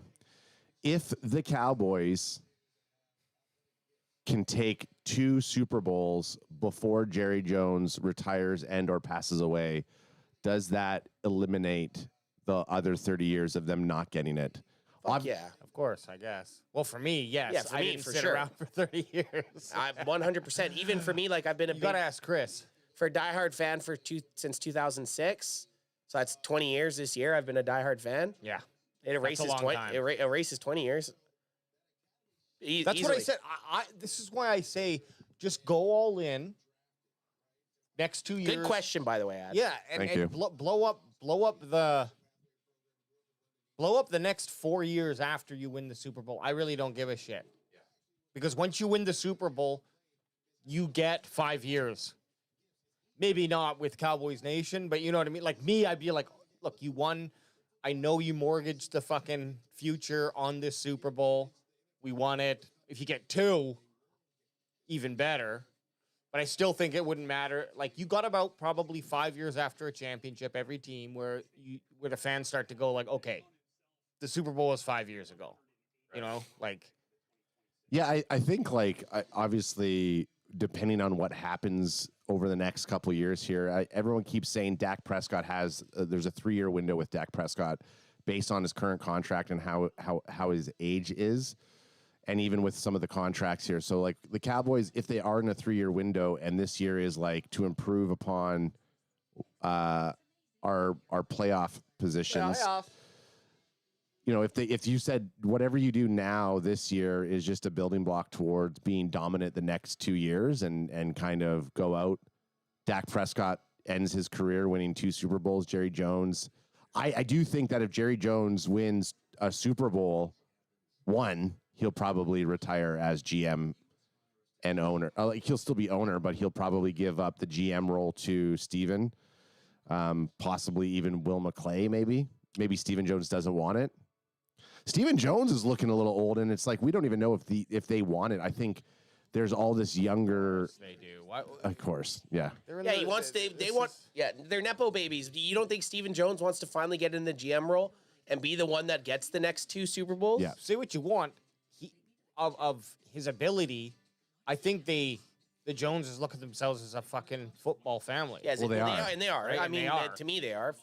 Like, say what Sure. you will. He started in oil and to get there, but like He's a wildcatter. Steven was raised like the little fucking weirdo.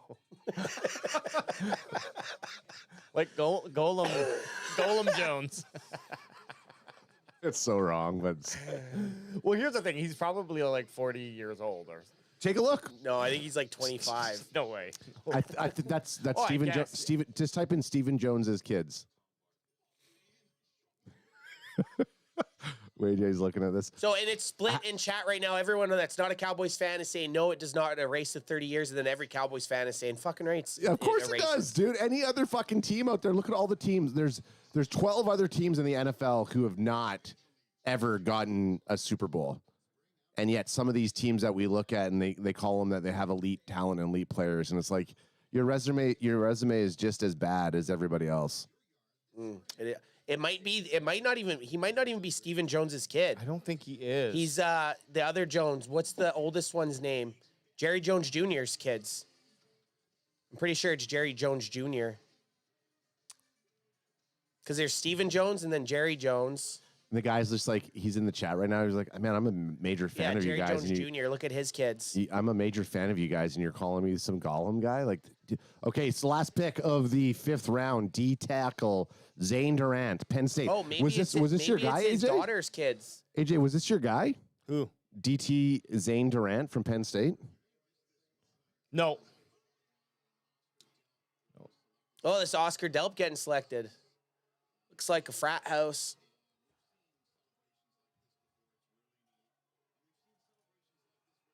Oh, his name is Pax. Paxton?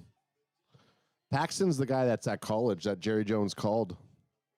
Yeah, Paxton looks cool. Oh, was he a defensive tackle? Guys, we did it 5 rounds. We're in round 6. Oh, it is Steven Jones's, or that's him right here, isn't it? Yeah. Jordan Jones. No. That's wrong.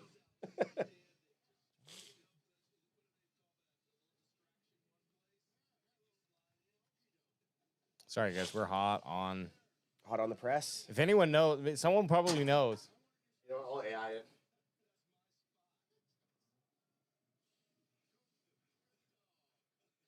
Jordan Jones? No. Daughter.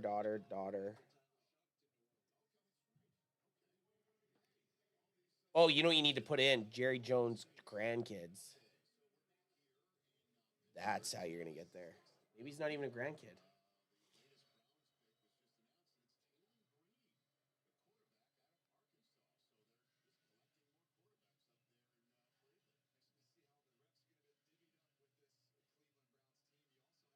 You gonna sit there or what? Oh, you want in? Well, I can go back over there for a bit. No, you can go in. Just switch the camera. To what? Switch to go to this. Here, you're back. Nope. Yep. You're gonna go over there? You're gonna goop on the couch? This is your one chance to go goop over on the couch. Yeah. Because you know game day, I do not want to be over here game day. 6th round of the draft. Our board's finally filled out. We don't got to worry about gooping on the board anymore. We can ads rocking his Mitch again. Toss me one, son. AJ's hacking. Got to figure out who Golem Jones is. Yes. Running back. The running back, y'all. 1 for 2. Crack him if you got him. Crack him if Crack him if you got him. That's like a little sizzler right there. That is a little sizzler. That's how I like to clean the top of my drink. Just let it goop fizz up over? like that. Yeah. Fizz it up a little bit. Oh, every time you crack them. It's Charlotte's kids. Charlotte's? Okay.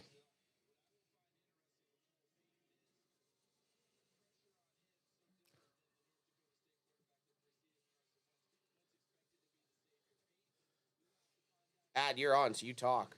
Okay, so linebacker Carson Sharar from Iowa went to the Arizona Cardinals. Hey, if I'm over here, boys, I'm going to fucking put some glasses on. Let me get some glasses here. Oh, yeah. I definitely feel like Anth. I definitely feel like Anth right now. So Eagles draft picks this year so far. We're seeing the Eagles' shitty fucking war room. They got Mekhi Lemon, and that's all I saw there. So Tennessee Titans are up on the board right now. Round 6, pick 84. You can see he's found him. We found him. He's Charlotte's kid. Shy Anderson Jr. Yeah, probably a great guy, by the way. I would love to be him. I would love to be that imagine guy. being that. You're somebody who gets to just sit in and learn the ropes of the business. And you know Grandpa Jerry's thinking like, you guys sit back, you don't shut your mouth. And you watch. You watch your dad. You watch your mom and your grandpa and your unks dangle. I mean, he's in there in the draft war room. Like he's shaking it up in there. So just got married last year. Hey, look at his LinkedIn. What does he do for work? Good call. What's his actual position? Like, what is his position within? I'm going to say it's something to do with players. Like player director, player personnel junior, GM grandson. Yeah. Oh, Taylon Green was taken. He's the scouting assistant. That's a sweet gig. So Taylon Green was taken by the... Who took him? The Browns? He got taken by the Browns then? Actually? I think so. Well, because the Browns took another quarterback? Well, because the Tennessee Titans are in right now. Or the Arizona Cardinals took him. I don't know if we were paying attention. No, the Cardinals didn't take him. Now I can't look at our board because we don't have that on there right now. Nope. But we're seeing Taylon Green, and I think the Browns were just before. So, whoa, shades on ad. Shades on ad, yeah. Okay. Taylon Green was taken by the Browns. Oh, so I was right there, dog. We've already discovered who Shy Anderson is. The guy probably fucks. So now there's going to be a battle in Cleveland. There's like a million quarterbacks there. My Xavier Harris is still on the board, but you know who else is? Who? The fourth Heidenreich. The fourth Heidenreich. Oh, you know what? Let me clear up this big board here. Oh, if a German announces Eli Heidenreich, it would be too funny. Lorenzo Styles gone. Terry North still around. Caden Curry's around. Kate Cron's around. Did offensive tackle Burke go? Yep. Burke's gone. And World, offensive tackle? No. Bertier Parker? Ooh, I want to say... What is he? I want to say he did. What's his position? Tackle. From Duke. Brian Parker. Why can't I see? Oh. Brian Parker. Isaiah World's still on. Yep. And who? Brian Parker Jr. I don't think... Brian Parker Jr.'s gone. He's gone, yeah. Who do you go to?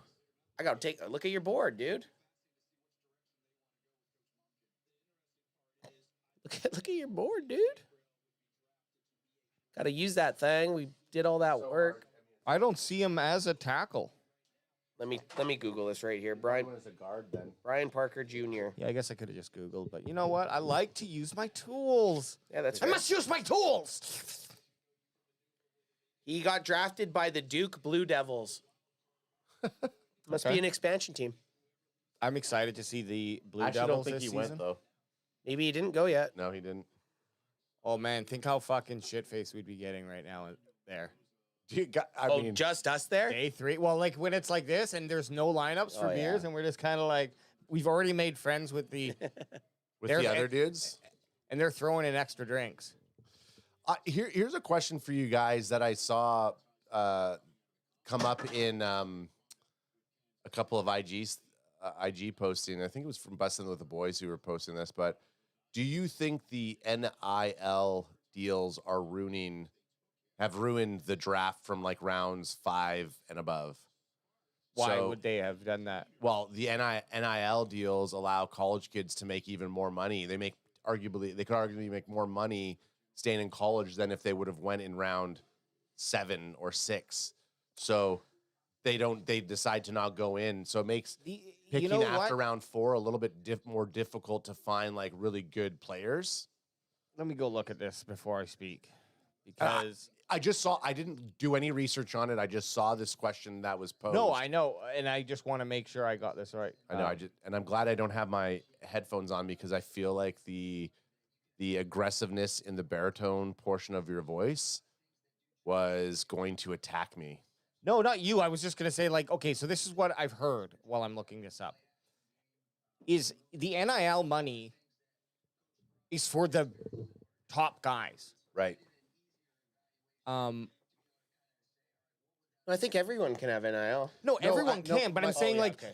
the money that they're talking about, they can make more. It's like, sure, but not the guys who are in those rounds. Like, they're not the ones that are. They might make some coin. I'm not going to say, like, they might make $250K, and that's fucking good money. Okay, but what I'm saying is that's not after college. That's nothing to fucking. Okay, well, bring this up. What would a player in round 5?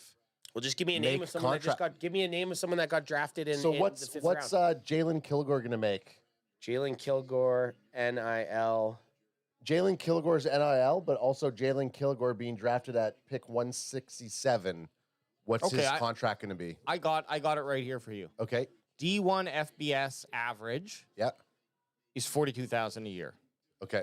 The Power 4 conferences is $75,000 average. Okay. So you're not living off of that after college, but at least it's going to set you up pretty nicely. Like if you use that money nicely, you could get set up pretty nicely coming out of college. Right. So that's what I'm saying. Like that to me, that argument doesn't stand up fully. What I posed, but it does for the top guys. But they're already in rounds 2 and 1 and 2. What the question that I posed that I saw on Instagram this morning was, is NIL ruining rounds 4 or rounds 5 to 7 in the NFL draft because the talent isn't as good as it once was? I think the only thing that it's ruining is people flipping from school to school. Yeah. I think that has because guys they won't stay in a program and they won't develop in college. They'll switch schools to make some money. So I think that would kind of affect the later draft round talent a little bit, maybe. Over. I don't know if it would affect. And first of all, like I'd be like, and again, I'm not doubting, but like, what are we basing this off of? Yeah, what's the proof that it's got weaker? You're absolutely right. Like, I don't know that it has. Here, let me find the post and I'll actually read it. Here, I'm sitting here. Forget that I sitting have the over there ability to looking do like this. a Michigan frat boy. Dude, totally. Hey, shotgun. Hey, we're shotgunning. What? Bro, Are we on winter break? Dude, who has ox? Who has the ox? Hey, but I will say this about it: the whole NIL thing might be changing drastically depending on how a few of these court cases go. I believe like Congress is having a look at some of this shit, so we'll see. And what do you mean? Like, what happened? What are the court cases? Someone's trying to hide some money? Well, no, it's just like, there's two things. There's that. There's the NIL, but it's also stemming from what's happening with the NFL. What? Katron Allen Allen to the Washington Commanders. Commanders. It's a good pick. Round 6. That's a good pick. Yeah. Okay, here let me give you a little bit more insight onto this post. Yeah. This is from Bussin' with the Boys. The question was on their thing says, has NIL ruined day 3 of the NFL draft? So last year's rounds 6 and 7 got wiped out due to the NIL. This year, rounds 4 through 7 wiped out from the NIL. This is a quote from Andrew Brandt on the impact NIL has on the NFL draft via the Ross Tucker podcast. Here's what he has to say. I think he told me the same thing last year, but last year it was like round. Oh, hang on. Let me pause our show. Yeah, pause our show. Okay, here. This is the quote. I talked to an NFL scout last week, and I think he told me the same thing last year, but last year it was like rounds 6 and 7. Now it's rounds 4 through 7. What do I mean? Last year, rounds 6 through 7 wiped out from NIL. This year, rounds 4 through 7 wiped out from NIL. So as you watch the draft or hear about the draft on Saturday, rounds 4 through 7, know that NFL scouts are looking at a crop of players that is weakened significantly by NIL. Just because he said it, I'm already tasking this guy. 4th to 7th round picks have chosen to stay in school rather than go to the draft. Timeout, though. How do we know? Well, it's not even that. Timeout. So then all it does is push it. So if let that sink in. Pause it for a second. The reason is money. So, but these guys still have to make it to the NFL draft. NIL now has been around for how many years? It's been around for over 4 years. Yeah. So then wouldn't the backlog of guys that it's ruining now all be entering the draft? So if anything, it should be making the draft stronger right now because it held off guys that were going to be in the draft 2 or 3 years ago. They should all be entering the draft now. I just feel... It would just push... It would just... The initial... it would ruin the draft in his argument. It would ruin the draft for the first 2 to 4 years. And then after that, it would have no effect because those athletes are still entering the draft eventually. The flow would be there. So your logic could be correct. So when the NIL came in, this is the year that everyone's saying is the weakest draft class.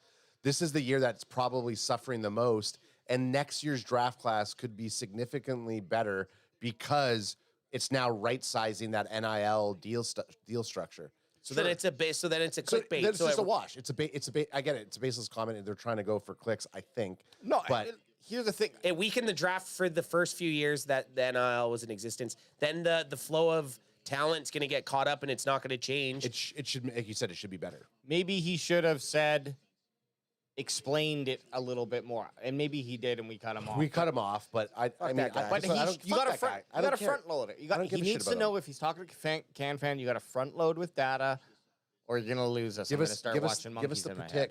But here's the thing. Look what the comments say too. Here's the federal NIL issue. In early 2026, Congress and the executive branch are grappling with the chaotic, unregulated Wild West of name, image, and likeness in NCAA sports, which includes a $2.8 billion lawsuit settlement, massive financial arms race, and state-level conflicts. Trump has vowed an executive order to fix NIL, aiming to enforce national standards, blah, blah, blah. Now, I'll go into the details. I'm against restricting these guys' ability to market themselves. I think that's I'm a pretty free market guy, so I don't want to see that restricted. But let's see what the details are here. But if you sign a contract, I agree that you honor that contract for whatever the terms are. The executive order and federal action would be a promised executive order intending to define fraudulent NIL schemes, so payments above fair market value, and mandate a national registry for agents and potential restrict transfers to only one time only. And that would probably be the NCAA agreeing to that as well. I don't know that Congress would actually come in and do this without, I don't know if they have the authority to just do this, but maybe they go in and do it.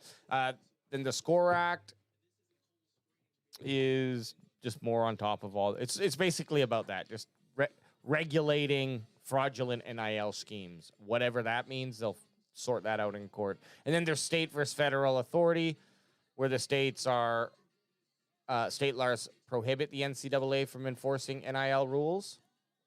So that's another layer. But there's also the NFL is the Congress is going at the NFL because of how they've originally they were granted a specific lenience on taxes or something like that because they were broadcasting NFL on free public television. But now they've expanded to so many subscription services, and someone went back and was like, hey, wait a minute, this law that grants them this was because they were supposed to be on public TV. Now they're making all this money on subs, so they're going to go and look at that, and it might, like, affect... I'm going to pull that up, too, so I can be very specific.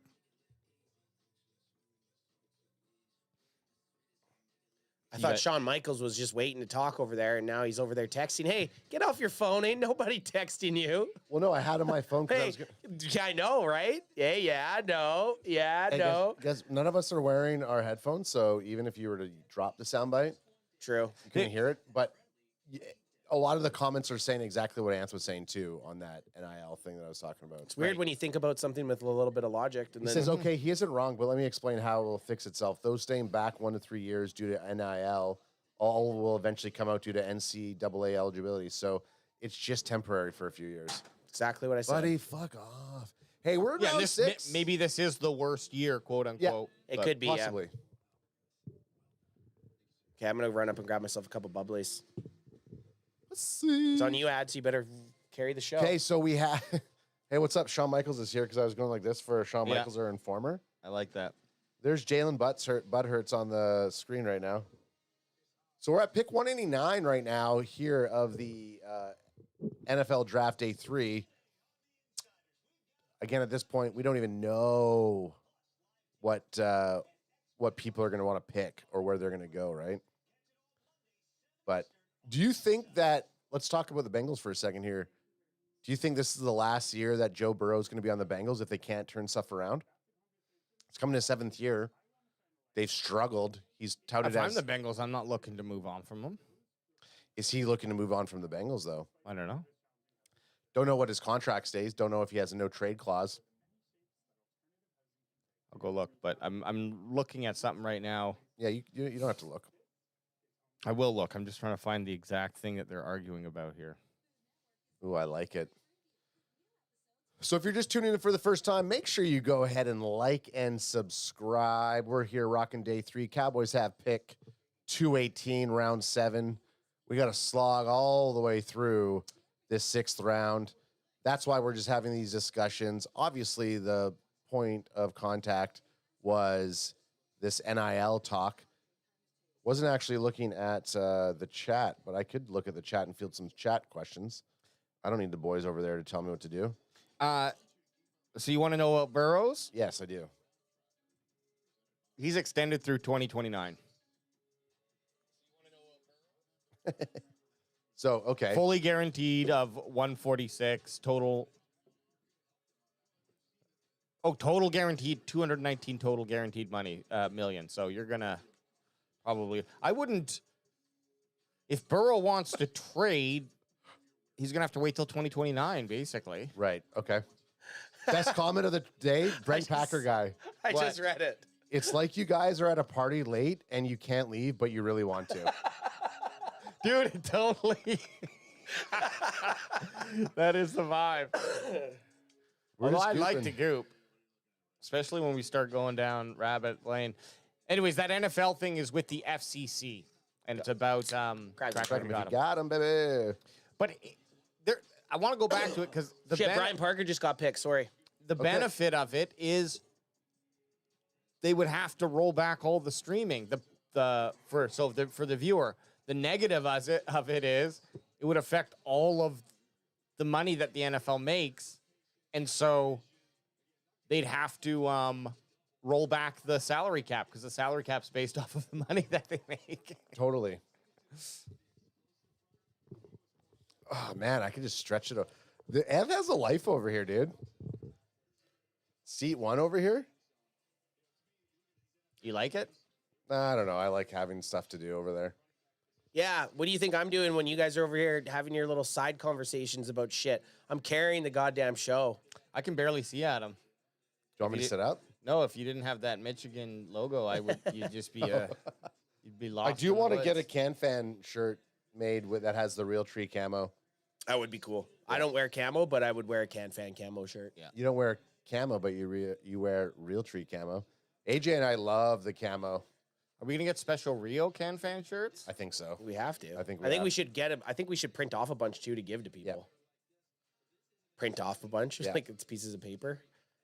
So Jacksonville at pick 191 picked Josh Cameron from Baylor, 6'1", 220, senior, wide receiver. Had big time speed. Loved his numbers, is what the NFL draft analysts are saying. Mike Tyson. Has that Mike Tyson punch. So the Giants are picking at 192, round 6. Who do you think they're going to go for here? Guess what? Who gives a shit? Don't give it. Cowboys aren't even on the ticker yet. Cowboys won't be on a ticker for a while. We should be coming up shortly. Cowboys, I guess Cowboys have like 20. Okay, so this is the Mekhi Lemon thing. So they just told him right there that he's going to the Steelers. His mom or his girlfriend's, and then he doesn't know what's going on. His phone's getting called. He's like, why is Philly calling me right now? Mekhi Lemon's mom is a baddie. And then his agent comes and he's like, Philly's taking you right now, dummy. Didn't say that, but, So crack him if you got him. Tackle J.C. Davis out of Illinois, 6'4", 322 pounds, runs a 5.16. 2025's first team All Big Ten.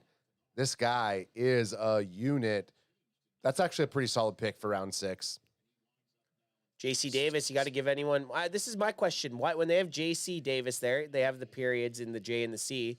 When the Cowboys took LT Overton, they didn't have the periods. Maybe that was. He's the lieutenant. Yeah. Okay, so Giants had back-to-back picks here, and their other pick is also in. What do you think the Giants are going to go with here?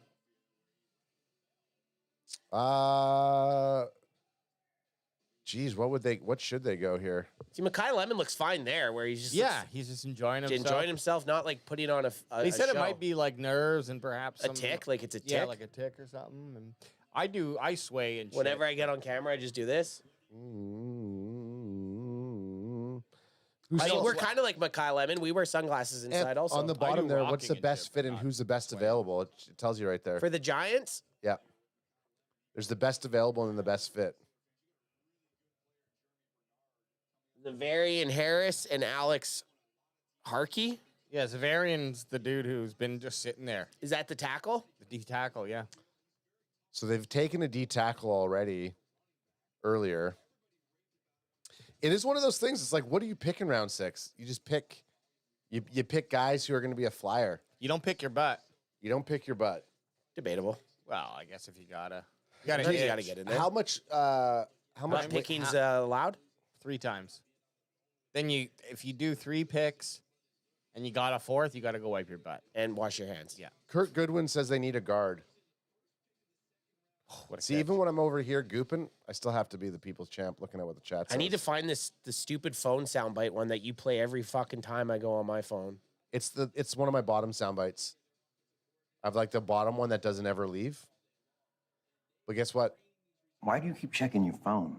Ain't nobody fucking calling you. Actually, someone is calling me right now. My wife is. Oh, you got Riker, your headset on? No, I don't. I can hear it from Ant's headset. What? Riker just got a touchdown. That's what she was telling me. Nice. Oh, sick. Riker Bessie, touchdown. What's he playing? Wide receiver? He's playing wide out, yeah. Flag football season right now. Tackle hasn't started yet. Our team's playing up right now. So they're a bunch of U14 kids playing in the U16. Wow. So the kids are towered over top of them. Yeah. And he just went up and got the ball? High point in it. What's it called? I topped you. Head topped you. Head topped you. Riker got head topped in a scrimmage last week. I watched. Remember? It and happens. The older 16-year-old kids were just freaking. You got head topped. Just fucking. How old are the kids? They're like 14. They're 14, 15. You know what you got to do at that age? I remember I used to play tackle football with the older kids when I was in middle school and high school. Find the biggest one and kick him in the balls. Yeah. Dunk on him. Kick him right in the nuts. Do you guys remember we used to play, I think we were still playing tackle at this point. Oh, like as adults? Well, young adults. Like, I'm talking, we were all early 20s. Early 20s. And Dan Allenby and Mike McAdoo. Yeah. And didn't one of...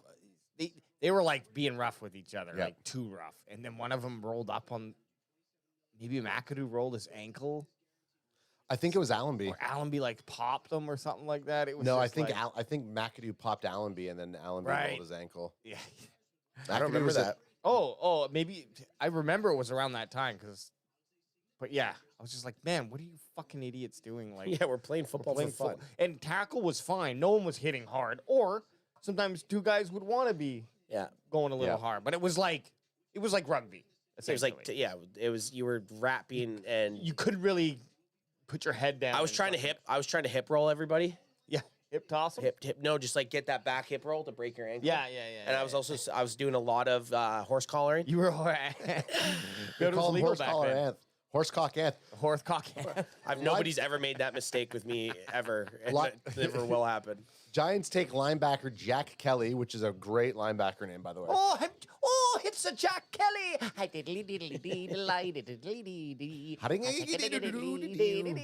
Whoa, Brent Packer guy saying in the chat, Ayuk to the Commanders, apparently. That's not good for the Cowboys if that's true. Well, Ayuk's also a head case, so it could be all right. But if he gets in there and plays, or interest in, is he saying? Okay, let's just hope it's just interest. Look at this guy, though. He's over on the couch, and he can't even sit at attention, right? I'm over there. I got a straight back. Sit how I sit for 5 minutes and tell me I'm in easy town over there. This kid couldn't handle the whole draft. Like, this guy's over here lounging like he's at the beach. This is how Ant sits. You have to. Look how much better that looks. Instead of you just lounging like you're at the fucking dentist. I mean, Seattle is kind of my weather, nice and cloudy. Seattle is your weather. That's Pittsburgh. Dude. Pittsburgh, sorry. Seattle is your weather. I know. Yeah, literally. You live in the exact same climate as Seattle. So automatically... But it's a different cold over there, boys, on that East Coast. Automatically, I'd be having like a thing to press this out so that I could kind of firmly sit back. This is tough there, Anth. I know. I do it. I don't flail. Actually, this is a bit better right there. Just if you got a big ass pillow. You're doing your Anth? That's me practicing that. So Pat Coogan, who we taken before, center from Indiana. The Cougar. The Cougar Coogan. The Cougar Coogan. Another Indiana boy. A lot of those guys are older, but hey, I don't have this big ass problem with getting. Maybe my first overall pick, I wouldn't want to get a 25-year-old.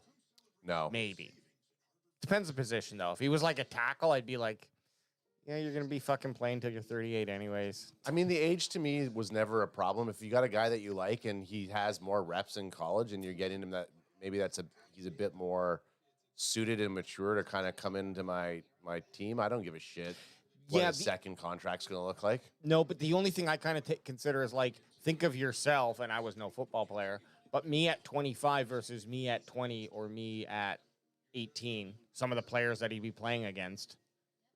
That's a significant difference of just you're a man at 25 and you're an old teenager, a young adult at 18. Are you going positive to 25? No, I'm saying negative? I agree, you get the reps, but if someone does very well in their 24th and 25th year, it might be because they're playing against fucking kids, right? Yeah, true. And that's why you still have to have ability to play. So I would look at that. And I don't know if that's true for Messidor. And the crazy thing is with the age thing, they're not even really looking at it in as that. I guess a little bit they look at it, but they're mostly looking at the second contract. But it makes sense. Like you're right, at 25, and this is the last COVID year, so this will be the last year where there's guys that could have been in college for 6 years or whatever the fuck it is. So Messidor probably took that extra year because he had the COVID year. You'll also probably see it and talking about NIL, guys aren't ready to make the jump into the NFL yet because they are actually getting paid in college. I'm totally fine with them waiting. I think 23 to 24 is the sweet spot for a player. 22 for some positions, maybe even 21 for like the first round talents, right? But a later, it allows them to develop into their body actually more as a adult. Yeah. And then when they come into the league, I mean, I guess I'm really thinking more about quarterbacks, to be quite honest, than I am about any other position. Because when I think about it, like, you see young dudes fucking excel. Well, yeah, in lots of positions. Look at Caleb Downs. Yeah. I will tell you this right now, being over here and not having the headphones on and then putting the headphones on, way better experience. Headphones on over there is key. Downs is only 21, right? Yeah, he can't be much older than that. He only played 3 years. He played 1 year at Alabama and 2 at Ohio. So he was out of high school. So what, at most 18, 19, 20, yeah, 21. So I don't know. At the end of the day, you're going to look at everything, everyone individually. Yeah, Caleb Downs, 21, December 10th, 2004. So he'll turn 22 at the end of the season. At the end of this first year. And we got him for 5 seasons. Oh, you couldn't even handle 5 minutes of sitting up when I called him out for lounging. You got to have a strong lower back, buddy. Yeah. You take off your shirt and your lower back is just fucking like a 6-pack on your back. Muscles on my lower back. That is also not the case. Wow. Look at that. Your ass. That's actually kind of disgusting. That is freakish. That is, you should probably get that checked out. So there was a wide receiver taken in the last pick. Malik Benson, I believe his name was. Did you see that with the Patriots? 416 games played by rookies last year. Wow. And they made the Super Bowl. That's crazy. That's scary. Young team that just fucking put it together. Oof, that's kind of nerve-wracking, isn't it? Well, and then Vrabel went out and fucking had himself a little. McClay has been there in Dallas for 25 plus years, but you dump on him? I don't think we've ever dumped on Will McClay. If you ask me nicely, maybe. But I like Will McClay. I think he's been one of the reasons that the Cowboys have kind of started stringing it together. That also might just be in chat. I mean, not sure. I will say this, like, I don't know how long ago you've like I kind of was in a limbo because last year and the year before, because I was like, man, like if Will McClay's in charge, then I don't really know if I like how he's going with some of these first round picks, second round picks. But what if that was because Jerry was tightening the reins a little? Yeah, you just never know. And like the Mozzie Smith pick, I think had some influence by Dan Quinn and the defense. Like, yeah. So it's so hard to tell. But the fact that it won't matter. McClay he's been around for 25 plus years. He's part of this decision making core. Yeah, and that's going to stick and stay. And so I don't think we actually hated him. But I might have said some things like being like I question. I just don't know. Is McClay actually as good as we think he is? Because I don't like how the picks have been going. Yeah. But then Booker actually turned out to be... Booker was good. Yeah. I have to look back at last It's year's really draft. just Mozzie and Schoon that stand out to me as being like the big the previous 2 years where we were just kind of like, ugh, why did we do that? All right. You taking it back? Kids' time's over. Kids' time's over. Which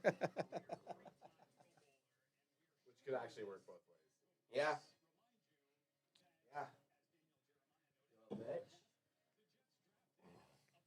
Oh, this just feels so right. You did the Brian Broaddus. Yeah. Yeah. And I don't like the fact that we are all gooping with no headies. I'm going back. I don't sit over here. Actually, I've been most of the day without headphones. Yeah, because you had to get up and down. Now that we're here, we can But now I'm settle in. gooping. Look at this. I just go right into position. No lounge back. I just know this is how I got to sit. Also, it makes me look skinnier, so that's why I sit that way. Chat's also saying that they actually liked Lounge Ad a little bit more. Yeah, Lounge Ad was don't good. say that. I didn't like it. We can't in this day and age. There's only one person that can lounge on this chair or in this seat. Nate Dogg? Nate Dogg. Hey, yo. Kylie Weiss? Kyle Wise says, getting fourth quarter AJ a little early today. I like ye. Oh, yeah. Well, you know what? Fourth quarter AJ really only shows up during games. Because you need that kind of like I mean, we've been pretty fourth quartered on round one of the draft. Oh, yeah. No, I'm last year, I think I was pretty lit up after the first round. Yeah. But I sometimes I regret it. But I had a good time. But I have a good time. The Shia LaBeouf. Rewatching me being wasted on a live stream. But I had a good time. When was that? Did you not see the Shia LaBeouf interview that he did after With Channel 5 News? With Channel 5 News, the Andrew guy, after he did the Andrew Mardi Gras Callahan? stuff? Oh, no. Oh, all the Maybe memes, all the memes that come out of it where he's just like, man, I just don't think any of my answers are here. And if I did think my answers are here, I would generally do it. That's like the one. And then the other thing was he talks about something and he goes, but I had a good time. I'll show you afterwards. My ancestors are here? No, but I had a good time. No, that was the first. Oh, no, he said, do you think you should go to rehab? And he goes, I just don't think I have any, my answers are there. And if I generally did think my answers were there, I would have gone. Oh, okay. But I generally don't. Now I got to show you. Have talk for a minute. Okay, Zane Durant. There he is. That's the guy, isn't it? Oh, no, this is their last pick. The big unit that AJ was talking about, defensive tackle, I think, still out there. So yeah, he is. There must be some injury news on him. But the LA Rams have now selected at pick 197. The Dallas Cowboys are getting close. We're still about 20 away. My answers are there. I genuinely don't. If I genuinely did, I'd go. I'm just not into it. I wonder if Emmanuel McNeil Warren went late just because of the school he played at. Oh, that's a peanut punch.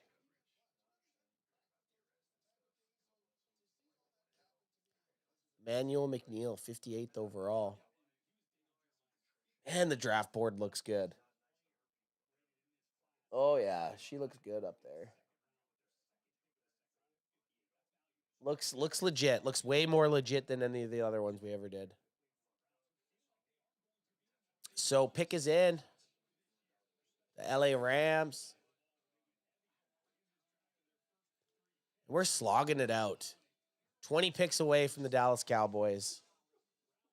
The bandwagon boys over there gooping at some Shia LaBeouf. Well, he does have that's my 2026 soundbite when someone on the team messes up and he goes, I messed up, I fucked up, it's on me, I fucked up, it's on me. Not on them, it's on me. I fucked up, it's not on me. But I want this. I want this then. But I had a good time. Yeah, but I had a good time. CJ Daniels, wide receiver, taken by the LA Rams, who, I mean, have a pretty solid wide receiver room. But speaking of rehab, one of their guys, Puka Nacua, checked himself in because he was maybe having a little bit too much of a good time. Now the Minnesota Vikings have traded up to pick 198. How good do you feel that you're not having to get up and write shit? Oh, much better. What do you think Michael Irvin says about that? About which? Puka Nacua. Going to rehab? He's like, we didn't do that shit back in my day. He said you just level yourself out. We fucking played. He just looks at it, he sees the thing. He'll be wearing his glasses. He'll be like, Puka Nacua gone rehab. Pussy. Well, I think he's holding his phone like this. I think the main thing, I think the main thing with the Puka thing or checking into rehab is because they had all that news about him biting that chick and stuff. Like he bit a chick. You know what? And good for anyone to go and do that type of shit if they need it. Oh, for but sure. But it definitely was probably seemed more hey, PR if you stunty. don't do this, people are gonna keep asking questions. So it's like, okay, I'm just gonna go here. Then no one asks any more questions. We're done with it. Yeah. Other than that, though, he seems like he's been a pretty decent dude. Also, didn't that shit the whole biting thing went away anyway? Yeah, it went away. Like I think it was kind of fabricated a little bit. Yeah, whatever. Maybe there was some truth. Vikings just took a running back, Desmond Claiborne. Now the Seattle Seahawks, with the 199 are up. Cowboys are finally. Oh wait, that's our LT Overton. Almost close to being showing up on that tick. Very close. LT Overton.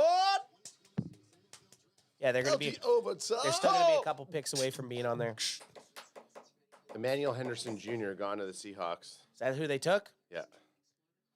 So maybe a Harold Perkins could be possible in the 7th round. Eli Heidenreich? Brent Packer guy. Oh. Brent Packer guy says, Michael Irvin, question mark? He's got 100 rolled into a straw right now. I think he's passed. He's done with that. Gosh, But he probably did enough. Who's that guy on the stream? Who's the... Is that Anthony Nate mixed in one? Who is it? It's Adam. But nonchalant? Yeah. Fucking crypto bro. Yeah, crypto bro. He made a bunch of money that he could just now start. He started a podcast. This is a $5,000 shirt. This is a Balenciaga shirt. R2J2 says, wow, Eagles got 3 picks for trading 197. In what, the 7th? 3 garbage picks in the 7th round. Well, maybe they like what they're looking at. I mean, maybe they see some boys that have just dropped down. Maybe they do go for some of those boys. Maybe they go for Harold Perkins Jr. and 2 other dudes. Oh, they received 207, 251, 252. I mean, that's 50 picks back. It is crazy that a 6th pick would give you 3 7th rounders. I guess shows the value. of The them. 6th is worth so much more because a lot of these 7th round picks, they're going to be UDFAs. If they're like a lot of guys will just let them roll. Is that Spencer Fano?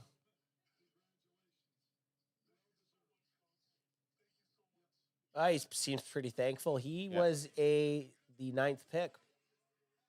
Look at Casey Concepcion. He's got the grill in. Just fucking grilled out. Me and Shador, we're going to drop a rap album. I say take that fucking diamond out your mouth when you get to my team, okay?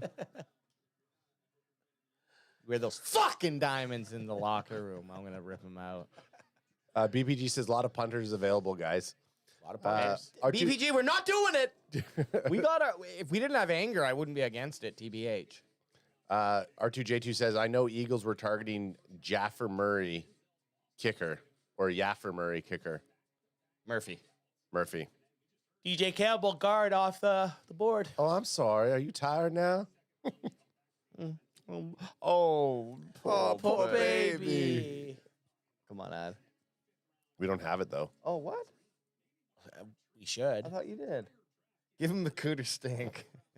Do your cooter stink?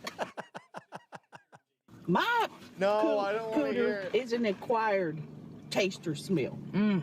My husband, Ronnie, often says it smells like onions mixed with tuna and some other things. That's disgusting. I kind of want a tuna sandwich with some onions, though. I don't usually rock that one, though. That's offside. That's even offside for CanFan. And it's not going to be cold tuna. It's going to be warm tuna. Oh, room temperature tuna, not even with warm. expired mayonnaise. Room temperature tuna.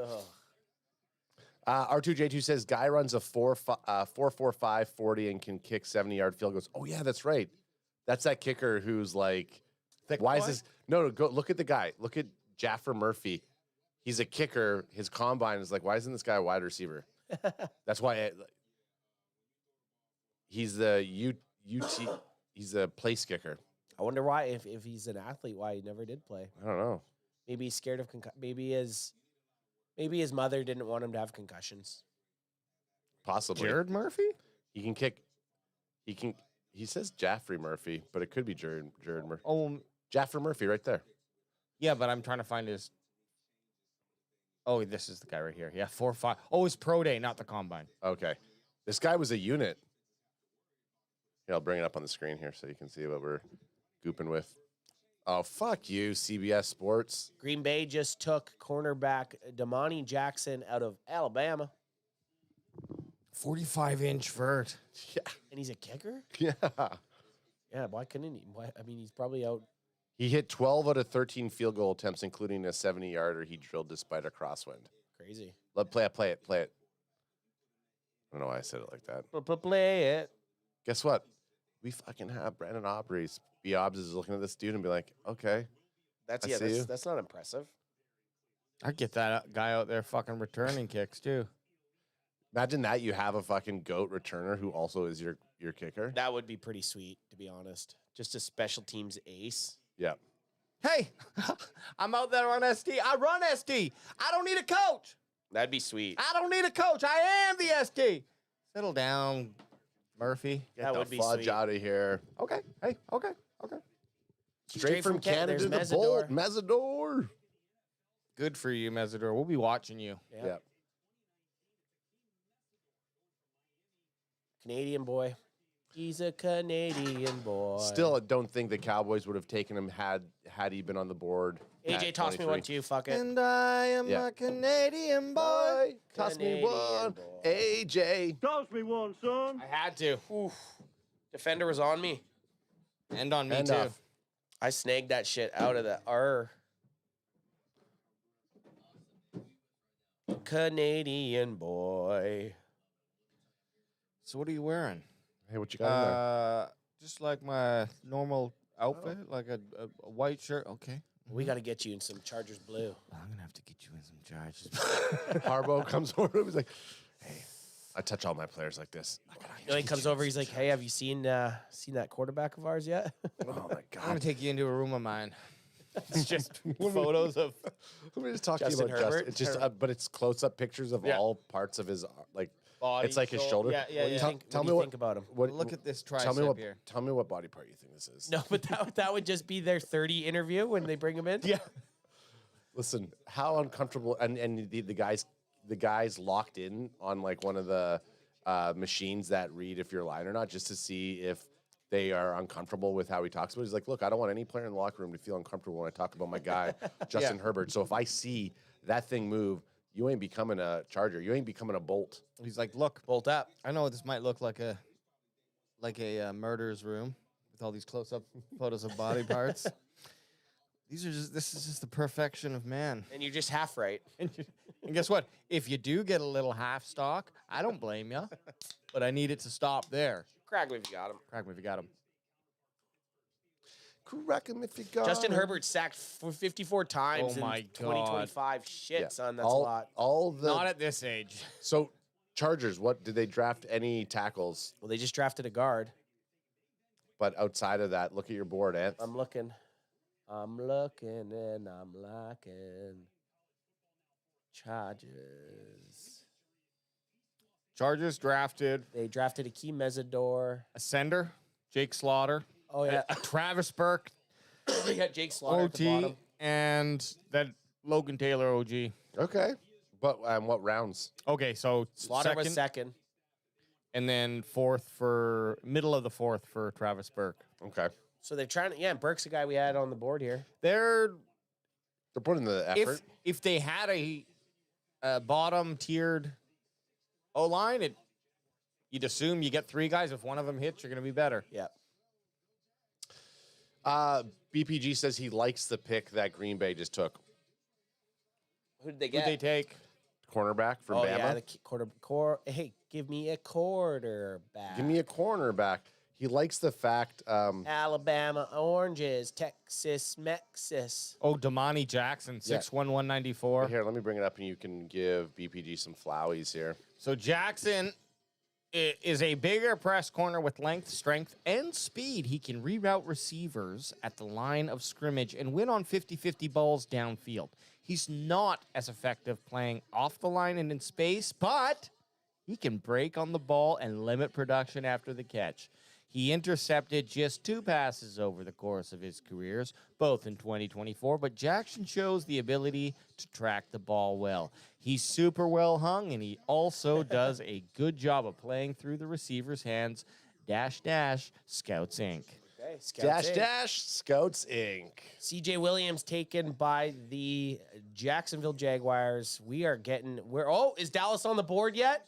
Cheers emoji. No, not yet. Dallas is almost on the board, fellas. Cheers emoji. Crack him if you got him. Cheers emoji. Crack him if you got him. I like it. Rager90210 says Malik Benson to the Raiders is crazy. They are absolutely stacked. Wow. Raiders had a good draft. Let me see. Raiders did well. I think the steal here. So, yeah, Raiders got Francis Mendoza, trading Stukes in the second. Kayron Crawford, the edge out of Auburn in the third. And then later in the third, Trey Zune, the center from Texas A&M. Jermod McCoy, of course, in the fourth. Earlier today. Mike Washington. That kicked off the draft, actually, Anth. Hey. Mike Washington Jr. from Arkansas, running back. What are you snapping at there? Dallas is on the fucking ticker. Oh, we're on the ticker finally. Okay. Dallas is on the ticker. Shit, them boys is having the time of their lives. Boner? Is Boner one of them? Finish it off here, and these are guys that none of us know. Dalton Johnson, safety from Arizona. Hezekiah Masses, CB from California. Hezekiah Masses. Thank you. Cornerback from California. And Malik Benson, wide receiver So click on from Oregon. Malik Benson. Why is he such a steal? 6 foot, 189, wide receiver. That's a good body. Oregon guy. Benson's speed makes him a threat from wherever he lined up on the field as he ran a 4.3, 4.37. It's fast. He does a That's good speed. job attacking vertical seams on defense, though he could run routes with more precision. Spank him on his little bottom boy. Benson needs to do a better job of staying square with his shoulders because he can telegraph routes at the top of breaks. He has the functional body movement to twist and make receptions outside his body frame. But he is not a make you miss player after the catch. So he's not going to get that yak, but maybe he's a possession dude, right? Mostly using his speed to win angles. As a blocker, Benson needs to be more physical when trying to wall off defenders. He brings value as a return man, including 1 punt return touchdown in 2025. Just for that. Yeah, it's worth the pick, right? In the 6th. At this point, yeah, hell yeah. And if you You're needed... looking for speed, man, and he's got speed. If you needed speed and you're looking for anyone to just compete in the wide receiver, plus he could potentially be a special teams threat, hell yeah, son. Yeah, why not? A lot of wide receivers taken in the last 10 picks. So last 10 picks, we got Pat Coogan, center, Malik Benson, wide receiver, tackle, crack him if you got him, Demetrius Crownover, wide receiver, CJ Daniels, running back, Damon, blah, blah, blah, blah, blah. And another wide receiver just taken from Boston College. Lewis Blonde. Fuck Boston College! Hey, we from Boston. That's that little kid from the Pat McAfee clip. That's one of the best. Pretty funny. Fuck him. Cowboys, as Ann said, are on the ticker. Slowly moving down. Cowboys on the ticker. I better go drain my ticker before. Yeah, you are a ticker. We got 13 more picks until the Cowboys. And welcome if you're tuning in for the first time here. We're on day 3 of the NFL Draft, live coverage by Cowboys CanFan. Go ahead and take a moment, like and subscribe. For those of you who have liked and subscribed, we thank you very much. Go ahead and tell us who your favorite pick of the draft thus far. It doesn't have to be for your team. If you're tuning in and you're not a Cowboys fan, tell us who your favorite pick for your team is, or tell us who you think the steal of the draft was. Just give us one name. Don't give me a list of stuff. I want one name. Who was the steal of the draft? Who was your favorite pick of the draft if it's for your team? Go ahead and toss that in the Chizita chat. I'll throw it up on the screen here and we'll talk about it. Because we got nothing else to do but goop around and talk about these picks here on a Saturday. So Louise says, I love Boston. One of my favorite, cleanest frickin' cities. Great times. He's talking about the city. I thought he was going to talk about Denzel Boston, the receiver. I thought he was going to talk about Denzel Washington. Yeah. Or Denzel Washington or Denzel Boston. Either or. And some. Hey, there's our boy. I'd like to go to Boston. Oh, I love Boston. I went there for a couple days. I was for work. I was on a trip. I was filming the sales thing, and they took them to game 2 of the NHL playoffs. So I got to go watch the Boston Bruins versus the St. Louis Blues. That's cool.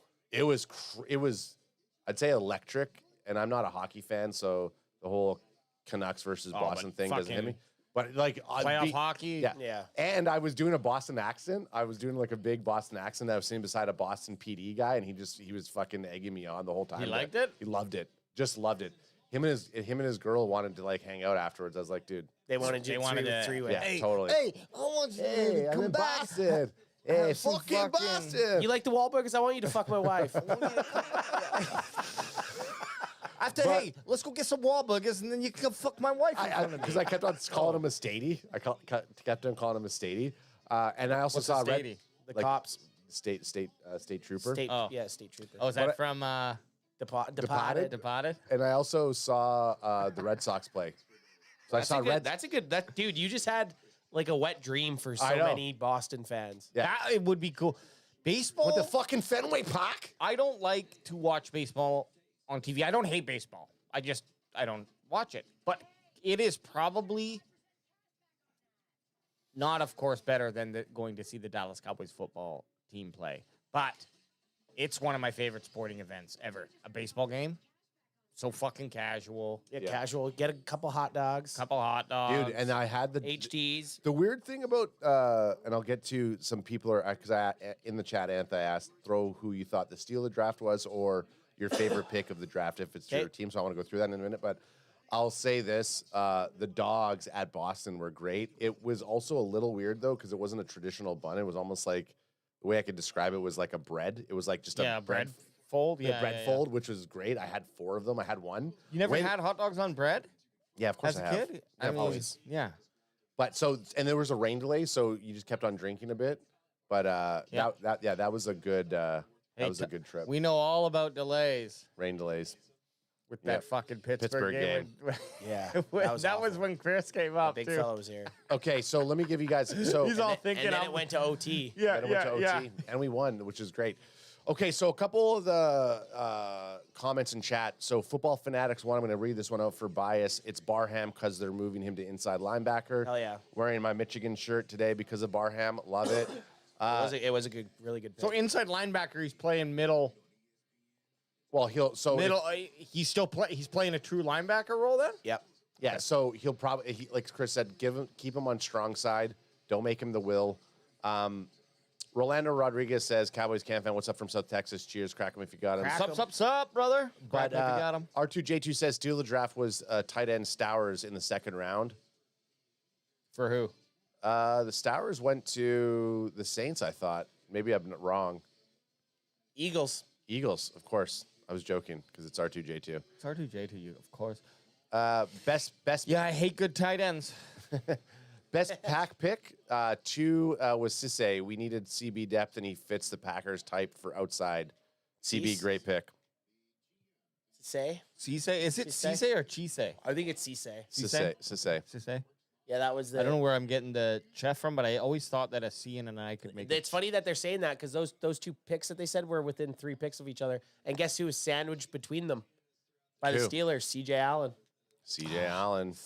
Just before Cisse, Jake Goldday, and D'Angelo Pons. I will say this, though. Once like C.J. Allen, I'm already moved on from him. Yep. I'm going to watch him, but you'll watch him. Now I'm like, okay, I'm on Lawrence's side. Now Lawrence is the guy who I'm going to you gotta throw move, my energy into. We got to move and shake. Yeah. Move and shake. All that matters is we got 2 big board guys this year, and there's a chance that we could still get a third. But the Cowboys drafted 2, and we got the only S-tier guy that we wrote on the board. Yeah. The Cowboys drafted him. I can't believe that. That was gutsy of us. Very gutsy. To only say 1 S-tier player. And then we picked the one And that then we got him. I think but we had the conversation, by the way, where we discussed I don't know if we actually finalized it, but I remember we talking about if these guys are all available, who would it be? I think we boiled it down to Downs at the end of the day. We did. Because the linebackers, even if they were there, even if Sonny Styles was there, we were like, at this point in time, we were like, well, we can still get Hill or Rodriguez or Allen with our third, or one of those 3 guys should probably be available. And so I remember that conversation. We did land on Caleb Downs as our guy, but we just thought there's no way he's getting ever to 10. I never thought I didn't think he was making it out of the top 10. It's actually Cisse, says BPG. Cisse, okay. Well, we're gonna call. He's an Eagle? Yeah. No, he's a Packer. Packer. We're just gonna call him a fucking cheesehead. We're gonna call him Sissy. We're gonna call him Sissy Cheesehead. Fuck. How about he's Cheese? R2 Rolando Rodriguez says, Cowboys CanFan, do you guys still want to sign Bobby Wagner, or is he too old? Cheers emoji, go Cowboys. I mean, at this point, fuck, why not? If he's gonna come in and it's not fucking up any like capital, like he's coming in for $4 or $5 million or something like that, plus $2 million bonus if he hits some metrics. Why not? Sure. At this point, just Bobby Wagner would be an improvement to our. Yeah. Plus, if you're having a couple guys who are younger linebackers and you have that veteran that's in there that can help kind of edge them up a little bit. I'm not expecting greatness. No, from him, of course not. But he keeps putting together 100-yard or 100-tackle seasons. So could he be one of those journeyman linebackers where teams are bringing him on because he's still a formidable player and he can help help bring the floor up from your linebacker room. Possibly. I think so. He also might be waiting till training camp's a little bit through. Totally. To come in. A guy like that doesn't want to do shite. Yeah. Rager 90210 says, you guys got to watch the Stanley Cup playoffs. They're absolutely electric. Oh, I did. What'd you watch? They're on right now. Stanley Cup playoffs are happening right now. Who's playing? So I was watching. The Canadians were playing. Toronto or Edmonton's playing, and Ottawa's playing. I will say this: when I started hockey, I was a Patrick Waugh fan. Yep. And so I was a Montreal Canadiens Patrick fan. Waugh? And we won the cup there. But I was so young, and that was like my first intro to hockey, my actual team. Because after Patrick Waugh went to Colorado, then I was like, oh, well, fuck it. I hate the Avalanche. Their logo sucks. Yeah. And now I'm 100% Vancouver. So anyway, sorry. Okay, so hockey playoffs are good, though. Luis Ortiz says, how de fuck do you think we need another linebacker, question mark?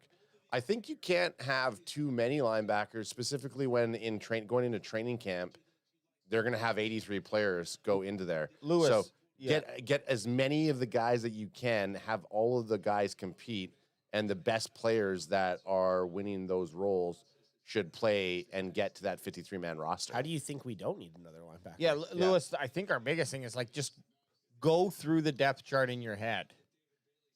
You know? Linebackers, Overshown, Jay-Sean Barham, who's kind of that hybrid. Shamar James. Who was played D Winters now. Maurice Leafau. Maurice Leafau. Like we do have a few. It is deeper, but we are. If we could go out, if we could get a fucking. Did the Eagles trade out of the dog? And then he goes, you just pick 6 safeties that all can play linebacker. Who did the Eagles pick it? Did the Eagles hold the 208 and trade it? I think they did trade. Lewis, are you a Cowboys fan, or who's your team? And actually, everyone who's in chat right now, drop who your team is, just so we have an idea. Obviously, we get a lot of non-Cowboys fans who pop it in the show. I don't think any other show out there is covering the 6th round, and 7th round of the draft. Micah Morris, OG. Okay, he's DC. He's Cowboys for life. Okay, cool. We like it. That wouldn't matter anyway. We're just happy you're here. Yeah, guard from Georgia is what R2J2 said. Yeah. KZ Cowboy says Cowboys, Obs. Red Strafex is the Vikings. Okay. Luis Ortiz says, I know what we need, and the needs all in capitals with exclamations. So why don't you tell us what you think we need? Brian Goat 88's Cowboys, Obs. I mean, the Fred BPG says he's a Badgers fan. Wisconsin Badgers, baby. Yep. Rolando Rodriguez, Cowboys fan for over 55 years. Go Cowboys. Wow, it's impressive. What did I say I was at? I'm at 20 years as a fan. Shit's been depressing as fuck, man. Who sucks, though? The Eagles. Yeah. Yeah. Fuck the Eagles. Fuck the Eagles. Wearing a shirt that says Philly sucks. Luis Ortiz says we need CBs right now at this stage. Right now. Let's be honest with ourselves. The next pick is not. I'm not going to say is not, but the chances of our next pick making the team is very low. Yeah. So you could pretty much look at the Cowboys draft right now and grade it, and no matter who they pick in the 7th round, unless it's Eli Heidenreich. That's basically why I'm hanging out for now is Eli's still on the board. I'd love to see it's Eli or this fucking monster defensive tackle. Monster DT, which scares me no one is taking him, but I'd still Caden Curry would be kind of sweet too. Yep. BPG's been a Packers fan for 46 years. Hell yeah. Respect that. KZ Cowboy says I got 36 years, was 10 years old in 1990. Sick. Respect. So Luis Ortiz says we pretty much got everything else covered at this point. The one thing I will say about the CB, if they weren't targeting a cornerback higher up, and obviously you could argue, some people are arguing that Moore was one of the best corners in this draft, which we picked. Really? Okay. Christian Parker, our defensive coordinator, was a secondary coach. He might have a whole different look at what we have in terms of our secondary. Yep. Cowboys Nation saying our secondary suck. They're banged up, yes. But he could also look at it and say, no, I'm good. We're good. We're good. This is what I said. If the logic You got to look. There's the players on the team and the coach. If you think the coaching sucked or was inadequate, then it's really hard to judge the players from last year on that. And a lot of those guys were young dudes, right? Yep. Like, we know what Deron Bland's ceiling is, at least, what he can do, and he's a fucking game changer when he's playing at that level. Unfortunately, we learned his floor, too. But then, we know his floor. Well, So for a guy like Revel, it's like, that could be a ceiling, that could be his floor. I'm going to bet, because of the coaching, it's middle or floor for him. And so, exactly your point, CP coming in being like, no, give me a fucking summer with this kid. He's going to be good. He's going to be toe tapping by the end. Yeah. But, okay, sorry, I know, but Revel Jr., if he turns into a top 15 CB or top 20, let's say, in the NFL, we're fucking laughing. We're laughing. Then does that change your mind about the CB room? I'm so excited for football. Here, I can't even explain how excited I am. we're feeling it over here too. The thing that I'll say this. Doesn't look like it. The thing I'll say, well, because I'm not wearing sunglasses. That's a shot at us, AJ. That's a shot. That is a shot across the bow. You're just mad you're not over here beach lounging anymore. I want to be beach lounging. I took my fucking Shawn Michaels glasses off and I want them back. I'll say this about our cornerback room, and we talked about it already, the fact that we have guys that could potentially be better than what they were last year. It could be based on coaching. The one thing that you could also look at is what makes a better cornerback, having better edge rushers, having a better line, having better linebackers. So all these things matter. Having better fucking safeties over top. Yep. Like these things could make the production of our corners if you give completely better. So Christian Parker comes in, he looks at it, and he says, okay, what are we going to do? What are we going to do here? Where's the most area of need? Edge, linebackers, safety. This is where we need help first. We can handle it with our cornerbacks. We're bringing help in. The way I'm going to move things around, our safeties might play corner. Our corners might play a little bit of safety roles. We're going to have stuff that's going to be hidden. I think we're probably fine. If you look at what our safety room is, it's maybe not as addressable as all the other areas. Because, our secondary suck, but when you look at the other areas that we had major issues with, they fucking suck too. I'm going to tell you this much. After game one, if the Cowboys have a good game, I'm full on going Hopium. Like, it's going to be like the year when they smoked the Cleveland Browns and had like 6 sacks, and we thought the Cowboys defense was going to be top ranked defense in the league, and then they ended up sucking balls. Yeah, that's going to be me. I haven't learned my lesson. I will never learn my lessons. That's why I enjoy. Here's the thing. Draft, I like to goop, but I like to play with the logic. Once we're watching games, I'm just in it as a fan. Hell yes. You know what I mean? Like, I'm not going to take myself out of that excitement. I deserve it. I spent too much time watching the losses and feeling that I'm going to enjoy the wins. It is kind of sad knowing the draft's done because we do hit a little kind of a little bit of a lull. Well, you're going to be living it up. Travel Jay. Travel Jay is going to be back. I'm going to be manning the Falcon with Ad. What day do you leave? 7th, wasn't it? 27th. Okay, perfect. Oh, of May? Yeah, awesome. Yeah. So he'll be still around. I'm here for the whole month, and you then literally leave the best. We got There's a dead zone in June, basically, and then this shit starts popping off again, like second week of July. From here to like May 18th-ish, around that area, it's the schedule release. So we'll have a bit of fun around that time. Oh yeah, and AJ will be here for that. I'll be here for that. I leave on a Wednesday, which is whatever, but I can still pop on Airport overseas Jay? as we do. Yeah, oh yeah. But one thing I wanted to say about I'd hope so. What was it? Fucked up again. Draft. We're at pick 210. We're at 8 picks away, boys. Nice. No, this Did is we how trade? This is Dallas isn't. Oh, no, Dallas is on the board. This is how edges can affect that, though. Yep. Oh yeah, Stump the Truck is now. Hey, there's me and my boys. There we are. Look at all those fucking cameras. The craziest thing is that's nicer than 50% of the war rooms we've seen. I know. It should be. Screen me up, dogs. But it's complete efficiency. Yeah, it looks good. I like the way that looks. So edge, how they can affect CBs.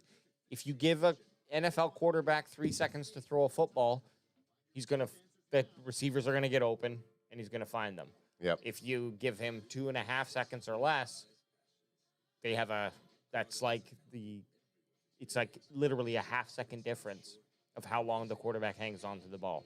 The best quarterbacks throw the ball. Like Tom Brady, I think at 1 year was throwing at like 2.2 seconds or something like that. Just like getting the ball away so quickly that you couldn't even, you'd have to have a perfect rush from the center position to hit him in enough time.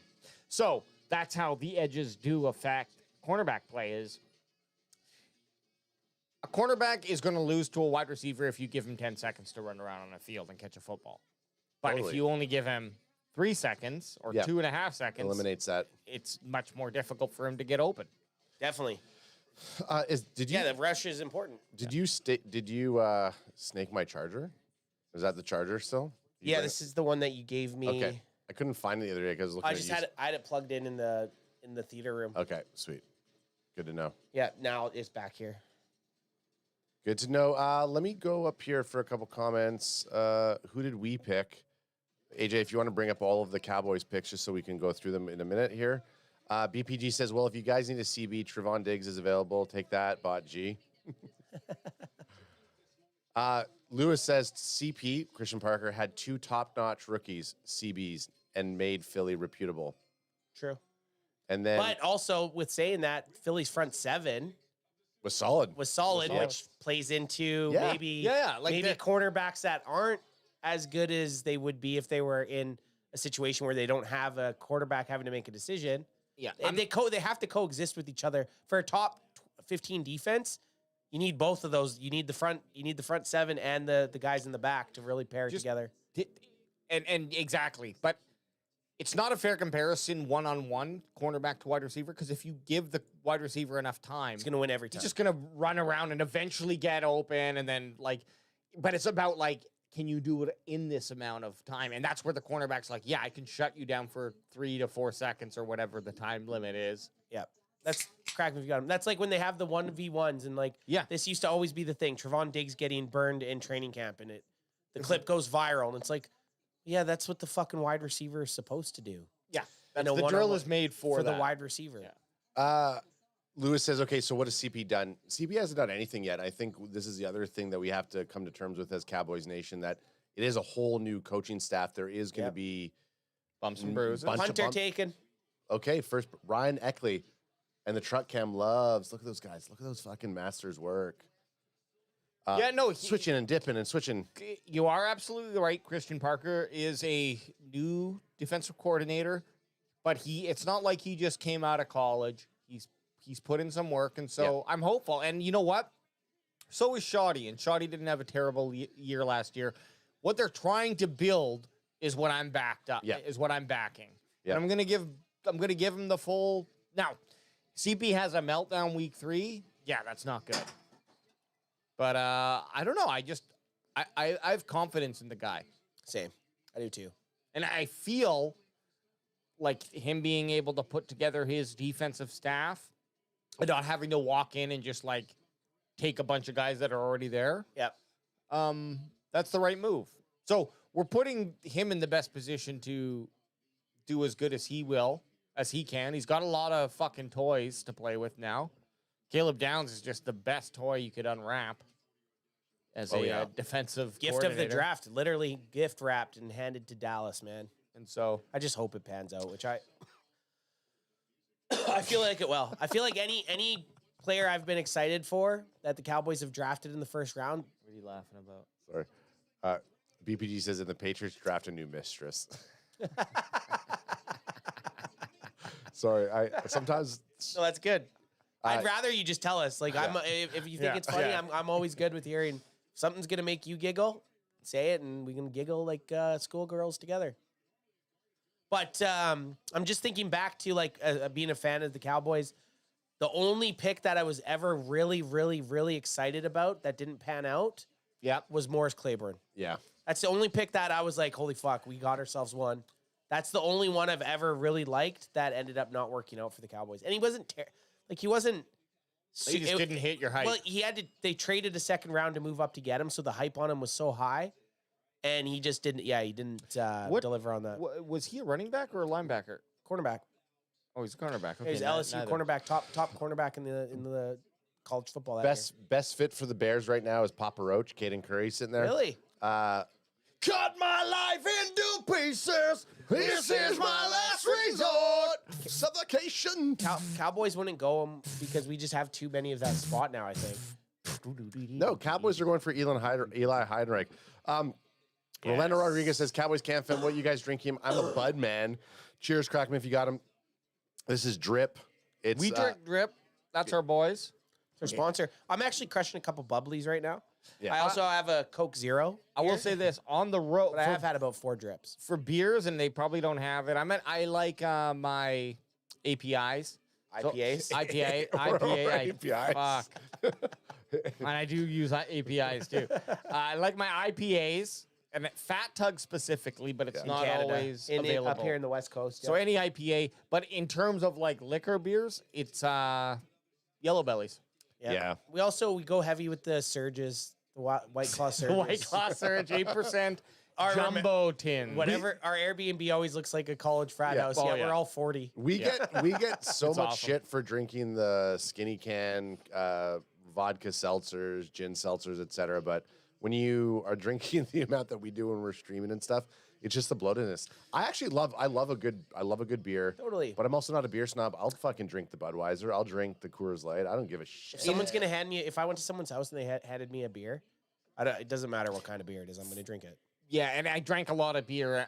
I just got into vodka sodas for that reason. But I will say this. If I'm in vacation in Mexico or fucking Thailand, wherever. Mixed drink guy? Japan. I'm drinking beer. Oh, yeah, I'm a beer Chong's, guy. Leo's. Yeah. And then in Mexico, it's just like whatever they have. Corona's a lot, but they also have Heinekens that are cheaper than Canada, Heinekens. So I'm like, okay, I'm drinking like a royalty. Yeah, and if I'm having 1 or 2 drinks, I'd rather probably have a beer than a seltzer or something. Yeah. Beers are a nicer. If I'm out for dinner, Yeah. I'm going out for dinner, I'm having a beer. Oh, yeah. Every time. And we'll say because this. vodka sodas, I get them in stouts. So that's gone too quickly. We'll say this. Just because CanFan likes to drink the seltzers, bring us to any type of fucking party you got, we'll outdrink every single one of you. Oh, easily. Yeah, I'm not against beer at all. Like, easily. Kilo C. Here's my problem with Kilo C. Because I'm losing my sight, losing my mind, wishing somebody would tell me I'm fine. Losing my sight, losing my mind. Wish somebody would tell me I'm fine. Do you know what the next line is? No. Highlight. It's not my fault. It's Not your fault. I'm running toll. Great song. I hope we get Caden Curry now.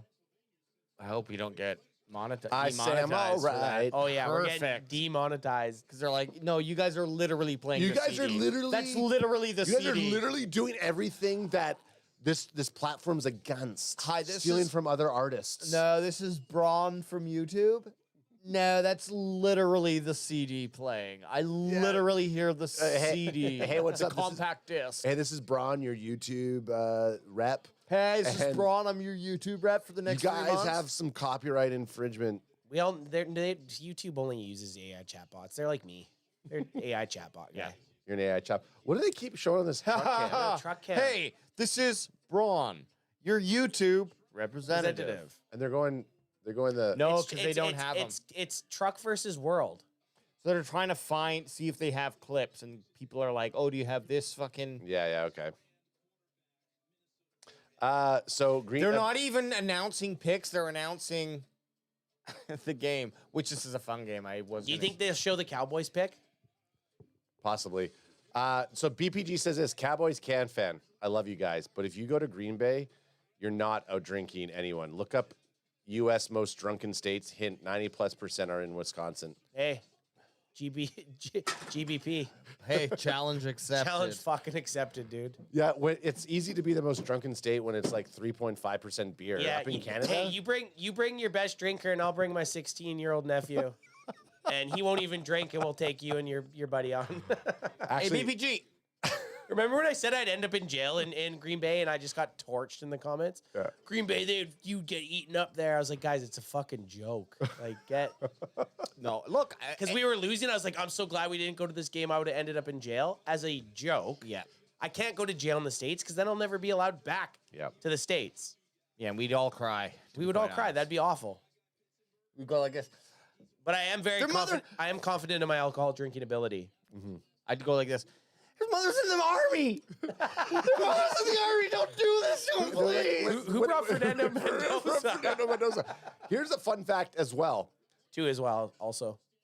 Part of CanFan is boots on the ground. Oh, yeah. Eric. Bought G's a fucking tank also. Bringing in the anchor. Yeah, Bought G's a fucking animal. A 4-man team. I don't know. We got some diesels, I think. You have a 4-man team. Boots on the grounds are 4th. I'm more of just a technician. I'm not great in anything, but I... Caden Curry just got taken. Sorry for cutting you off, AJ. It's because we just had a freaking sing-along with them. Yeah. Went to the Colts. Crack him if you got him. Crack him. If you got him, crack them. BPG says, no, hard drinks. I'm being serious. I don't want to be picking you guys up after your stomach pump. Oh, hard alcohol? Yeah. I would lose. Sorry, I would lose. Yeah, I will say that. I'll admit defeat. That's when Boots would have to step in for us. The truck one, guys. Yep. The truck one, of course it did. No, hard alcohol, I'd get smoked. And I will admit to that. Kilo C says, Ant and the BWs. Yes, sir.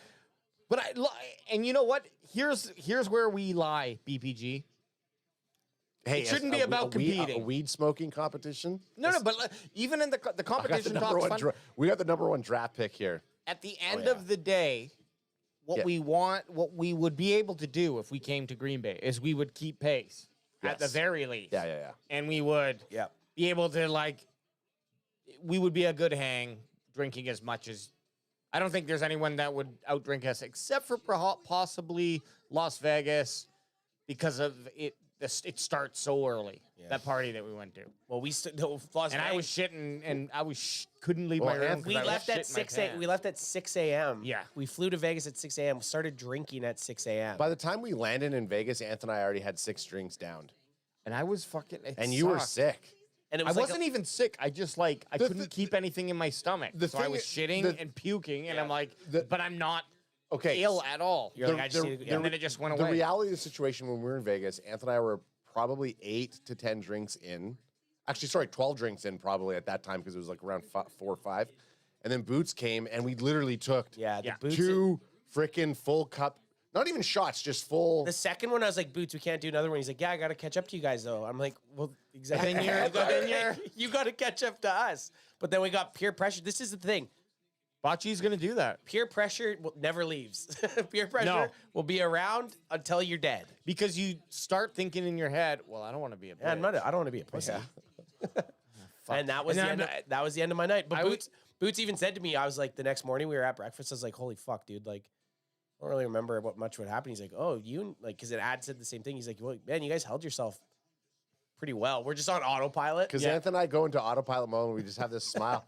AJ has footage of me walking the strip. Well, you look pretty rough there. You look like a zombie. I look like I'm the dude from frickin' the Kensington Street in Philadelphia. No, you look like the fucking alien from Men in Black. Vincent D'Onofrio? That's good. Like, literally, I don't... Sugar and water. No, here's the thing, though. I think I go to autopilot, too, as well. But you have stages. You go aggro J if you're just drinking. Yep. And then you go into fourth quarter J if you've had some smoke, and then you go into incoherent J at some point. And then but then I also hit fast food midnight or 2 a.m. fast food lineup. Yeah. Walking through drive-through, AJ. Yeah. No, I was gonna say though, what I'm projecting for Rio is Brazil is we're all going to be going back to as if we were in a frat. That's the project, like going out, having a good time, and then waking up way too early than I normally would to go meet the boys and forcing myself to have that mimosa or I don't know if they have them down there, but Bloody Mary or a Caesar. They'll have something. You know what I mean? Like that's what I'm projecting is that because if Boots is there, he's not Boots ain't sleeping into noon. Boots ain't sleeping. No, not a chance. You know what I mean? And I'm the type of guy who's okay. I'll go drink and then I'll sleep into noon. But But I'm not going to get that in Brazil. And I'm kicker. cool, and I want it. BPG says, LOL, we got a kicker. No Was way. that guy? Green Bay just picked a Was kicker. that big guy? No, The no, big kicker? No. no. Not the athlete? Guys, we're up next. We're up next. We're up next. See you, BPG. See you, BPG. BBG, take care, brother. Crack me if you got him. Enjoy the rest of the weekend. Yeah, we only got, man, I keep thinking it's Sunday. It's so nice that it's And so for Sunday. all of y'all who are still hanging out here, just give us a like if you don't mind. That's all we ask. And if you don't, and if you really are feeling giving, go ahead and just send a little butthole pics to Instagram at Cowboys CanFan. Ant doesn't mind having a little brown eye wink at him. Show me your winky. I said winky. So Harold Perkins Jr. went to the Oh! just we missed two that. before. Oh, Two wow, before. we missed that. And Okay. Caden Curry was because we were talking about Papa Roach and singing, Yeah. singing songs. Abes is still out there. Here's the thing. Special teams is still it's like a 20% impact on the game. So you want a kicker. Yeah. A kicker who can get you 8 more yards on a kick. So instead of 40, he can kick 48. Like this guy's got 48-yard average. Yep. That's a first down. Cowboys are on the clock. Cowboys are on the clock. It was funny. They were showing the punter's highlights, and I looked at the weight, but they were showing the tackle. I was like, 310 pounds. Holy shit. Oh, wow. You just see that pop? The punter just made that tackle. He's popping if you got him. He's in there to muck up Barnes. He's pop locking. Played for the Trojans at one point. Pick is in. Cowboys pick is in. Round 7, 218. The Cowboys pick is in. Let's see who it is. Last pick of the draft for the Dallas Cowboys. Doo-doo-doo. And then we are signing off. But let's see what we got. Who'd we get? Dallas Cowboys pick. Oh, wow. Look at It's that cool ball. when the bull does that shit. Yeah. Oh my God. Who the fuck was that guy? It's cool when they got that shit. I'm the guy. I'm the lady from Monsters Inc. Yeah. Pick is in. Cowboys, Caleb Downs, Malachi Lawrence. Oh yeah, AJ has that thing up on the screen. Let me bring it up. Okay, who do you guys see there? Could they go Oh, wait, Newsmeyer? don't show because it'll show before. Okay. I don't got it. Could they go Newsmeyer? Okay, let me kick it off there too. Yeah. Oh, hang on. Cowboys are going to take M. Trigg, tight end.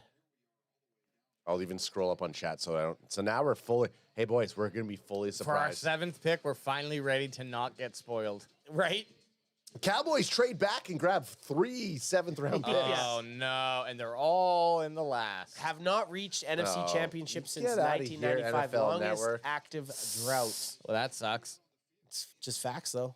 Fewer Yeah. than 8 wins in back-to-back seasons, 12-plus wins every season from 2021 to 2023. The CanFan years? Golden Days. The CanFan Golden years. Our Inception No, but years. Ant warned us those 3 seasons. I told you guys. Yeah, you guys are lucky. This is the luckiest This shit. doesn't happen. Well, and but now I feel like you guys have gotten your colors a little Oh, yeah. bit. Oh, yeah. Couple back-to-back bad years. Back to So- back. sorry, under did you- 500. 7-win seasons. Yep. Who did Harold Perkins Jr. Oh. go to? Oh, he went to Atlanta. Okay, Anthony Smith, wide receiver. Okay. East Carolina. Anthony. Not my Smith. boy, but He's a namesake. He's a namesake. yep. Well, let's figure it out. 6'2", 197, 4.4 dash. He's got some. So they went with a nice size guy right here. Size in first team all AAC. Okay. Let's draft buzz him, AJ. We're going to draft up. First, I'm just seeing if he came to the combine. 2-time leader in receiving yards. Oh, that's cornerback. Hang on. That's wrong. Anthony Smith. Cowboys select. Don't know shit about him, but that's okay. That's East Not up. Carolina Panthers? probably 7 touch. I mean, he had good stats. East Carolina Pirates. Pirates? He had good stats in 2025. 7 touchdowns, 1,000 yards, 64 receptions. Let's draft buzz him. No. He's not available. He's not on draft buzz. But he is on PFF? PFF. Okay, give us some PFF. All right. Well, 6'3", 189. Does that sound like him? Yep. Okay. Not bad. Overall grade, 69.7 receiving, 71.5. Had a pretty mixed 2025 season. Like good, bad? Some bad, but like way more good, way more green. Didn't play against really any quality team, so there's nothing to like. Yeah, East Carolina is not really. But they're in that mid-tier zone. Right. Like they're not the bottom barrel of NCAA Division I. Right. What, you can run a muck draft? Let's run a mock. Hey, let's just fucking run a mock. But no, I want to look at his premium stats. I mean, he's an Anthony. Hey, Wiz Khalifa's out here. Yeah, with Brett Michaels. They're rocking the draft. So we're just trying to get some more information on Anthony Smith. East Carolina Pirates wide receiver. There we go. Luis Ortiz says not SEC, but yes, he's malleable. Yep. Okay, so he's an old boy. He's played 6 seasons. Oh, he's a COVID case. COVID case. Not a slot. He's a wide out. Which is good. Get a little competition out there. Get a little competition. Ooh, 5.9 yak. That's not bad. Average, 5.9. He's getting an additional 6 yards. Yeah, almost going to pick you up a first down if you have a catch over 5 yards. ADOT, so he's a deep target. Sorry, Ad. He's a deep target. His ADOT average is 17.4, and last season was 15.1. So he's going. He's getting deep. He's getting deep. Yeah, only 8.6% drop rate and only 9.2 overall. And his contested catch is a little low at 40.9. And so you'd want to see that go up. But he does go up for a lot of contested catches, so he's kind of a possession dude. Casey Cowboys saying he had a really sus quarterback. I guess he's a team's guy with traits. Yeah, and like to guess hear what? that. He's coming from East Carolina. We drafted him 218. We had to go wide. I think we had to go wide receiver at least one spot. I was just really hoping that Eli, but now I'm hoping Eli doesn't get drafted, and then he comes on a UDFA. A duffa. Well, fellas, we did it. We made it through 2026 NFL draft, and shout out to all those CanFan maniacs who sat through this, sweated it out with us. Let me just get the music going so we get some fucking dingle dangle. Boys, grade first impression grade.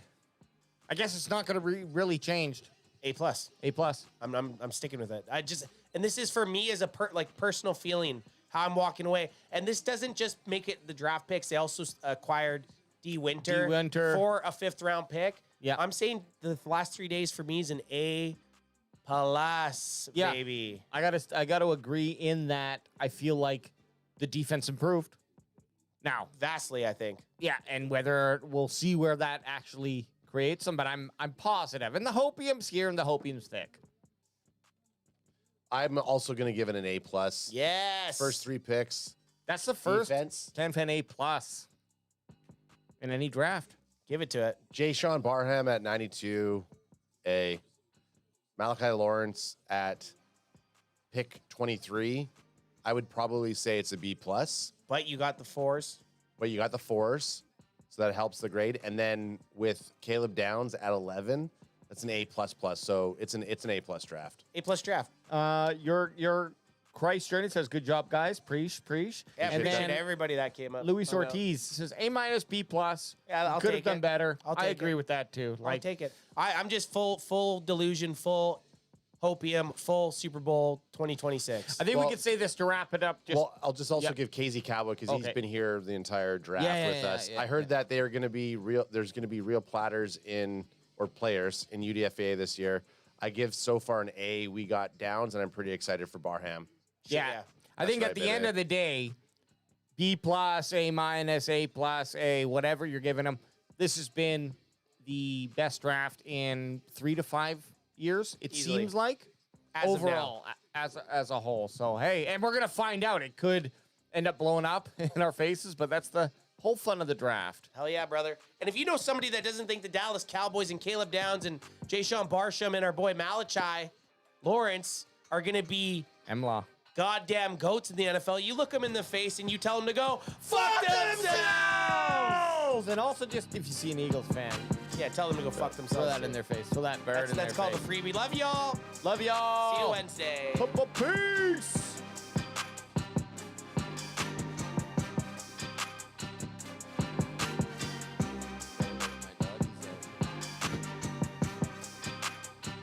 Good work, boys.